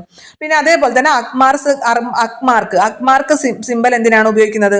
അഗ്മാർക്ക് എന്നുള്ള വാക്കിൽ തന്നെയുണ്ട് അഗ്രികൾച്ചർ അല്ലെ. അഗ്രികൾച്ചർ, അതായത് അഗ്രികൾച്ചർ പ്രൊഡക്റ്റുകൾ അവയുടെയൊക്കെ ഗുണനിലവാരം ഉറപ്പുവരുത്താൻ വേണ്ടിയിട്ട് ഉപയോഗിക്കുന്ന ഒരു സിമ്പലാണ് അഗ്മാർക്ക് എന്നുള്ളത്. അഗ്രികൾച്ചർ പ്രൊഡക്റ്റ് എന്ന് പറയുമ്പോൾ പഴങ്ങള്, പച്ചക്കറികള്, ധാന്യങ്ങൾ ഇവയുടെയൊക്കെ ഗുണനിലവാരം ഉറപ്പു നൽകുന്ന ഒരു സിമ്പലാണ്, ഉറപ്പു നൽകുന്ന ഒരു മുദ്രയാണ് അഗ്മാർക്ക് സിമ്പൽ എന്ന് പറയുന്നത്. അപ്പൊ ഇത്രയും കാര്യങ്ങളെ നമ്മുടെ ഈ ചാപ്റ്ററിൽ പറയുന്നുള്ളൂ. അതിൽ ആ പാസ്ചറൈസേഷന്റെ ആ താപനില ശ്രദ്ധിക്കുക. 15 സെക്കൻഡ് മുതൽ 30 സെക്കൻഡ് വരെ 70 ഡിഗ്രി സെൽഷ്യസിൽ ചൂടാക്കുക. അതിനുശേഷം പെട്ടെന്ന് തന്നെ 10 ഡിഗ്രി സെൽഷ്യസിലേക്ക് തണുപ്പിക്കുക. ഇതിനെയാണ് പാസ്ചറൈസേഷൻ മെത്തേഡ് എന്ന് പറയുന്നത്. പിന്നെ പഠിക്കേണ്ട കാര്യം എന്ന് പറയുന്നത് അവിടെ നമ്മുടെ ഐസിന്റെ പെട്ടെന്ന് ഘനീഭവിക്കുന്നതിനും താപനില താഴ്ത്തി തന്നെ നിലനിർത്തുന്നതിനും വേണ്ടിയിട്ട് ഉപയോഗിക്കുന്ന രാസവസ്തുവിന്റെ പേര് അമോണിയം ക്ലോറൈഡ് എന്നുള്ളതാണ്. അതേപോലെ തന്നെ കൃത്രിമമായിട്ടുള്ള പ്രിസർവേറ്റീവ്സിന് 2 എക്സാമ്പിൾ പറഞ്ഞു, സോഡിയം ബെൻസോയേറ്റും പൊട്ടാസ്യം സൾഫേറ്റും. പിന്നെ നമ്മൾ പറഞ്ഞത് ഈ നിറങ്ങൾ നൽകാൻ വേണ്ടി ചേർക്കുന്ന രാസവസ്തുക്കളെ കുറിച്ചിട്ടാണ്. ചുമപ്പ് നിറത്തിന് വേണ്ടിയിട്ട് കാർമോസിൻ, എറിത്രോസിൻ, പോൺസി 4R. മഞ്ഞ നിറത്തിന് വേണ്ടിയിട്ട് ടാർട്രാസിനും സൺസെറ്റ് യെല്ലോയും. നീല നിറത്തിന് വേണ്ടി ഇൻഡിഗോ കാർമൈനും ബ്രില്യന്റ് ബ്ലൂവും. പച്ച നിറത്തിന് വേണ്ടിയിട്ട് ഫാസ്റ്റ് ഗ്രീന്. പിന്നെ അഗ്മാർക്ക് സിഗ്നൽ എന്താന്ന് പറഞ്ഞു, അഗ്രികൾച്ചർ പ്രൊഡക്റ്റിന്റെ ഗുണനിലവാരം ഉറപ്പ് നൽകുന്ന മുദ്രയാണ് അഗ്മാർക്ക് സിമ്പൽ എന്ന് പറയുന്നത്. പാലിന്റെ ശുദ്ധത അളക്കാൻ ഉപയോഗിക്കുന്ന ഉപകരണം ലാക്ടോമീറ്റർ ആണ്. ഇത്രയും കാര്യങ്ങളെ നമുക്ക് ഇതിൽ കാര്യമായിട്ട് പഠിക്കാനുള്ളൂ. അടുത്ത നമുക്ക് പഠിക്കാനുള്ളത് 8ാം ക്ലാസ്സിലെ പദാർത്ഥ സ്വഭാവം എന്ന് പറഞ്ഞ ചാപ്റ്റർ ആണ്. പദാർത്ഥ സ്വഭാവം, പദാർത്ഥങ്ങളുടെ സ്വഭാവം. എന്താണ് പദാർത്ഥം? ആറ്റങ്ങൾ ചേർന്ന് തന്മാത്രകൾ രൂപം കൊള്ളുന്നു അല്ലെ. തന്മാത്രകൾ ചേർന്നിട്ടാണ് പദാർത്ഥങ്ങൾ രൂപം കൊള്ളുന്നത്. അപ്പോൾ ഒരേപോലത്തെ തന്മാത്രകൾ ചേർന്നിട്ടും പദാർത്ഥം രൂപം കൊള്ളാം, വ്യത്യസ്ത തരത്തിലുള്ള തന്മാത്രകൾ ചേർന്നിട്ടും പദാർത്ഥം രൂപം കൊള്ളാം. ഒരേ തരത്തിലുള്ള തന്മാത്രകൾ രൂപം കൊണ്ടാണ് പദാർത്ഥം രൂപം കൊള്ളുന്നത് എങ്കിൽ നമ്മൾ അതിനെ ശുദ്ധ പദാർത്ഥം അല്ലെ, ശുദ്ധമാണ്, എല്ലാതും ഒരേപോലത്തെയാണ്. എന്നാൽ വ്യത്യസ്ത തരത്തിലുള്ള തന്മാത്രകൾ ചേർന്നിട്ടാണ് ഒരു പദാർത്ഥം രൂപം കൊള്ളുന്നത് എങ്കിൽ നമ്മൾ അതിനെ മിശ്രിതം എന്ന് പറയും അല്ലെ. നമ്മൾ എക്സാമ്പിള് ഏതാണ്? നാരങ്ങ വെള്ളം അല്ലെങ്കിൽ പഞ്ചസാര ലായനി, ഉപ്പ് ലായനിയൊക്കെ പറഞ്ഞു. ഉപ്പ് ലായനി എന്ന് പറയുമ്പോൾ ഉപ്പ് അല്ലെ, ഉപ്പിലടങ്ങിയിട്ടുള്ളത് ഒരു തരത്തിലുള്ള തന്മാത്രകളും എന്നാൽ ജലത്തിൽ അടങ്ങിയിട്ടുള്ളത് മറ്റൊരു തരത്തിലുള്ള തന്മാത്രകളുമാണ്. ഇത് രണ്ടും കൂടി ചേരുമ്പോഴാണ് ഉപ്പുവെള്ളമായി മാറുന്നത്. അപ്പൊ വ്യത്യസ്ത തരത്തിലുള്ള തന്മാത്രകളാണ് ഉപ്പുവെള്ളത്തിൽ അടങ്ങിയിട്ടുള്ളത് എന്നൊക്കെ നമ്മൾ പറഞ്ഞിട്ടുണ്ടായിരുന്നു. ഇനി ഇത്തരത്തില് പദാർത്ഥങ്ങളുടെ സ്വഭാവം, പലതരത്തിലുള്ള പദാർത്ഥങ്ങൾ നമുക്ക് ചുറ്റുമുണ്ട് അല്ലെ. നമ്മുടെ ചുറ്റും നോക്കിക്കഴിഞ്ഞാൽ ഇഷ്ടം പോലെ തരത്തിലുള്ള പദാർത്ഥങ്ങളുണ്ട്. അത് പലതും പല അവസ്ഥയിലാണ്. നമ്മൾ സ്ഥിരമായിട്ട് കോമൺ ആയിട്ട് കാണുന്ന 3 അവസ്ഥ എന്ന് പറയുന്നത് ഖരം, ദ്രാവകം, വാതകമാണ്. ഖരം, ദ്രാവകം, വാതകം, ഈ 3 അവസ്ഥകളാണ് നമ്മൾ സ്ഥിരമായി കാണുന്നത്. എന്നാൽ ഇതിന് പുറമെ പല അവസ്ഥകളിലും പദാർത്ഥങ്ങൾ കാണപ്പെടുന്നുണ്ട്. നിങ്ങൾ പഠിച്ചിട്ടുണ്ടാവും അല്ലെ, ഖരം, ദ്രാവകം, വാതകം. നാലാമത്തെ അവസ്ഥ എന്താണ്? പ്ലാസ്മ അല്ലെ, പ്ലാസ്മ അവസ്ഥ. പിന്നെ അത് കഴിഞ്ഞ് 5ാമത്തെ അവസ്ഥ എന്ന് പറയുന്നത് ബോസ് ഐൻസ്റ്റീൻ കണ്ടൻസേറ്റ് ആണ്. Bose Einstein condensate. 6ാമത്തെ അവസ്ഥ എന്ന് പറയുന്നത് fermionic condensate. Bose Einstein condensate കഴിഞ്ഞാൽ പിന്നെ ഫെർമയോണിക് കണ്ടൻസേറ്റ്. അത് കഴിഞ്ഞിട്ട് പിന്നെ 7ാമത്തെ അവസ്ഥ ക്വാർക്ക് ഗ്ലൂവോൺ പ്ലാസ്മ എന്ന് കാണാം. ചിലതിലൊക്കെ വ്യത്യാസമുണ്ട്. നമ്മുടെ ടെക്സ്റ്റ് ബുക്കിൽ 7ാമത്തെ അവസ്ഥ തന്നിട്ടില്ല. അപ്പൊ 6ാമത്തെ അവസ്ഥ വരെ കൃത്യമായി പഠിച്ചു വെക്കുക. ഖരം, ദ്രാവകം, വാതകം, plasma, Bose Einstein condensate, fermionic condensate. ഖരം, ദ്രാവകം, വാതകം, പ്ലാസ്മ, ബോസ് ഐൻസ്റ്റീൻ കണ്ടൻസേറ്റും ഫെർമയോണിക് കണ്ടൻസേറ്റും. പിന്നെ ഇതിൽ 7ാമത്തെ അവസ്ഥ അല്ലാതെ മറ്റൊരു അവസ്ഥയെ കുറിച്ച് പറഞ്ഞിട്ടുണ്ട്. അതാണ് സൂപ്പർ ഫ്ലൂയിഡ് അവസ്ഥ എന്ന് പറയുന്നത്.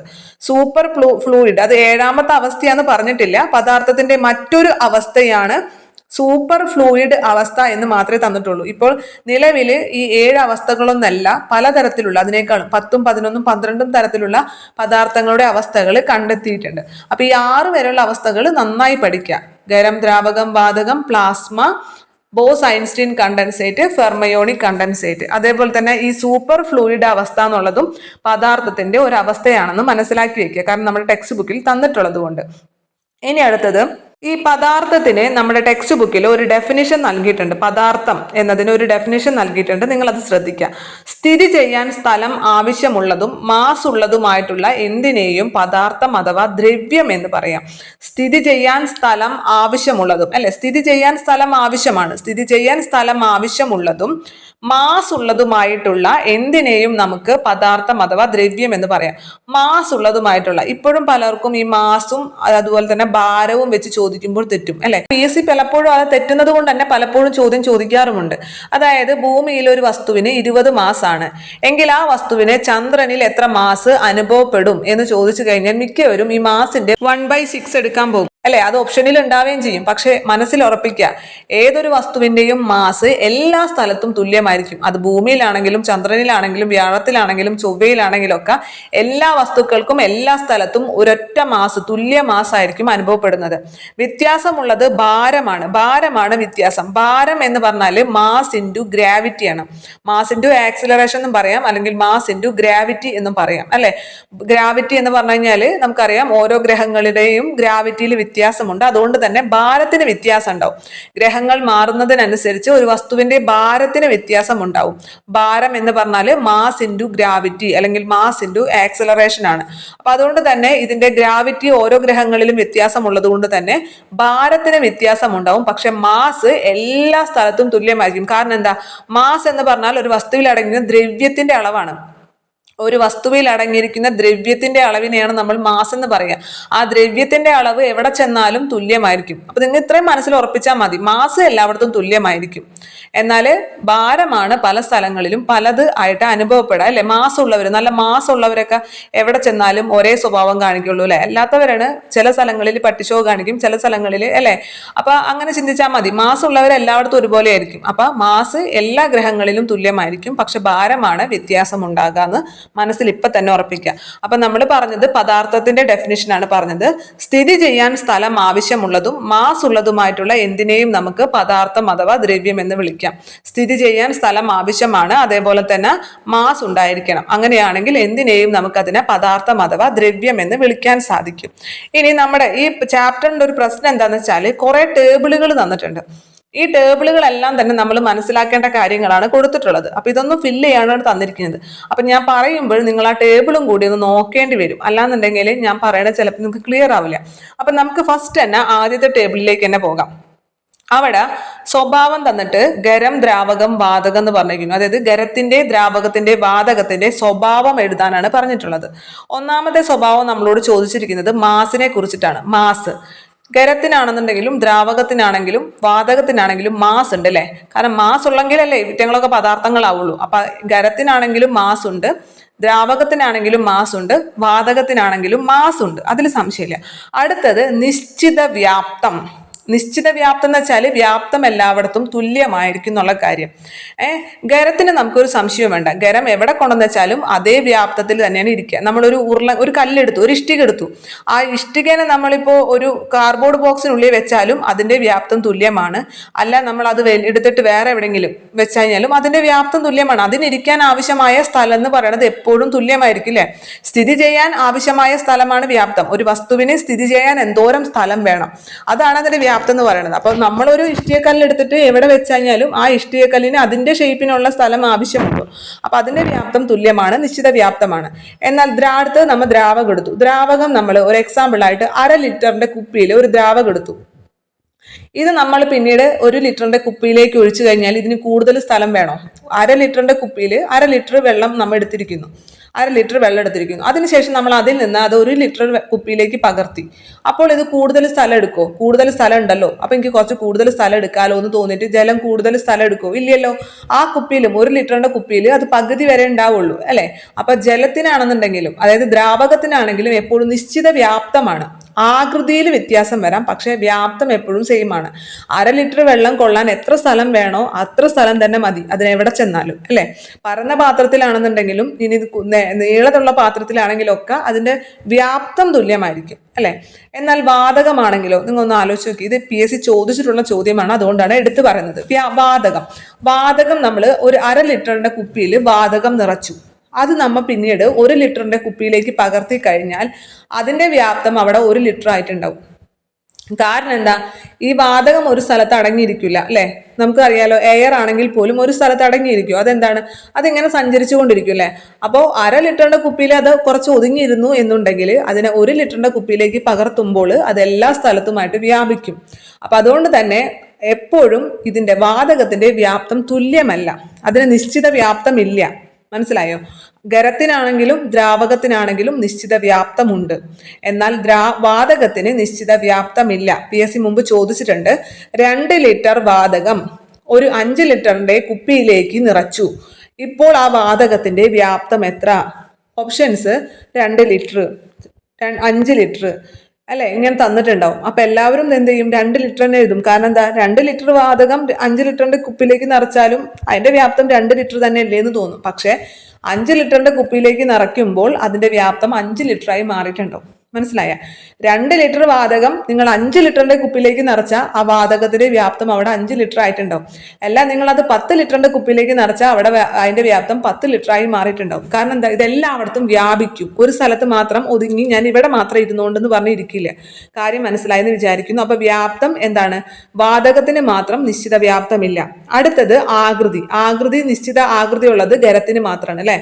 ദ്രാവകത്തിനാണെങ്കിലും നിശ്ചിത ആകൃതിയില്ല, വാതകത്തിനാണെങ്കിലും നിശ്ചിത ആകൃതിയില്ല. മനസ്സിലായോ? അപ്പൊ ഈ ടേബിൾ പ്രത്യേകം ശ്രദ്ധിക്കണം. മാസ് ആണെന്നുണ്ടെങ്കിൽ എല്ലാത്തിനും മാസ് ആവശ്യമുണ്ട്, കൃത്യമായിട്ടുള്ള മാസ് ഉണ്ട്. വ്യാപ്തമാണെന്നുണ്ടെങ്കിൽ ഖരത്തിനും ദ്രാവകത്തിനും നിശ്ചിത വ്യാപ്തമുണ്ട്, എന്നാൽ വാതകത്തിന് നിശ്ചിത വ്യാപ്തമില്ല. അത് എവിടെ സ്ഥിതി ചെയ്യുന്നോ അതിന്റെ വ്യാപ്തം അത് സ്വീകരിക്കും. 5 ലിറ്ററിന്റെ കുപ്പിയിൽ അതിനെ നിറച്ചിട്ടുണ്ടെങ്കിൽ അത് 5 ലിറ്റർ വ്യാപ്തത്തിലേക്ക് വ്യാപിക്കും. 10 ലിറ്ററിന്റെ കുപ്പിയിലേക്ക് നിറച്ചാൽ അത് 10 ലിറ്റർ വ്യാപ്തത്തിലേക്ക് അത് വ്യാപിക്കും. 20 ലിറ്ററിന്റെ കുപ്പിയിൽ നിറച്ചാൽ അത് 20 ലിറ്റർ വ്യാപ്തത്തിലേക്ക് അത് വ്യാപിക്കും. മനസ്സിലായെന്ന് വിചാരിക്കുന്നു. അടുത്തത് സ്ഥിരമായിട്ടുള്ള ആകൃതി ഖരത്തിന് മാത്രമേ ഉള്ളൂ. ദ്രാവകത്തിനും സ്ഥിരമായിട്ടുള്ള ആകൃതിയില്ല, വാതകത്തിനും സ്ഥിരമായിട്ടുള്ള ആകൃതിയില്ല.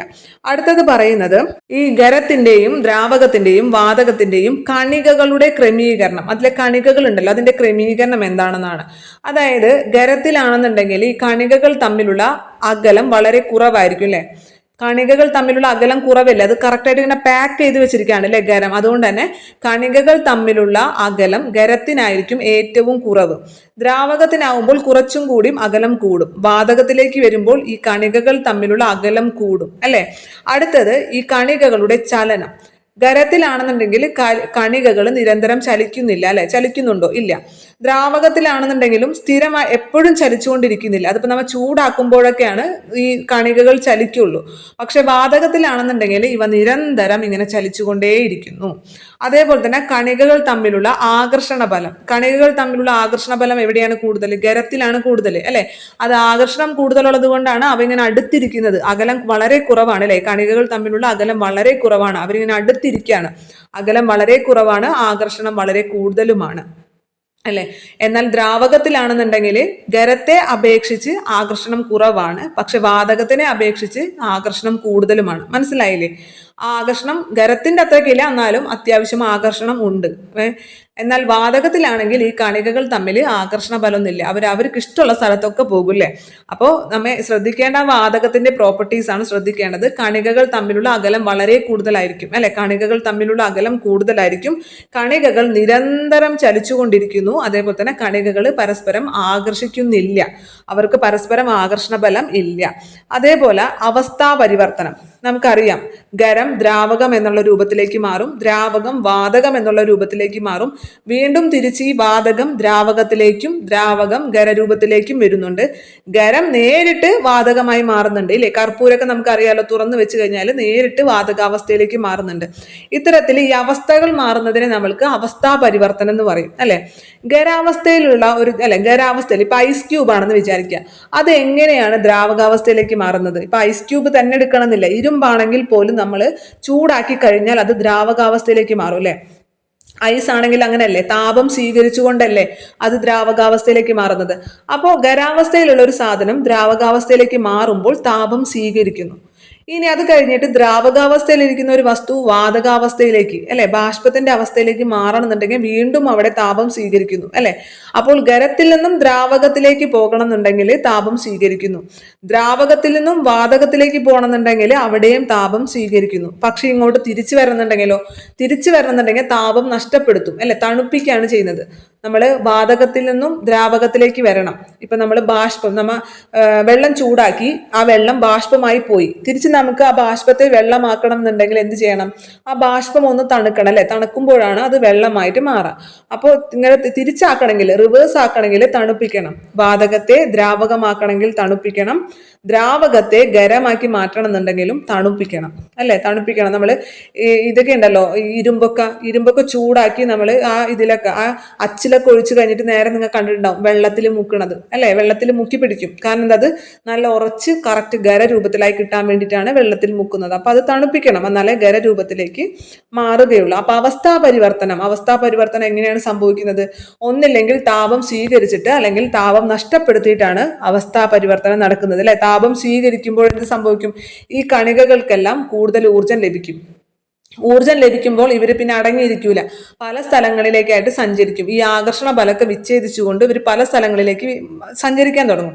അപ്പോൾ അതെന്ത് ചെയ്യും? ഖരാവസ്ഥയിൽ നിന്ന് ദ്രാവകാവസ്ഥയിലേക്ക് മാറും. വീണ്ടും കൂടുതൽ ഊർജം സ്വീകരിച്ച് ഈ കണികകളൊക്കെ കൂടുതൽ അകന്ന് കൂടുതൽ സ്വാതന്ത്ര്യം നേടി കുറെ സ്ഥലത്തേക്കൊക്കെ വ്യാപിച്ച് പോകുമ്പോൾ എന്ത് ചെയ്യും?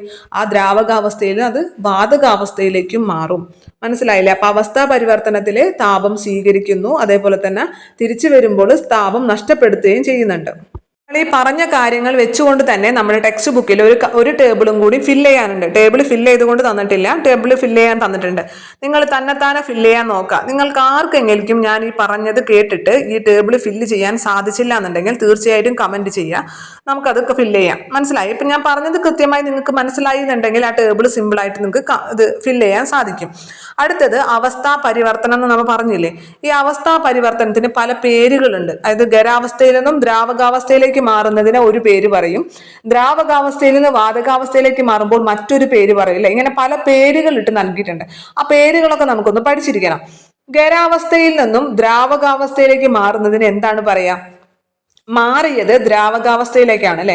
അപ്പോൾ നമ്മൾ അതിനെ ദ്രവീകരണം എന്ന് പറയും. എന്തെന്ന് പറയും? ദ്രവീകരണം. ഖരാവസ്ഥയിൽ നിന്നും ഒരു പദാർത്ഥം ദ്രാവകാവസ്ഥയിലേക്ക് മാറുന്നതിനെ ദ്രാവകാവസ്ഥയിലേക്കാണ് മാറുന്നത്, അപ്പൊ അതിനെ ദ്രവീകരണം. ഇനി ദ്രാവകാവസ്ഥയിൽ നിന്നും ഒരു വസ്തു വാതകാവസ്ഥയിലേക്ക്, വാതകം എന്ന് പറഞ്ഞാൽ ബാഷ്പം എന്നും പറയാം, അല്ലെ നമുക്ക്?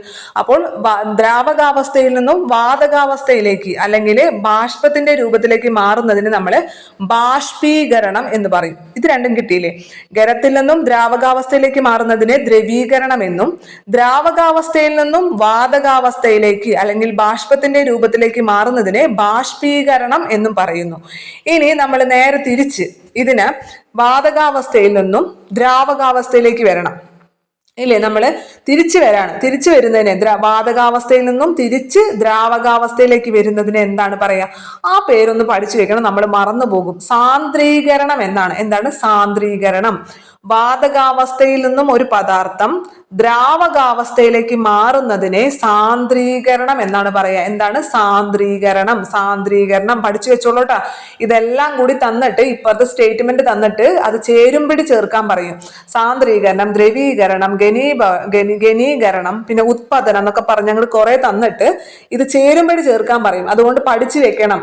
വാതകാവസ്ഥയിൽ നിന്നും ദ്രാവകാവസ്ഥയിലേക്കും ഒരു പദാർത്ഥം മാറുന്നതിന് നമ്മൾ സാന്ദ്രീകരണം എന്ന് പറയും. ഇനി ദ്രവാവസ്ഥയിൽ നിന്നും അല്ലെങ്കിൽ ദ്രാവകാവസ്ഥയിൽ നിന്നും ഒരു പദാർത്ഥം ഖരാവസ്ഥയിലേക്ക് മാറാണ്, അല്ലെ, ഖരത്തിലേക്കാണ് മാറുന്നത്. അതിനെ പറയുന്ന പേര് ഘനീകരണം എന്നാണ്. ഘനീഭവിക്കൽ, അല്ലെ, ഘനീഭവിക്കൽ എന്ന് പറയും. ഘനീഭവിക്കൽ അത് സുഖാണ്. ഖരാവസ്ഥയിലാവുന്നത് ഘനീഭവിക്കല്, ഖരാവസ്ഥയിലേക്ക് വരുന്നത് ഘനീഭവിക്കല്, അല്ലെ. അതിപ്പോ ദ്രാവകത്തിൽ നിന്നും ഖരാവസ്ഥയിലേക്ക് വരാണെങ്കിലും വാതകത്തിൽ നിന്നും ഖരാവസ്ഥയിലേക്ക് വരാണെങ്കിലും രണ്ടിനെയും ഘനീഭവിക്കൽ എന്ന് തന്നെയാണ് പറയാ. മനസ്സിലായോ?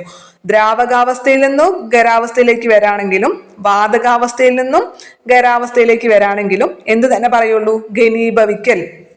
ഖരാവസ്ഥയിലേക്ക് വരുന്നത് ഘനീഭവിക്കൽ, ഖരാവസ്ഥയിലേക്ക് വരുന്നത് ഘനീഭവിക്കൽ. ഇനി ഒരവസ്ഥ കൂടി ഉണ്ട്, ഉത്പതനം എന്താന്ന് നിങ്ങൾക്ക് അറിയായിരിക്കില്ല. ഉത്പതനം എന്താണ്? ഖരാവസ്ഥയിൽ നിന്നും നേരിട്ട് വാതകാവസ്ഥയിലേക്ക് പോകുന്നതിനെയാണ് നമ്മൾ ഉത്പതനം എന്ന് പറയാം. ഉത്പതനത്തിന് എക്സാമ്പിൾ, അല്ലെ, ഉത്പതനം അഥവാ സബ്ലിമേഷൻ ഇംഗ്ലീഷിൽ പറയും. ഉത്പതനത്തിന് എക്സാമ്പിൾ ആണ് നമ്മുടെ നാഫ്തലിൻ ഗുളിക, അല്ലെ, പാറ്റ ഗുളിക. പിന്നെ അതേപോലെ തന്നെ കർപ്പൂരം. ഇതൊക്കെ വായുവിൽ തുറന്നു വെച്ചിട്ടുണ്ടെങ്കിൽ എന്ത് സംഭവിക്കും? കുറച്ചു നേരം കഴിയുമ്പോൾ സാധനത്തിനെ കാണൂല, അല്ലെ, കാരണം അത് നേരിട്ട് വാതകമായി മാറിയിട്ടുണ്ടാവും. ഖരാവസ്ഥയിൽ നിന്നും നേരിട്ട് വാതകാവസ്ഥയിലേക്ക് മാറുന്നതിന് ഉത്പതനം എന്നാണ് പറയുക. ഒന്നും കൂടി നിങ്ങൾ തന്നെ മനസ്സിലാലോചിക്കുക. ആദ്യം ഖരത്തിൽ നിന്നും ദ്രാവകത്തിലേക്ക് മാറുന്നു, ദ്രാവകത്തിലേക്കാണ് മാറുന്നത്, അപ്പോൾ ദ്രവീകരണം. ഇനി ദ്രാവകാവസ്ഥയിൽ നിന്നും വാതകാവസ്ഥയിലേക്ക് മാറുന്നു, ദ്രാവകത്തിൽ നിന്നും വാതകം അഥവാ ബാഷ്പം, അല്ലെ, ബാഷ്പത്തിന്റെ അവസ്ഥയിലേക്ക് മാറുന്നതിനെ ബാഷ്പീകരണം എന്ന് പറയും. ഇനി തിരിച്ചു പോരട്ടെ, വാതകാവസ്ഥയിൽ നിന്നും തിരിച്ച് ദ്രാവകാവസ്ഥയിലേക്ക് വരാണ്. വാതകാവസ്ഥയിൽ നിന്നും തിരിച്ച് ദ്രാവകാവസ്ഥയിലേക്ക് വരുന്നതിനെ ആ പേര് മാത്രം പഠിക്കണം, സാന്ദ്രീകരണം. എന്താണ് സാന്ദ്രീകരണം? ഇനി ദ്രാവകാവസ്ഥയിൽ നിന്നും ഖരാവസ്ഥയിലേക്ക് വരുന്നു, ദ്രാവകാവസ്ഥയിൽ നിന്നും ഖരാവസ്ഥയിലേക്ക്, ഖരത്തിന്റെ അവസ്ഥയിലേക്ക് വരുന്നതിനെ ഘനീഭവിക്കൽ, ഖരത്തിന്റെ അവസ്ഥയിലേക്ക് വരുന്നതിനെ ഘനീഭവിക്കൽ എന്ന് പറയും. അത് ദ്രാവകാവസ്ഥയിൽ നിന്ന് ഖരത്തിലേക്ക് വരാണെങ്കിലും വാതകാവസ്ഥയിൽ നിന്ന് ഖരത്തിലേക്ക് വരാണെങ്കിലും രണ്ടും ഘനീഭവിക്കൽ എന്ന് തന്നെയാണ് പറയാ. പിന്നെ ഒരെണ്ണം കൂടി ഉണ്ട്, അതാണ് ഉത്പതനം എന്താണ്? ഖരാവസ്ഥയിൽ നിന്നും നേരിട്ട് വാതകാവസ്ഥയിലേക്ക് പോകുന്നതിനെയാണ് നമ്മൾ ഉത്പതനം എന്ന് പറയാ. കിട്ടിയില്ലേ? ഇപ്പൊ അവസ്ഥാ പരിവർത്തനം കിട്ടിയില്ലേ? പല അവസ്ഥയിലേക്ക് മാറുന്ന പല പേരുകളാണ്, കൃത്യമായി പഠിച്ചു വെക്കണം. അതിൽ ഉത്പതനവും സാന്ദ്രീകരണം മാത്രമേ നമുക്ക് കൺഫ്യൂഷൻ വരാൻ സാധ്യതയുള്ളൂ.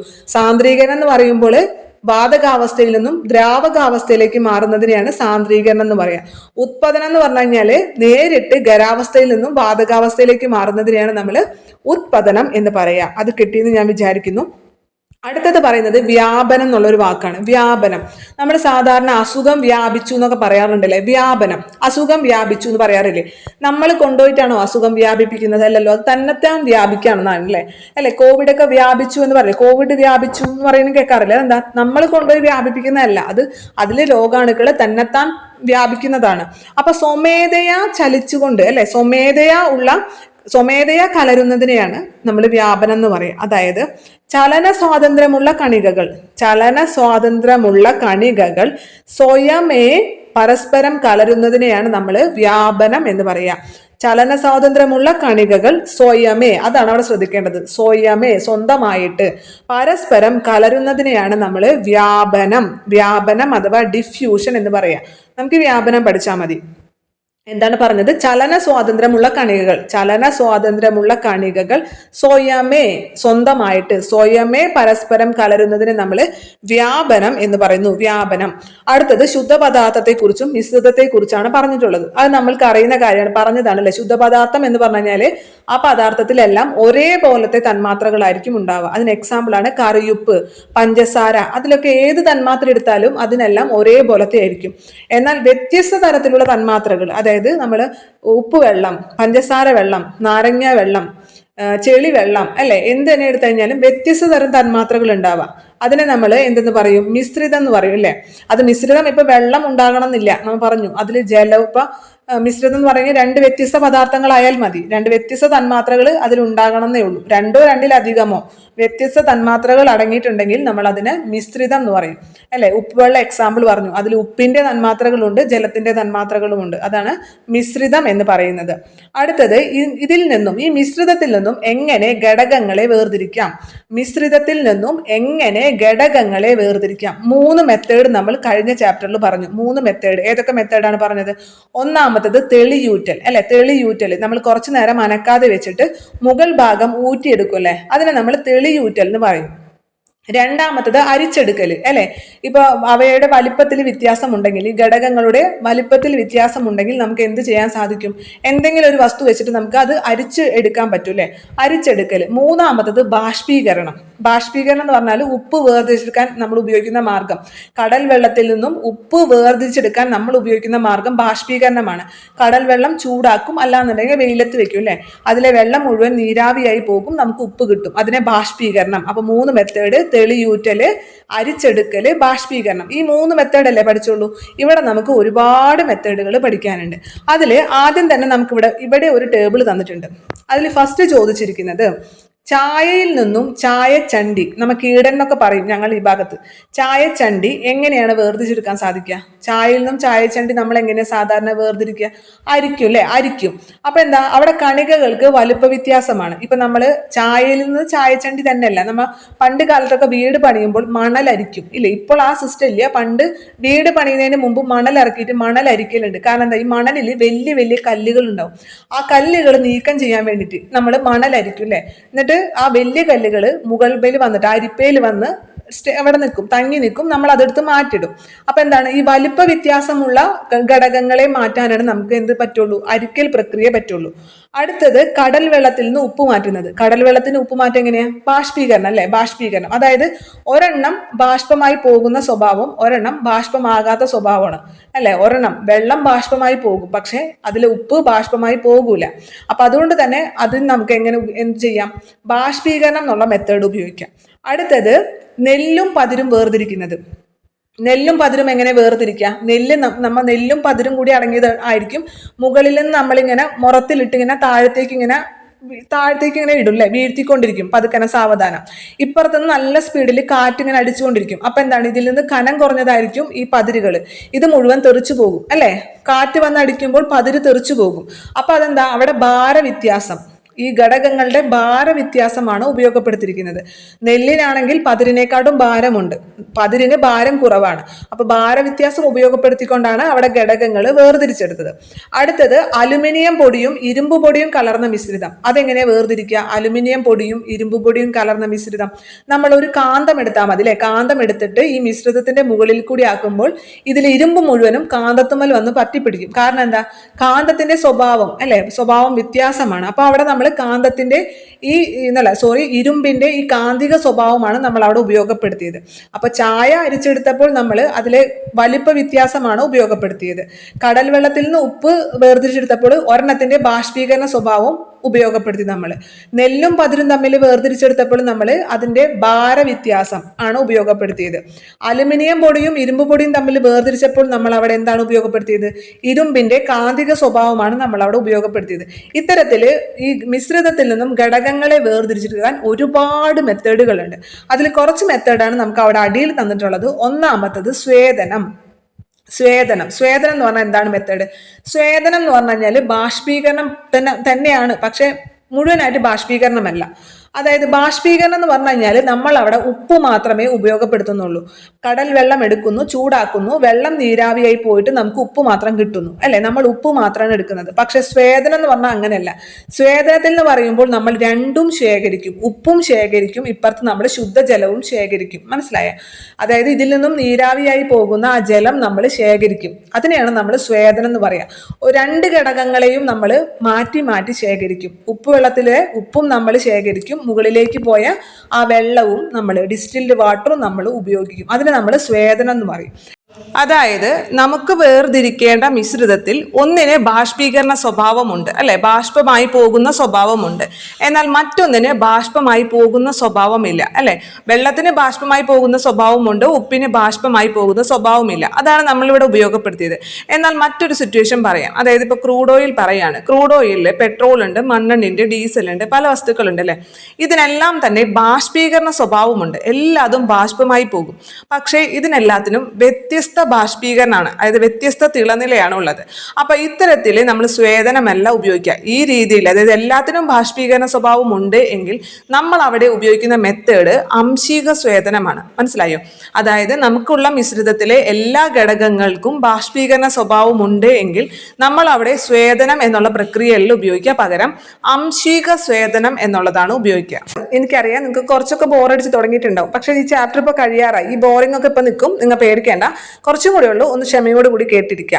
അംശിക സ്വേദനം. അംശിക സ്വേദനം എന്ന് വെച്ചാൽ വ്യത്യസ്ത തരം തിളനിലയുള്ള പദാർത്ഥങ്ങൾ ഒരുമിച്ചടങ്ങിയിട്ടുള്ള മിശ്രിതത്തെ വേർതിരിക്കാനാണ്. അതായത് എക്സാമ്പിൾ പറഞ്ഞിരിക്കുന്നത് ക്രൂഡ് ഓയിലാണ്. ക്രൂഡ് ഓയിൽ എന്ന് പറയുമ്പോൾ അതിൽ പെട്രോള്, മണ്ണെണ്ണ ഒക്കെ പലതരത്തിലുള്ള വസ്തുക്കൾ ഉണ്ടാവും അല്ലെ.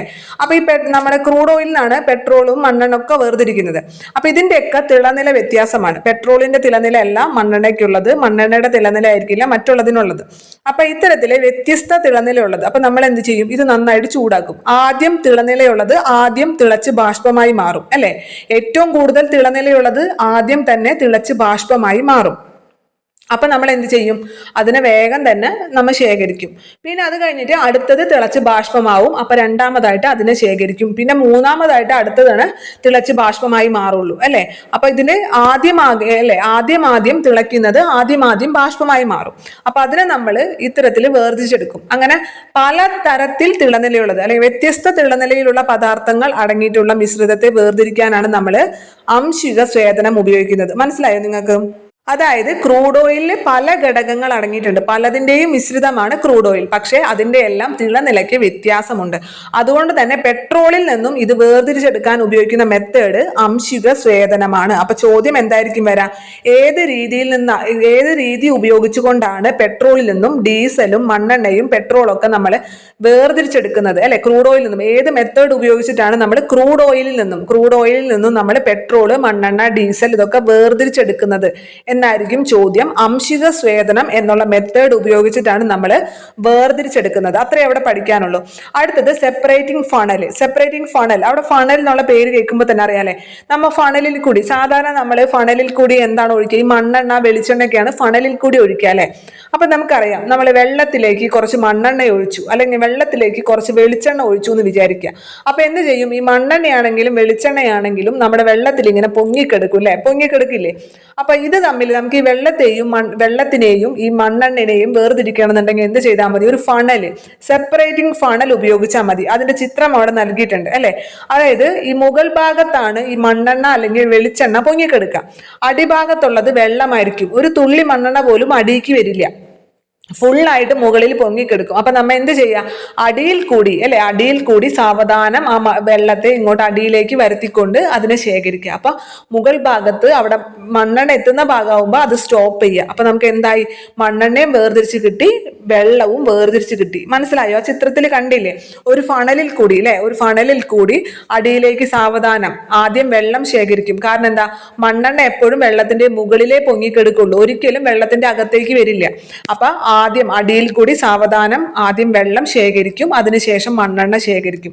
ഈ മെത്തേഡിനെയാണ് നമ്മൾ എന്ത് പറയാ? സെപ്പറേറ്റിംഗ് ഫണൽ എന്ന് പറയാം. സെപ്പറേറ്റിംഗ് ഫണൽ, ആ ഉപകരണത്തിന്റെ പേരാണ് അത്, സെപ്പറേറ്റിംഗ് ഫണൽ എന്നുള്ളത്. പരസ്പരം കലരാത്ത ദ്രാവകങ്ങളെ വേർതിരിച്ചെടുക്കാൻ വേണ്ടിയിട്ട്, അവയുടെ മിശ്രിതത്തിൽ നിന്നും വേർതിരിച്ചെടുക്കാൻ വേണ്ടി ഉപയോഗിക്കുന്ന ആ ഉപകരണമാണ് സെപ്പറേറ്റിംഗ് ഫണൽ എന്ന് പറയുന്നത്. അത് ഉപയോഗിച്ചിട്ട് വേർതിരിക്കുന്ന മെത്തേഡും സെപ്പറേറ്റിംഗ് ഫണൽ തന്നെ പറയാം. മനസ്സിലായോ? അടുത്തത് ഉത്പതനം. ഒന്നുമില്ല, ഒരു മിശ്രിതത്തില് ഉത്പതന സ്വഭാവമുള്ള എന്തെങ്കിലും ഒരു വസ്തു ഉണ്ടെന്ന് വിചാരിക്കുക. അതായത് കുറെ വസ്തുക്കൾ ഇങ്ങനെ മിക്സ് ആയി കിടക്കണ്. അതിൽ കർപ്പൂരം ഉണ്ട്. ഈ കർപ്പൂരം നമുക്ക് മാറ്റണമെന്നുണ്ടെങ്കിൽ എന്ത് ചെയ്താൽ മതി അല്ലെ? അത് തുറന്നു വെച്ച് കഴിഞ്ഞാൽ അത് നേരിട്ട് വാതകമായി പോയിക്കോളും. അത്രേ ഉള്ളൂ. ഉത്പതന സ്വഭാവമുള്ള ഒരു വസ്തു ഒരു ഇതിൽ മിശ്രിതത്തിൽ അടങ്ങിയിട്ടുണ്ടെങ്കിൽ അതിനെ നമുക്ക് ആ ഉത്പതനം എന്നുള്ള ഇത് ഉപയോഗിച്ച് തന്നെ ആ സവിശേഷത ഉപയോഗിച്ച് തന്നെ നമുക്ക് അതിനെ വേർതിരിച്ചെടുക്കാൻ സാധിക്കും. നമ്മുടെ ടെക്സ്റ്റ് ബുക്കിൽ എക്സാമ്പിളായി പറഞ്ഞിട്ടുള്ളത് അമോണിയം ക്ലോറൈഡും മണലും ചേർന്ന മിശ്രിതം. അമോണിയം ക്ലോറൈഡും മണലും ചേർന്ന മിശ്രിതം. അതിൽ നിന്ന് അമോണിയം ക്ലോറൈഡ് നമുക്ക് മാറ്റണം. എന്ത് ചെയ്താൽ മതി? അതിൽ ചൂടാക്കുന്നു. കണ്ടില്ലേ, ചിത്രത്തിൽ നൽകിയിരിക്കുന്ന പോലെ ചൂടാക്കിയിരിക്കുന്നു. അപ്പോൾ അത് എന്ത് ചെയ്യും? പെട്ടെന്ന് തന്നെ ഈ അമോണിയം ക്ലോറൈഡ് വളരെ കുറച്ച് സമയം കൊണ്ട് തന്നെ ഇത് പെട്ടെന്ന് ബാഷ്പമായി പോകും അല്ലേ. നമുക്ക് അപ്പോൾ അവിടെ മണൽ വേർതിരിച്ച് കിട്ടും. അത്രയേ ഉള്ളത്. അത് സിമ്പിളാണ്. അടുത്തത് സെൻട്രിഫ്യൂഗേഷൻ. സെൻട്രിഫ്യൂഗേഷൻ എന്ന് വെച്ചാൽ ഒന്നുമില്ല. അതായത് നമ്മൾ തൈര് കടയുന്ന മെത്തേഡ് ഉണ്ടല്ലോ. തൈര് എങ്ങനെ കടയുക? നമ്മൾ ഈ തൈരിൽ നല്ല സ്പീഡിൽ ആ സാധനം ഇട്ട് കറക്കൂലേ. ഇപ്പൊ നമുക്ക് മിക്സിയിൽ ഇട്ടിട്ട് അത് അടിച്ചാലും മതി. അപ്പൊ എന്താ, നല്ല സ്പീഡിൽ അതിങ്ങനെ കറങ്ങുമ്പോൾ അതിൽ നിന്നും ഈ കനം കൂടിയ ഇതുണ്ടല്ലോ പാർട്ടിക്കിൾസ്, കണികകൾ, അത് തെറിച്ചു പോകും അല്ലെ. അതിൽ നിന്നും കനം കൂടിയിട്ടുള്ള കണികകൾ ഇങ്ങനെ തെറിച്ചു പോകും. അങ്ങനെ തെറിച്ചു പോയിട്ട് അത് സെപ്പറേറ്റ് ചെയ്ത് വരും അല്ലെ. അങ്ങനെയല്ലേ നമ്മൾ തൈരിൽ നിന്നും വെണ്ണ ഉണ്ടാക്കുന്നത്. അതേപോലെ തന്നെയാണ് ഈ നമ്മൾ ബ്ലഡ് ടെസ്റ്റുകളൊക്കെ ചെയ്യുന്നത്. ബ്ലഡ് ടെസ്റ്റിലെ ബ്ലഡിലുള്ള പാർട്ടിക്കിൾസിനെ വേർതിരിക്കുന്നതും ഇതേ മെത്തേഡ് തന്നെ, സെൻട്രിഫ്യൂഗേഷൻ ഉപയോഗിച്ച് തന്നെയാണ്. ആ പേരിൽ തന്നെ നമുക്ക് കിട്ടും സെൻട്രിഫ്യൂഗേഷൻ അല്ലെ. സെൻട്രിഫ്യൂഗേഷൻ എന്ന് പറയുമ്പോൾ സെൻട്രലിൽ നിന്ന് ഇങ്ങനെ കറക്കുക. സെൻട്രലിൽ കറക്കുമ്പോൾ ഭാരം കൂടിയ കണികകളെല്ലാം ഈ സെന്ററിൽ നിന്നും ഇങ്ങനെ അകന്നകന്ന് തെറിച്ചു പോകും. ഭാരം കുറഞ്ഞിട്ടുള്ള കണികകളെല്ലാം ഇതിന്റെ അടുത്തേക്ക് ഇങ്ങനെ അടുത്തടുത്ത് വരും. നിങ്ങൾ ആ തൈര് നിങ്ങൾ എപ്പോഴെങ്കിലും ആ ഒരു സാധനം ഇല്ലേ പണ്ട് കാലത്ത് ഉപയോഗിച്ചതാണ്, അതിന്റെ പേര് എനിക്ക് അറിഞ്ഞൂടാ, അത് വെച്ച് തൈര് വെണ്ണ കടഞ്ഞെടുത്തിട്ടുണ്ടെങ്കിൽ നിങ്ങൾക്ക് കൃത്യമായി മനസ്സിലാവും. നിങ്ങൾ ഇനി കടഞ്ഞിട്ടില്ലെങ്കിൽ തന്നെ നിങ്ങൾ ഏതെങ്കിലുമൊക്കെ ഇതിലേ നമ്മുടെ പുരാണ സീരിയലിലൊക്കെ കണ്ടിട്ടുണ്ടാവും വെണ്ണ കടയുന്നത് എങ്ങനെയാണെന്ന്. ഒരു സാധനം ഇട്ട് ഇങ്ങനെ തിരിക്കുമ്പോൾ കൈ കൊണ്ടിട്ട് തിരിച്ചുകൊണ്ടിരിക്കും നല്ല സ്പീഡിൽ. അപ്പൊ എന്ത് സംഭവിക്കും? അതിൽ നിന്നും കനം കൂടിയ കണികകളെല്ലാം തന്നെ അകന്നകന്നു പോകും. കനം കുറഞ്ഞിട്ടുള്ള കണികകളെല്ലാം അടുത്തടുത്ത് വരും. അപ്പൊ ഈ കനം കുറഞ്ഞിട്ടുള്ള ഈ വെണ്ണയുടെ കണികകൾ അകന്നു പോകും. അങ്ങനെയാണ് നമുക്ക് തൈരിൽ നിന്നും വെണ്ണ വേർതിരിച്ചെടുക്കാൻ സാധിക്കുന്നത്. അങ്ങനെ വെണ്ണ വേർതിരിച്ചെടുക്കും, അതുപോലെ മോരും വേർതിരിച്ചെടുക്കും അല്ലെ. ഇതേ മെത്തേഡ് തന്നെയാണ് നമ്മൾ ലാബുകളിൽ ബ്ലഡ് ടെസ്റ്റ് ചെയ്യുന്ന സമയത്ത് ഉപയോഗിക്കുന്നത്. ബ്ലഡ് ടെസ്റ്റ് ചെയ്യുമ്പോൾ ഇതേപോലെ തന്നെ നല്ല സ്പീഡിൽ നമ്മൾ കൈകൊണ്ട് കറക്കല്ല, അത് അതിനൊക്കെ സെപ്പറേറ്റ് ഉപകരണങ്ങളുണ്ട്. അത് വെച്ച് കറക്കുമ്പോൾ അതിലെ കനം കൂടിയ രക്തത്തിലെ കനം കൂടിയ പാർട്ടിക്കിൾസ് എല്ലാം തന്നെ ഇതിൽ നിന്ന് അകന്നു മാറിപ്പോകും. അങ്ങനെയാണ് രക്തത്തിലെ കണികകളെ നമ്മൾ വേർതിരിച്ചെടുക്കുന്നത്. സെൻട്രിഫ്യൂഗേഷൻ മെത്തേഡ് ഉപയോഗിച്ചുകൊണ്ടാണ് രക്തത്തിലെ കണികകളെ നമ്മൾ വേർതിരിച്ചെടുക്കുന്നത്. അങ്ങനെ വേർതിരിച്ചെടുക്കണം എന്നുണ്ടെങ്കിൽ ആ കണികകളുടെ ഭാരത്തിൽ വ്യത്യാസം ഉണ്ടായിരിക്കണം. ഭാരവ്യത്യാസം ഉണ്ടെങ്കിൽ മാത്രമേ നമുക്ക് കണികകളെ ഇത്തരത്തിൽ വേർതിരിച്ചെടുക്കാൻ സാധിക്കുള്ളൂ. അപ്പൊ സെൻട്രിഫ്യൂഗേഷൻ എന്ന് കേൾക്കുമ്പോൾ തന്നെ സെൻട്രലിട്ട് കറക്കുക അല്ലെ. സെൻട്രിഫ്യൂഗേഷൻ, സെൻട്രലിട്ട് കറക്കാം. അപ്പൊ കനം കൂടിയ കണികകളെല്ലാം തെറിച്ചു പോകും, കനം കുറഞ്ഞ കണികകളെല്ലാം അടുത്ത് വരും. തൈരിൽ നിന്നും വെണ്ണ വേർതിരിച്ചെടുക്കുന്നതും ലാബുകളിൽ ബ്ലഡ് ടെസ്റ്റ് ചെയ്യുമ്പോൾ ഈ കണികകളെ വേർതിരിച്ചെടുക്കുന്നതും ബ്ലഡിലുള്ള കണികകളെ വേർതിരിച്ചെടുക്കുന്നതും സെൻട്രിഫ്യൂഗേഷൻ എന്നുള്ള മെത്തേഡ് ഉപയോഗിച്ചിട്ടാണെന്ന് ഓർത്തിരിക്കുക. പെട്രോളും ഡീസലും മണ്ണെണ്ണയൊക്കെ ക്രൂഡ് ഓയിലിൽ നിന്നും എങ്ങനെയാണ് വേർതിരിച്ചെടുക്കുന്നത്? അത് അംശിക സ്വേദനം എന്നുള്ള മെത്തേഡ് ഉപയോഗിച്ചിട്ടാണ്. അതൊക്കെ നിങ്ങൾ മനസ്സിലാക്കിയാൽ മാത്രം മതി. അടുത്തത് ക്രോമാറ്റോഗ്രഫി. ക്രോമാറ്റോഗ്രഫി എന്ന് പറഞ്ഞു കഴിഞ്ഞാല് ഒരു ലായകത്തിൽ ഒന്നിലധികം ലീനങ്ങൾ ചേർന്നിട്ടുണ്ട്. ഒന്നിലധികം ലീനങ്ങൾ ഒരു ലായകത്തിലുണ്ട്. അതിൽ നിന്ന് നമുക്ക് ഏതെങ്കിലും ഒന്നിനെ മാത്രം വേർതിരിച്ചെടുക്കണം എന്ന് വിചാരിക്കാം. അപ്പൊ അതായത് ഇതിൽ ക്രോമാറ്റോഗ്രഫി ഉപയോഗിക്കുന്ന ഒരു കാര്യം എന്ന് പറയുന്നത് നമ്മുടെ രക്തത്തിലെ എന്തെങ്കിലും വിഷാംശം കലർന്നിട്ടുണ്ടെങ്കിൽ അതിനെ വേർതിരിച്ചെടുക്കാൻ വേണ്ടി സഹായിക്കും. അപ്പൊ രക്തം എന്ന് പറഞ്ഞാൽ നമുക്കറിയാം രക്തത്തിൽ ഒരുപാട് ഘടകങ്ങളുണ്ട് അല്ലെ. രക്തത്തിൽ പല വസ്തുക്കളും നമ്മുടെ രക്തമാണ് എല്ലാത്തിനെയും വഹിച്ചുകൊണ്ട് പോകുന്നത്. അപ്പൊ അതുകൊണ്ട് തന്നെ രക്തത്തിൽ ഒരുപാട് ഘടകങ്ങളുണ്ട്. അതിൽ നിന്ന് നമുക്ക് ഈ വിഷത്തെ മാത്രം എന്തെങ്കിലും തരത്തിലുള്ള വിഷപദാർത്ഥങ്ങൾ കലർന്നിട്ടുണ്ടെങ്കിൽ ആ നമ്മുടെ രക്തവുമായിട്ട് ഫുള്ളായിട്ട് മിക്സ് ആയിട്ട് ഇരിക്കുകയായിരിക്കും അല്ലെ. അതിൽ നിന്ന് ആ വിഷപദാർത്ഥത്തെ മാത്രം നമുക്ക് ഇങ്ങോട്ട് വേർതിരിച്ചെടുക്കണം എന്ന് വിചാരിക്കുക. അതായത് ഒരു ലായകം എന്ന് പറയുന്നത് നമ്മുടെ ഇപ്പൊ രക്തമാണല്ലോ, അതിൽ ഒന്നിലധികം പദാർത്ഥങ്ങളുണ്ട്, ഒന്നിലധികം ലീനം ലയിച്ച് ചേർന്നിട്ടുണ്ട്. അതിൽ നിന്ന് നമുക്ക് ഏതെങ്കിലും ഒന്നിനെ മാത്രം വേർതിരിച്ചെടുക്കണം എന്നുണ്ടെങ്കിൽ നമ്മൾ ഈ ക്രോമാറ്റോഗ്രഫി എന്നുള്ള മെത്തേഡാണ് ഉപയോഗിക്കുക. മനസ്സിലായോ? ഒരു ലായകത്തിലെ ഒന്നിലധികം ലീനങ്ങൾ ലയിച്ച് ചേർന്നിരിക്കുന്നു. അതിൽ നിന്ന് നമുക്ക് ഏതെങ്കിലും ഒന്നിനെ മാത്രം വേർതിരിച്ചെടുക്കണം എന്നുണ്ടെങ്കിൽ നമ്മൾ ക്രോമാറ്റോഗ്രഫിയാണ് ഉപയോഗിക്കുക. അത് ആദ്യമായിട്ട് നിറങ്ങളെ വേർതിരിച്ചെടുക്കാൻ വേണ്ടിയിട്ടാണ് ഉപയോഗിച്ചത്. അതുകൊണ്ടാണ് അതിന് ക്രോമാറ്റോഗ്രഫി എന്നുള്ളൊരു പേര് നൽകിയിരിക്കുന്നത്. ഇതിൽ എക്സാമ്പിൾ തന്നെ പറഞ്ഞിട്ടുണ്ട്. അതായത് ഒരു ടിഷ്യൂ പേപ്പറിൽ നമ്മൾ ബ്ലാക്ക് പെൻ കൊണ്ട് വരയ്ക്കുക, ബ്ലാക്ക് സ്കെച്ച് കൊണ്ട് വരച്ചതിന് ശേഷം നമ്മൾ ആ ടിഷ്യൂ പേപ്പറിനെ ഒരു വെള്ളത്തിലേക്ക് മുക്കിക്കഴിഞ്ഞാൽ ഈ കറുപ്പ് നിറത്തിൽ നിന്നും പല നിറങ്ങൾ ഇങ്ങനെ വേർതിരിച്ച് വരുന്നത് കാണാൻ സാധിക്കും. മനസ്സിലായോ? പല നിറത്തിലുള്ള നിറങ്ങൾ, അതായത് ബ്ലാക്ക്, നമ്മൾ ബ്ലാക്ക് മാത്രമേ വരച്ചിട്ടുള്ളൂ, പക്ഷെ ആ ബ്ലാക്ക് നിറത്തിൽ തന്നെ പല നിറങ്ങൾ വേർതിരിച്ച് വരും. മനസ്സിലായോ?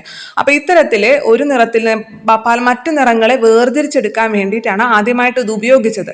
അതുകൊണ്ടാണ് ഇതിനെ ക്രോമാറ്റോഗ്രഫി എന്നുള്ള പേര് നൽകിയത്. ഇനി എന്തുകൊണ്ടാണ് ഇത്തരത്തിൽ നമുക്ക് ഒരെണ്ണം മാത്രം ഇങ്ങനെ വേർതിരിച്ചെടുക്കാൻ സാധിക്കുന്നത് എന്ന് വെച്ച് കഴിഞ്ഞാൽ അതിന് കാരണമായി പറയുന്നത് രണ്ട് ഇതുകളാണ്. അതായത് ഒന്ന് കേശികത്വവും ഒന്ന് അതിശോഷണവും. ഇതിന് സഹായിക്കുന്ന ഘടകങ്ങൾ എന്ന് പറയുന്നത്, അല്ലെങ്കിൽ ഇതിന് സഹായിക്കുന്ന ഫാക്ടേഴ്സ് എന്ന് പറയുന്നത്, ഒന്ന് കേശികത്വം, പിന്നെ ഒന്ന് അതിശോഷണം. കേശികത്വം എന്ന് പറഞ്ഞാൽ എന്താണ്? കേശികത്വം എന്ന് പറഞ്ഞു കഴിഞ്ഞാൽ ഭൂഗുരുത്വാകർഷണ ബലത്തിന് എതിരായിട്ട് ഈ ചെറിയ സുഷിരങ്ങളിൽ കൂടി വെള്ളം മുകളിലേക്ക് ഉയരുന്നതിന് നമ്മൾ കേശികത്വം എന്ന് പറയും, അല്ലേ? ഇപ്പോൾ നമ്മൾ എപ്പോഴും പറയുന്ന എക്സാമ്പിൾ ആണ്, നമ്മൾ തിരി ഇട്ടിട്ടുണ്ടെങ്കിൽ ഇപ്പൊ മണ്ണെണ്ണ വിളക്കിലൊക്കെ ഈ തിരിയിൽ കൂടി മണ്ണെണ്ണ മുകളിലേക്ക് കയറുന്നത് കേശികത്വത്തിന് എക്സാമ്പിൾ ആണ്. അതുപോലെ തന്നെ ചെടികൾ ഈ ജലവും ലവണങ്ങളൊക്കെ മുകളിലേക്ക് വലിച്ചെടുക്കുന്നത് കേശികത്വം പ്രയോജനപ്പെടുത്തിക്കൊണ്ടാണ്. ചോക്ക് നമ്മൾ വെള്ളത്തിൽ മുക്കി വെച്ചിട്ടുണ്ടെങ്കിൽ അതിന്റെ കറക്റ്റ് എവിടം വരെ മുങ്ങിയിരിക്കുന്നു അതുവരെ എല്ലാം നനഞ്ഞിട്ടുണ്ടാവുക, കുറച്ചും കൂടി മുകളിലേക്ക് അത് മുങ്ങിയിരിക്കും, അതല്ലേ, നനഞ്ഞിരിക്കും. നമ്മൾ ഒരു ലെവൽ വരെ അല്ലേ വെള്ളം ഉണ്ടാകുള്ളൂ, പക്ഷെ അതിനേക്കാൾ മുകളിലേക്ക് വരെ ഈ ചോക്ക് നനഞ്ഞിട്ടുണ്ടാവും. കാരണം എന്താ? ഈ ചോക്കിന്റെ ഉള്ളിൽ കൂടെ ചെറിയ സുഷിരങ്ങളിൽ കൂടി ഇതിങ്ങനെ മോളിക്ക് വെള്ളം വരും, അല്ലേ? അങ്ങനെ ഭൂഗുരുത്വാകർഷണ ബലത്തിന് അല്ലെങ്കിൽ ഭൂഗുരുത്വത്തിന് എതിരായിട്ട് ജലം ചെറിയ സുഷിരങ്ങളിൽ കൂടി മുകളിലേക്ക് ഉയരുന്നതിനെയാണ് നമ്മൾ കേശികത്വം എന്ന് പറയാം. എന്നാൽ അതിശോഷണം എന്ന് പറഞ്ഞു കഴിഞ്ഞാൽ, അതിശോഷണം എന്ന് പറഞ്ഞാൽ രണ്ട് വ്യത്യസ്ത തന്മാത്രകൾ തമ്മിലുള്ള ഒരു ആകർഷണ ബലം, അതിനെയാണ് നമ്മൾ അതിശോഷണം എന്ന് പറയാം. അതായത് നമ്മൾ ഈ പറഞ്ഞ എക്സാമ്പിളിൽ തന്നെ നമ്മൾ ഫിൽറ്റർ പേപ്പർ ഇതിലേക്ക് മുക്കുമ്പോൾ, വെള്ളത്തിലേക്ക് മുക്കുമ്പോൾ, ഈ ഫിൽറ്റർ പേപ്പറിന്റെ മുകൾ ഭാഗത്ത് മുഴുവൻ ജലകണികകൾ പറ്റിപ്പിടിച്ചിരിക്കും. അതെന്താണ്? ഈ ജലകണികയും ഈ ഫിൽറ്റർ പേപ്പറും തമ്മിലുള്ള ഒരു ആകർഷണ ബലം. അപ്പൊ ഈ രണ്ട് കാരണം മൂലമാണ്, ഈ അതിശോഷണവും ഈ കേശികത്വവും മൂലമാണ് നമുക്ക് ഈ ക്രോമാറ്റോഗ്രഫി എന്ന മെത്തേഡിലൂടെ ഇങ്ങനെ നിറങ്ങൾ എന്നല്ല, ഒരുപാട് ലീനങ്ങൾ ലയിച്ചു ചേർന്ന ഒരു ലായകത്തിൽ നിന്നും നമുക്ക് പലതിനെയും വേർതിരിച്ചെടുക്കാൻ സാധിക്കുന്നത്. ഇത് കുറച്ച് കൺഫ്യൂഷൻ ആവുന്ന ഒരു കാര്യമാണ്, നിങ്ങൾ എത്ര അധികം മനസ്സിലാക്കേണ്ട ആവശ്യമില്ല. ക്രോമാറ്റോഗ്രഫി എന്ന് പറഞ്ഞു കഴിഞ്ഞാൽ ഒരു ലായകത്തിൽ ഒരുപാട് ലീനങ്ങൾ ഉണ്ടായിരിക്കുക. ഒരു ലായകത്തിൽ നമ്മൾ ആദ്യം തന്നെ ലീനം എന്താണ്, ലായകം എന്താണെന്ന് പറഞ്ഞിട്ടുണ്ടായിരുന്നു. കുറവുള്ളത്, അല്ലെ, കുറവുള്ളത് ലീനവും കൂടുതലുള്ളതായിരിക്കും ലായകം എന്ന് പറയുന്നത്. അത് ജലമുണ്ടെങ്കിൽ നമ്മൾ എപ്പോഴും ജലത്തിനെ തന്നെയാണ് ലായകമായിട്ട് എടുക്കാറ്. അല്ലാത്ത കേസിൽ എന്ത് ചെയ്യും? കുറവുള്ളത് ലീനവും കൂടുതലുള്ളത് ലായകവും എന്ന് നമ്മൾ പറയും. അപ്പോൾ ഒരു ലായകത്തിൽ ഒരുപാട് ലീനങ്ങൾ ചേർന്നിട്ടുണ്ട് എങ്കിൽ നമ്മൾ ക്രോമാറ്റോഗ്രഫി എന്നുള്ള മെത്തേഡാണ് ഉപയോഗപ്പെടുത്തുക, അല്ലെ? അത് ആദ്യമായിട്ട് നിറങ്ങളെ വേർതിരിക്കാൻ ഉപയോഗിച്ചത് കൊണ്ടാണ് അതിന് ക്രോമാറ്റോഗ്രഫി എന്നുള്ള പേര് വന്നത്. ഈ നിറങ്ങളെ വേർതിരിച്ചെടുക്കാൻ ഉപയോഗിക്കുന്നുണ്ട്. പിന്നെ അതേപോലെ തന്നെ രക്തത്തിൽ എന്തെങ്കിലും വിഷാംശങ്ങൾ കലർന്നിട്ടുണ്ട് എങ്കിൽ ആ വിഷപദാർത്ഥങ്ങളെ വേർതിരിച്ചെടുക്കാനും ഈ ക്രോമാറ്റോഗ്രഫി എന്നുള്ള മെത്തേഡ് ഉപയോഗിക്കാറുണ്ട്. ഈ ക്രോമാറ്റോഗ്രഫിയിലൂടെ ഇത്തരത്തിൽ ഇങ്ങനെ വേർതിരിച്ചെടുക്കാൻ സാധിക്കുന്നതിന് കാരണം കേശികത്വവും അതിശോഷണവുമാണ്. കേശികത്വം എന്ന് പറഞ്ഞു കഴിഞ്ഞാൽ ഭൂഗുരുത്വത്തിനെതിരായിട്ട് ചെറിയ സുഷിരങ്ങളിൽ കൂടി വെള്ളം മുകളിലേക്ക് ഉയരുന്ന പ്രതിഭാസത്തെയാണ് നമ്മൾ കേശികത്വം എന്ന് പറയാം. അത് നമുക്ക് പിന്നീട് നമ്മൾ ഫിസിക്സിൽ നന്നായിട്ട് എടുത്തിട്ടുണ്ട്. അത് കേശികത്വം ഒരുപാട് എക്സാമ്പിൾസ് പറഞ്ഞ് എടുത്തിട്ടുണ്ട്, നിങ്ങൾക്ക് അത് കേട്ടിട്ടുണ്ടെങ്കിൽ മനസ്സിലാവുണ്ടായിരിക്കും. ഇനി അതിശോഷണം എന്ന് പറഞ്ഞു കഴിഞ്ഞാൽ ഈ വ്യത്യസ്ത തന്മാത്രകൾ തമ്മിൽ ഇങ്ങനെ ആകർഷിച്ച് നിൽക്കുക, അല്ലെ? ഫിൽറ്റർ പേപ്പർ വെള്ളത്തിലേക്ക് മുക്കിയപ്പോൾ ഈ ഫിൽറ്റർ പേപ്പറിന്റെ ഉപരിതലത്തിൽ മുഴുവനും ഈ ജലകണികകൾ ഇങ്ങനെ പറ്റിപ്പിടിക്കും. ഈ ആകർഷണത്തെയാണ് നമ്മൾ അതിശോഷണം എന്ന് പറയാം. ഈ അതിശോഷണവും അതേപോലെ തന്നെ കേശികത്വവും കാരണമാണ് ഒരേ ലായകത്തിൽ തന്നെ അലിഞ്ഞു ചേർന്നിട്ടുള്ള ഒന്നിലധികം ലീനങ്ങളെ നമുക്ക് വേർതിരിച്ചെടുക്കാൻ സഹായിക്കുന്നത്. മനസ്സിലായി? ഇത്രയേ ഉള്ളൂ ഈ ചാപ്റ്ററിൽ, ഇത്രയും പഠിക്കാനുള്ളൂ. ഇതിൽ മെയിൻ ആയിട്ട് പഠിക്കാനുള്ളത് ഇത്തരത്തിൽ ഇങ്ങനെ മിശ്രിതത്തിൽ നിന്നും ഘടകങ്ങളെ വേർതിരിച്ചെടുക്കുന്ന പല മെത്തേഡുകളാണ് പഠിക്കാനുള്ളത്. ആദ്യം സ്വേദനം പറഞ്ഞു, പിന്നെ അംശിക സ്വേദനം പറഞ്ഞു, സെപ്പറേറ്റിംഗ് ഫണൽ പറഞ്ഞു, പിന്നെ ഉത്പാദനം വഴി വേർതിരിച്ചെടുക്കുന്നത് പറഞ്ഞു, സെൻട്രിഫ്യൂഗേഷൻ പറഞ്ഞു, ക്രോമാറ്റോഗ്രഫി പറഞ്ഞു. ഇതിൽ ക്രോമാറ്റോഗ്രഫി മാത്രമേ ഇത്രയും കൂടി ബുദ്ധിമുട്ടായിട്ടുള്ളതുള്ളൂ, ബാക്കി എല്ലാം തന്നെ എളുപ്പം തന്നെയാണ്. പിന്നെ നമ്മൾ ഇതിന്റെ പദാർത്ഥത്തിന്റെ പല അവസ്ഥകൾ പറഞ്ഞിട്ടുണ്ടായിരുന്നു. ഖരാവസ്ഥ, ഖരം, ദ്രാവകം, വാതകം, plasma, Bose Einstein condensate, fermionic condensate, പിന്നെ ടെക്സ്റ്റിൽ പറഞ്ഞിരിക്കുന്ന സൂപ്പർ ഫ്ലൂയിഡ് അവസ്ഥ എന്ന് പറഞ്ഞതും കൂടി പറഞ്ഞു. പിന്നെ അതേപോലെ തന്നെ ഏറ്റവും പ്രധാനമായിട്ട് ഈ ഖരത്തിന്റെയും വാതകത്തിന്റെയും ദ്രാവകത്തിന്റെയും പ്രോപ്പർട്ടീസ്, പ്രത്യേകതകളാണ്. ആ വ്യാപ്തം എങ്ങനെയാണ്, അതിന്റെ ആകൃതി എങ്ങനെയാണ്, അതേപോലെ തന്നെ ഇതിന്റെ കണികൾ തമ്മിലുള്ള ആകർഷണ ബലം എങ്ങനെയാണ്, അല്ലെ, കണികൾ തമ്മിലുള്ള അകലം എങ്ങനെയാണ്, അതൊക്കെ നിങ്ങൾക്ക് കൃത്യമായി മനസ്സിലായിട്ടുണ്ടാവും ഞാൻ വിചാരിക്കുകയാണ്. അത് കൃത്യമായിട്ട് മനസ്സിലാക്കി തന്നെ പഠിക്കുക. സ്റ്റേറ്റ്മെന്റ് വരുമ്പോൾ ശ്രദ്ധയോട് ആ സ്റ്റേറ്റ്മെന്റ് വായിച്ചിട്ട് തന്നെ ആൻസർ എഴുതുക. നിങ്ങൾ ചാടി കയറി പെട്ടെന്ന് കിട്ടുന്നത് കാണുമ്പോൾ ശ്രദ്ധിക്കാതെ ആൻസർ എഴുതരുത്. പറഞ്ഞിരിക്കുന്ന കാര്യം എന്താണെന്ന് കൃത്യമായി മനസ്സിലാക്കിയിട്ട് തന്നെ ആൻസർ എഴുതാം. നമ്മൾ 3 ക്ലാസ് കൊണ്ട് രസതന്ത്രം കെമിസ്ട്രി മുഴുവനായിട്ട് തീർക്കും. അതിൽ ഒന്നാമത്തെ ക്ലാസ് ആണ്. 1.5 മണിക്കൂർ കഴിഞ്ഞിട്ടുണ്ട്. അതുകൊണ്ട് ഇവിടെ വെച്ച് നിർത്താണ്. ഈ പറഞ്ഞ കാര്യങ്ങൾ നന്നായി പഠിക്കുക അല്ലെ. ഇത് പഠിക്കാൻ നിങ്ങൾക്ക് ഒരു ദിവസം പോലും വേണ്ട ആവശ്യമില്ല. കറക്റ്റായിട്ട് നിങ്ങൾ ഒരു 2 മണിക്കൂർ ഇരുന്ന് കഴിഞ്ഞാൽ നിങ്ങൾക്ക് ഇത് സിമ്പിളായിട്ട് പഠിക്കാൻ പറ്റുന്നതേ ഉള്ളൂ. അപ്പൊ ഇപ്പോൾ ഈ സമയം കൊണ്ട് തന്നെ നന്നായി പഠിക്കുക. അടുത്ത ക്ലാസ് ഇടുമ്പോൾ അതോടൊപ്പം തന്നെ അതും പഠിച്ചു പോകുക. അങ്ങനെ നമ്മൾ 3 ക്ലാസ്സോട് കൂടി കെമിസ്ട്രി എന്നുള്ള പോർഷൻ പൂർണ്ണമായിട്ടും നമ്മൾ പഠിച്ചു മാറ്റി വെച്ചിരിക്കും. ഞാൻ തരുന്ന ഉറപ്പാണ്. നിങ്ങൾ ഒന്നുകൊണ്ടും പേടിക്കേണ്ട. നന്നായി പഠിക്കുക, നല്ല ആത്മവിശ്വാസത്തോടു കൂടി പഠിക്കുക. ഏത് എക്സാമിനാണെങ്കിലും, നിങ്ങൾ പ്രിപ്പയർ ചെയ്യുന്നത് ഏത് എക്സാമിനാണെങ്കിലും ആ എക്സാമിൽ നിങ്ങൾക്ക് വിജയിക്കാൻ സാധിക്കുന്നു നിങ്ങൾ തന്നെ മനസ്സിൽ ഉറപ്പിക്കുക. ഒരു തരി പോലും അതിലൊരു സംശയം വേണ്ട. തീർച്ചയായും നിങ്ങൾ അതിൽ വിജയിച്ചിരിക്കും. അതിനുവേണ്ടി ഇനിയുള്ള ദിവസങ്ങളിൽ കഠിന പരിശ്രമം ചെയ്യുക. ഇന്നത്തെ ക്ലാസ് നിങ്ങൾക്ക് ഉപകാരപ്പെട്ടു എന്നുള്ള വിശ്വാസത്തോടു കൂടി തന്നെ നിർത്തുന്നു. നന്ദി.